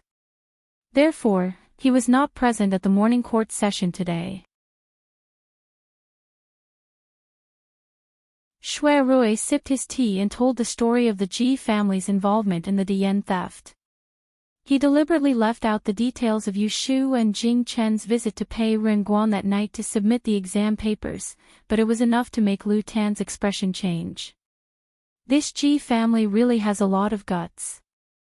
They even extended their hands into the examination hole. I heard that in the 9th year of Zhaoqing, one of the examiners was found to have practiced favoritism and was expelled from the capital. 3 examinees were beaten to death on the spot.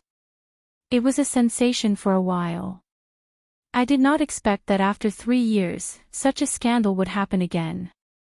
Shui Rui said, Ji Huaishan originally relied on the promotion of the previous head supervisor to sit in his current position. Normally, he would take advantage of his seniority in the Celestial Commissioner. But in the end, his family background is not deep and he has no foundation. He has held this position for too long. Many people are waiting for him to retire next year and take over the position. Ji Huaishan is also anxious. Originally, he wanted to use the 7th prince's influence to curry favor with the emperor. Unfortunately, His Majesty's arranged marriage made their wish come to nothing. Therefore, he set his eyes on this Dian and tried to think of a way to let his family's 4th miss stand out and take the opportunity to enter the Celestial Commissioner's office. It's a pity that they made a mistake and schemed against my sworn sister. All day long they hit the geese and were pecked blind by the geese. This time, they will not be able to escape this calamity. Lu Tan listened attentively to his analysis of the matter. Then he asked, last night during the Celestial Commissioner's office, Biaoxiong asked me to help. Is it because this Ji family is under Lu Hao's clique? But I have inquired and it seems that there is not much connection between the two. Shui Rui smiled faintly and said, Yun, you are often outside and have not been with Enling for a long time. There are some things that you are not very clear about. This Ji family is admittedly not under the 7th prince's clique, but that Ji family's 4th young miss is a problem in his heart. This woman is peerless in both talent and beauty, and is also good at learning. That day, the 7th prince had the intention of taking her as his consort. According to what I know, he had privately sent a jade rui to the other. However, marriage matters are all decided by His Majesty and he could not do anything about it. The young miss of the Ji family is proud and arrogant, not willing to submit to him. When she found out about his marriage, she decisively cut off all relations with him. Saying this, he paused and swirled the half-cup of fragrant tea in his hand. He slowly said, I understand Lu Hao's character very well. As long as he cannot get his hands on something, he will not let it go. Because this person is popular all year round, he has an arrogant air and loves face. Now that the Ji family is in trouble and that Miss Ji is in prison, how could he let go of this good opportunity to be a hero and save the beauty? Moreover, Ji Huaishan has a close friend in his life. It is the 4th-rank academician of the Imperial History Library, Zhao Zhixue. When the Ji family is in trouble, no matter what, he will not stand by and do nothing. And I have heard from my sworn sister that the Zhao family is also involved in this matter. The Zhao family and the Shu Fei-yin family are in-laws. As long as they plan properly, they can very well implicate this matter to the 7th prince. As long as he is involved in this matter, he will be covered in blood. In comparison, you and Daozi are fellow cultivators. Now that the emperor favors Daozi, once this matter comes out, it will add to your reputation. Lu Tan looked at Shui Rui and thought of that night when the Celestial Commissioner was only a few breaths. Shui Rui was able to have such a reaction. He couldn't help but secretly admire him. He said to himself, after listening to Biaoxiong's words, I know that my knowledge is shallow. In the future, I will need to trouble you to teach me more. Shui Rui chuckled and touched his teacup. You should learn from me. It is more like learning to eat, drink and be merry. When I come back from a trip to the Supreme Court in the afternoon, I will bring you around the capital at night. I have not returned for 3 years. This Anling city has changed. You should take a good look first. Lu Ten also laughed and clinked his cup with him. The usually quiet person is now in the mood to joke. I have long heard that Biao Xiong is a playboy. Don't bring me to those places of pleasure. I have just taken off this Taoist robe for a few days and I need to cleanse my heart and mind. Shui Rui face-bombed and said, It must be that fellow Ruilin talking about me in front of you. What playboy? It is just that I was not sensible for the past few years. I have been socializing with those playboys and picked up some bad habits. Now that I have quit, other than drinking, I do not indulge in pleasure. Lu Tan nodded and did not tease him anymore. After tea, the two of them went back to the restaurant for a meal and went their separate ways. Yesterday, Yu Shu came back from visiting in prison and rested at home for 2 days. She did not see Jing Chen return and did not hear any news about him. Just when she was about to ask Shui Rui for help, someone from the Supreme Court came to ask her about the Ji family's involvement in the murder of the emperor. The office of the Supreme Court is located in the north of the city. It is only 2 streets away from the imperial city. There is an archway on the street to prohibit peddlers and pedestrians. The street is very clean and there are not many pedestrians in broad daylight. The officer brought Yu Shu into the yamen.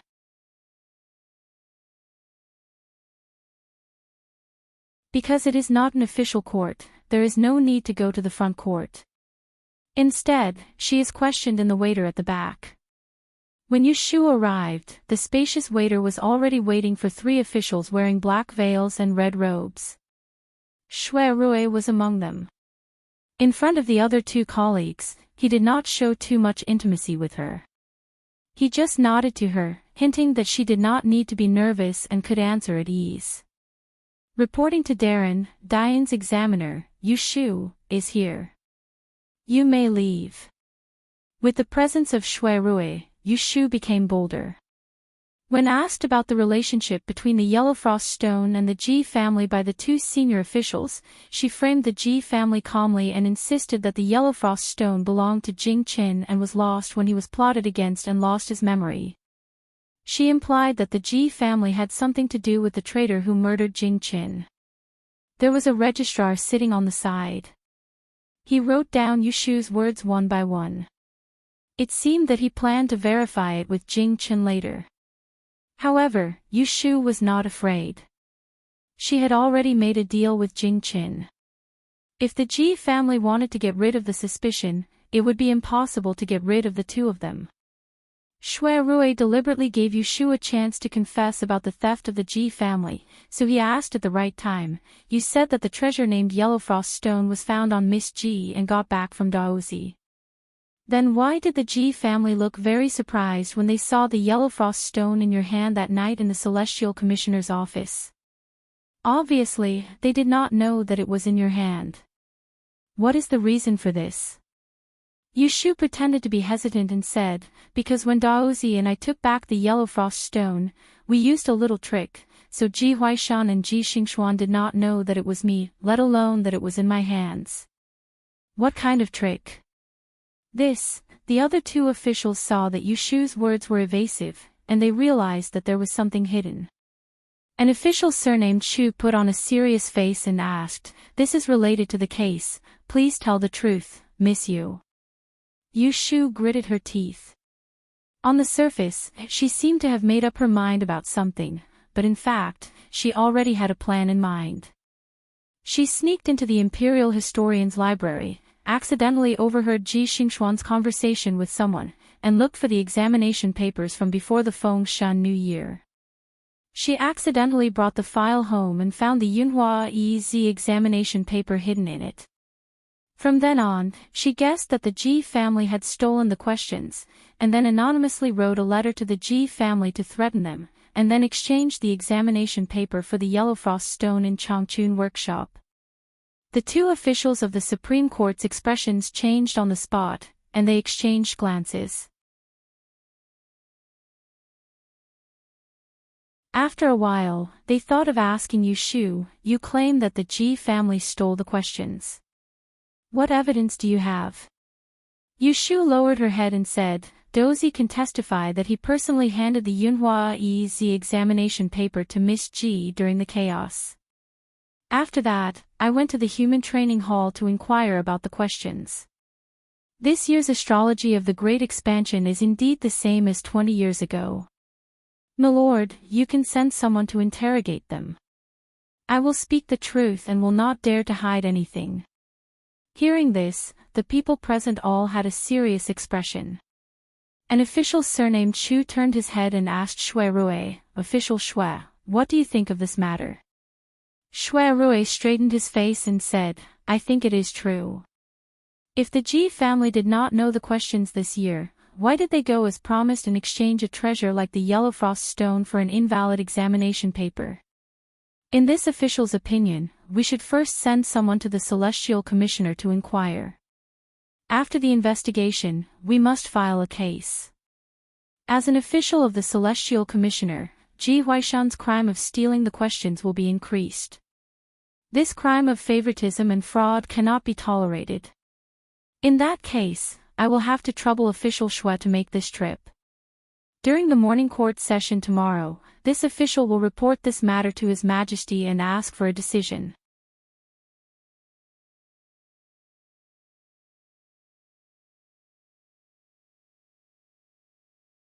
Chapter 291. Celestial Commissioner Ren Qiming hurriedly walked into Tai Shi Lu and stood in front of the man who was playing chess by the window.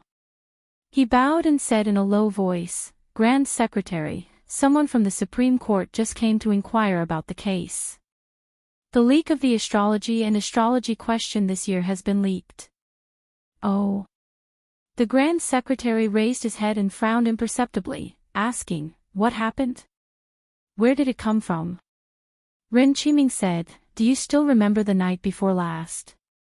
That Miss Yu took out Dozi's belongings and pointed out that the Ji family was related to the thief who murdered Dozi. At that time, she claimed that Dozi had lost the calamity-blocking stone when he was plotted against. No, it should be called the calamity-blocking stone. Later, the calamity-blocking stone fell into Ji Xingxuan's hands and was recognized by Miss Yu." Ren Qiming recounted how Yu Shu discovered that the Ji family had stolen the questions. Looking at the man's expression, his heart began to tremble. As early as half a month ago, he had discovered the phenomenon of astrology questions being leaked during the revision process. Although this question had appeared 20 years ago, it had been personally revised by the teacher at that time, so the answers weren't unknown. However, in this year's exam papers, there were over a dozen similar answers. It could be seen that it wasn't that there were many capable people, but that the questions had been leaked. 3 years ago, in the Grand Yen examination, there was an incident where questions were leaked. Back then, Long Yen was furious. As the chief examiner of the Grand Yen examination, Dede took the blame and was punished for half a year. Then, a group of examinees caused trouble, questioning the fairness of the Grand Yen examination. It took 2 whole months for the commotion to subside. After a lapse of 3 years, it was natural that the matter had to be dealt with carefully. Ren Qiming had reported this matter half a month ago. After some discussion, the two of them decided to keep this matter a secret for the time being. Who knew that it would be exposed today? Now that the Supreme Court is going to file a case, this scandal will definitely spread. Sigh, this Ji Huaishan has been the Celestial Commissioner for more than 10 years. Who would have thought that he would make a mistake in his old age? His granddaughter's aptitude was top-notch. She originally had a bright future ahead of her, but it was about to be ruined. Although there was anger in Ren Huangming's words, it was difficult for him to conceal his regret.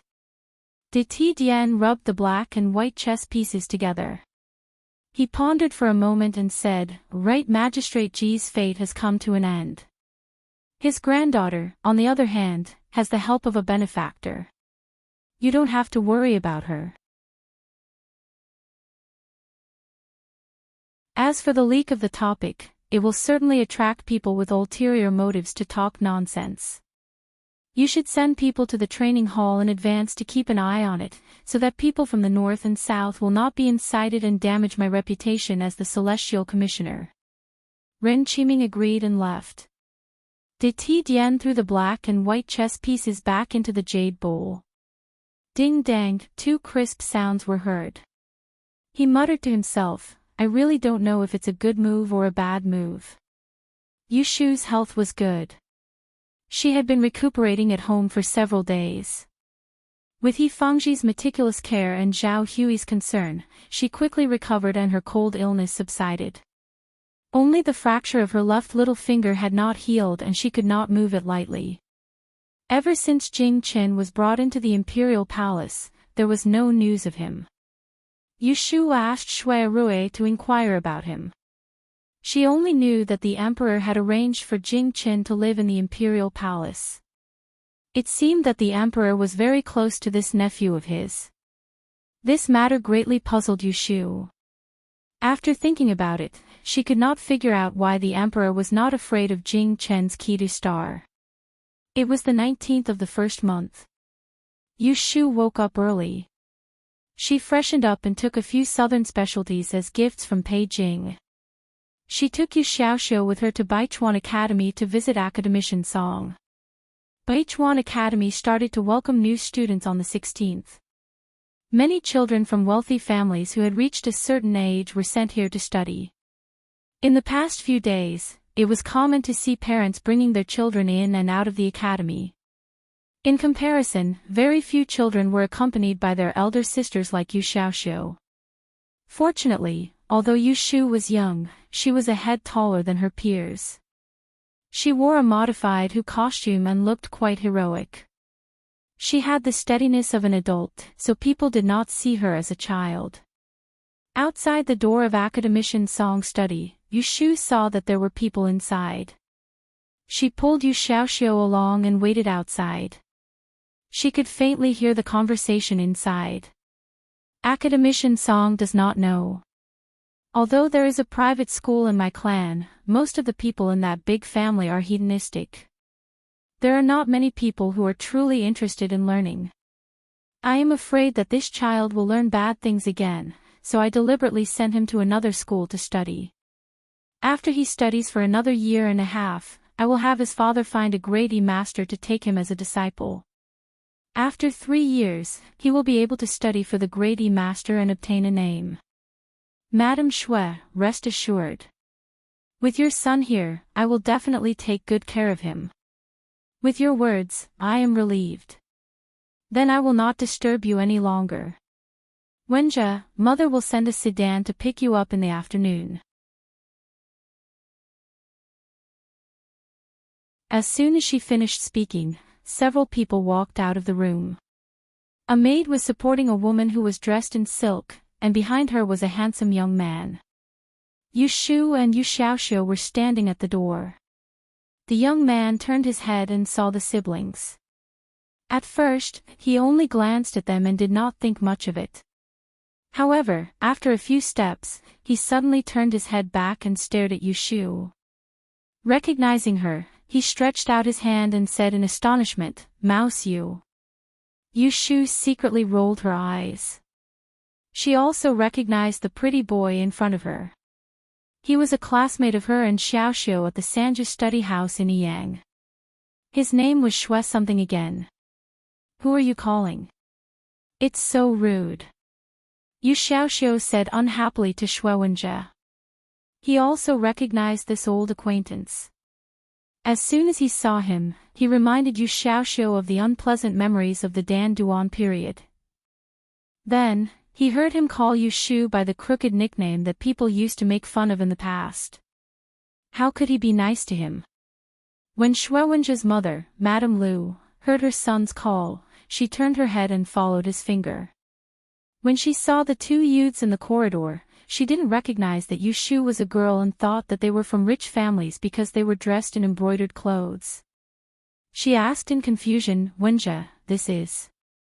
Wenjie was so surprised to see Yu Shu that he didn't hear his mother's question. However, Academician Song came out from inside and saw Yu Shu. He made a sound of surprise and said with a smile, "Miss Yu, are you here to send your younger brother to school?" Yu Shu ignored Wenjie and bowed to Academician Song, saying, "Because of some family matters, I came to visit Sir today.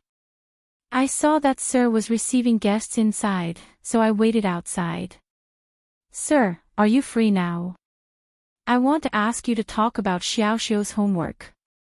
Academician Song nodded and pointed inside the door, saying, "You guys go in and wait first. I'll come back after I send them off." "Okay." Yu Shu pulled Yu Xiaoxiu into the study and didn't look at Wenjie again. This unfamiliar attitude caused Wenjie to come back to his senses. Then, he became angry.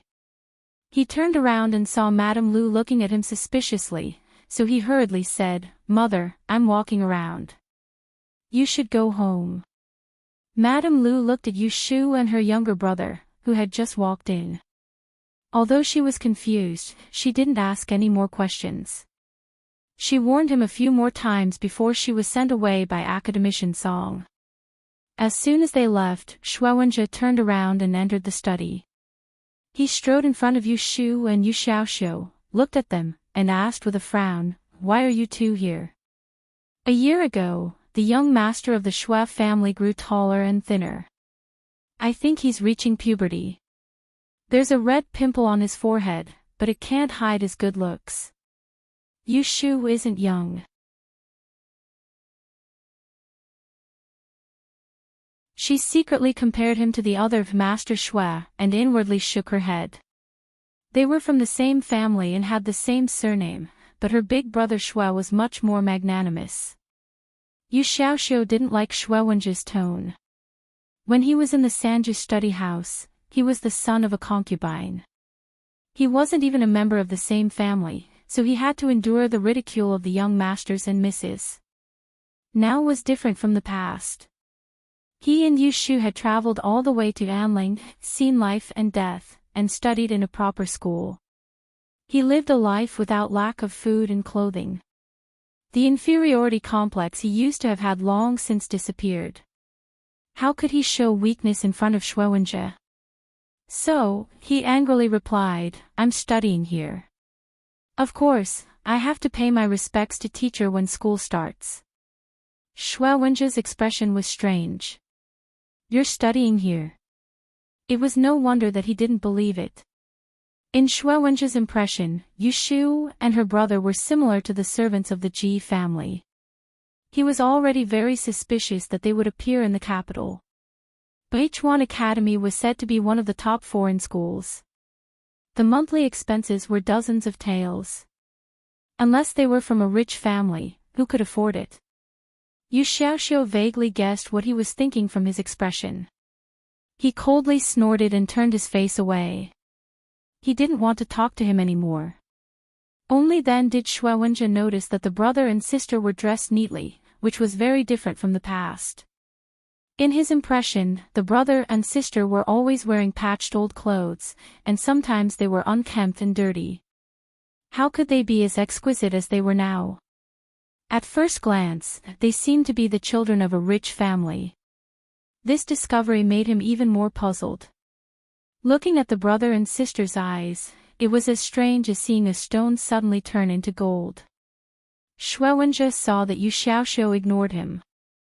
He angrily turned his head and asked Yu Shu, "When did you come to the capital?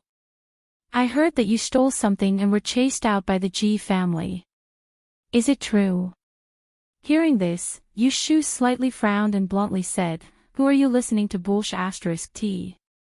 Wenjie looked at the beautiful young girl in front of him who was spewing vulgarities. His eyes widened in shock and his mouth gaped open. He couldn't say anything for a long time. Then you are still living in the Ji mansion, right?" Wenjie retracted his chin. In order to cover up his previous loss of composure, he pretended to ignore them. He raised his chin and asked, "Then you should have seen Xingxuan. Let me ask you, is she doing well?" Yushu raised her eyelids and looked at the young man in front of her.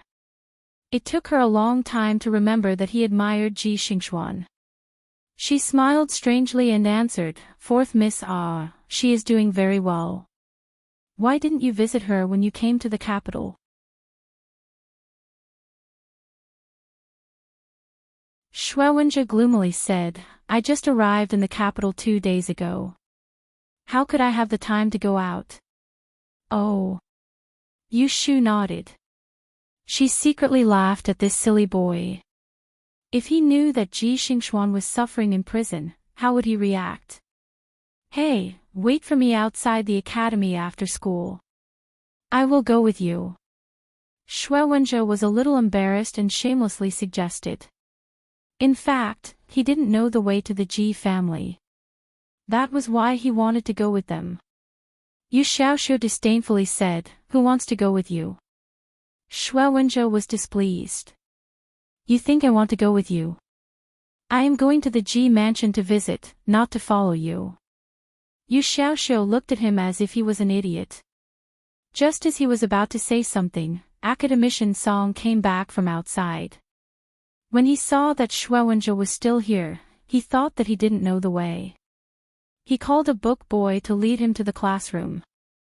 Shuewenjia walked away, looking back every 2 steps. You're tuning into the LoveLore Library YouTube channel. We're so grateful for your support, and don't forget to subscribe to join us on this incredible journey through captivating stories. Your generosity through donations truly makes a world of difference, as it's the primary source of revenue that allows me to expand and enhance this channel for you. Thank you from the bottom of my heart for being a part of this adventure.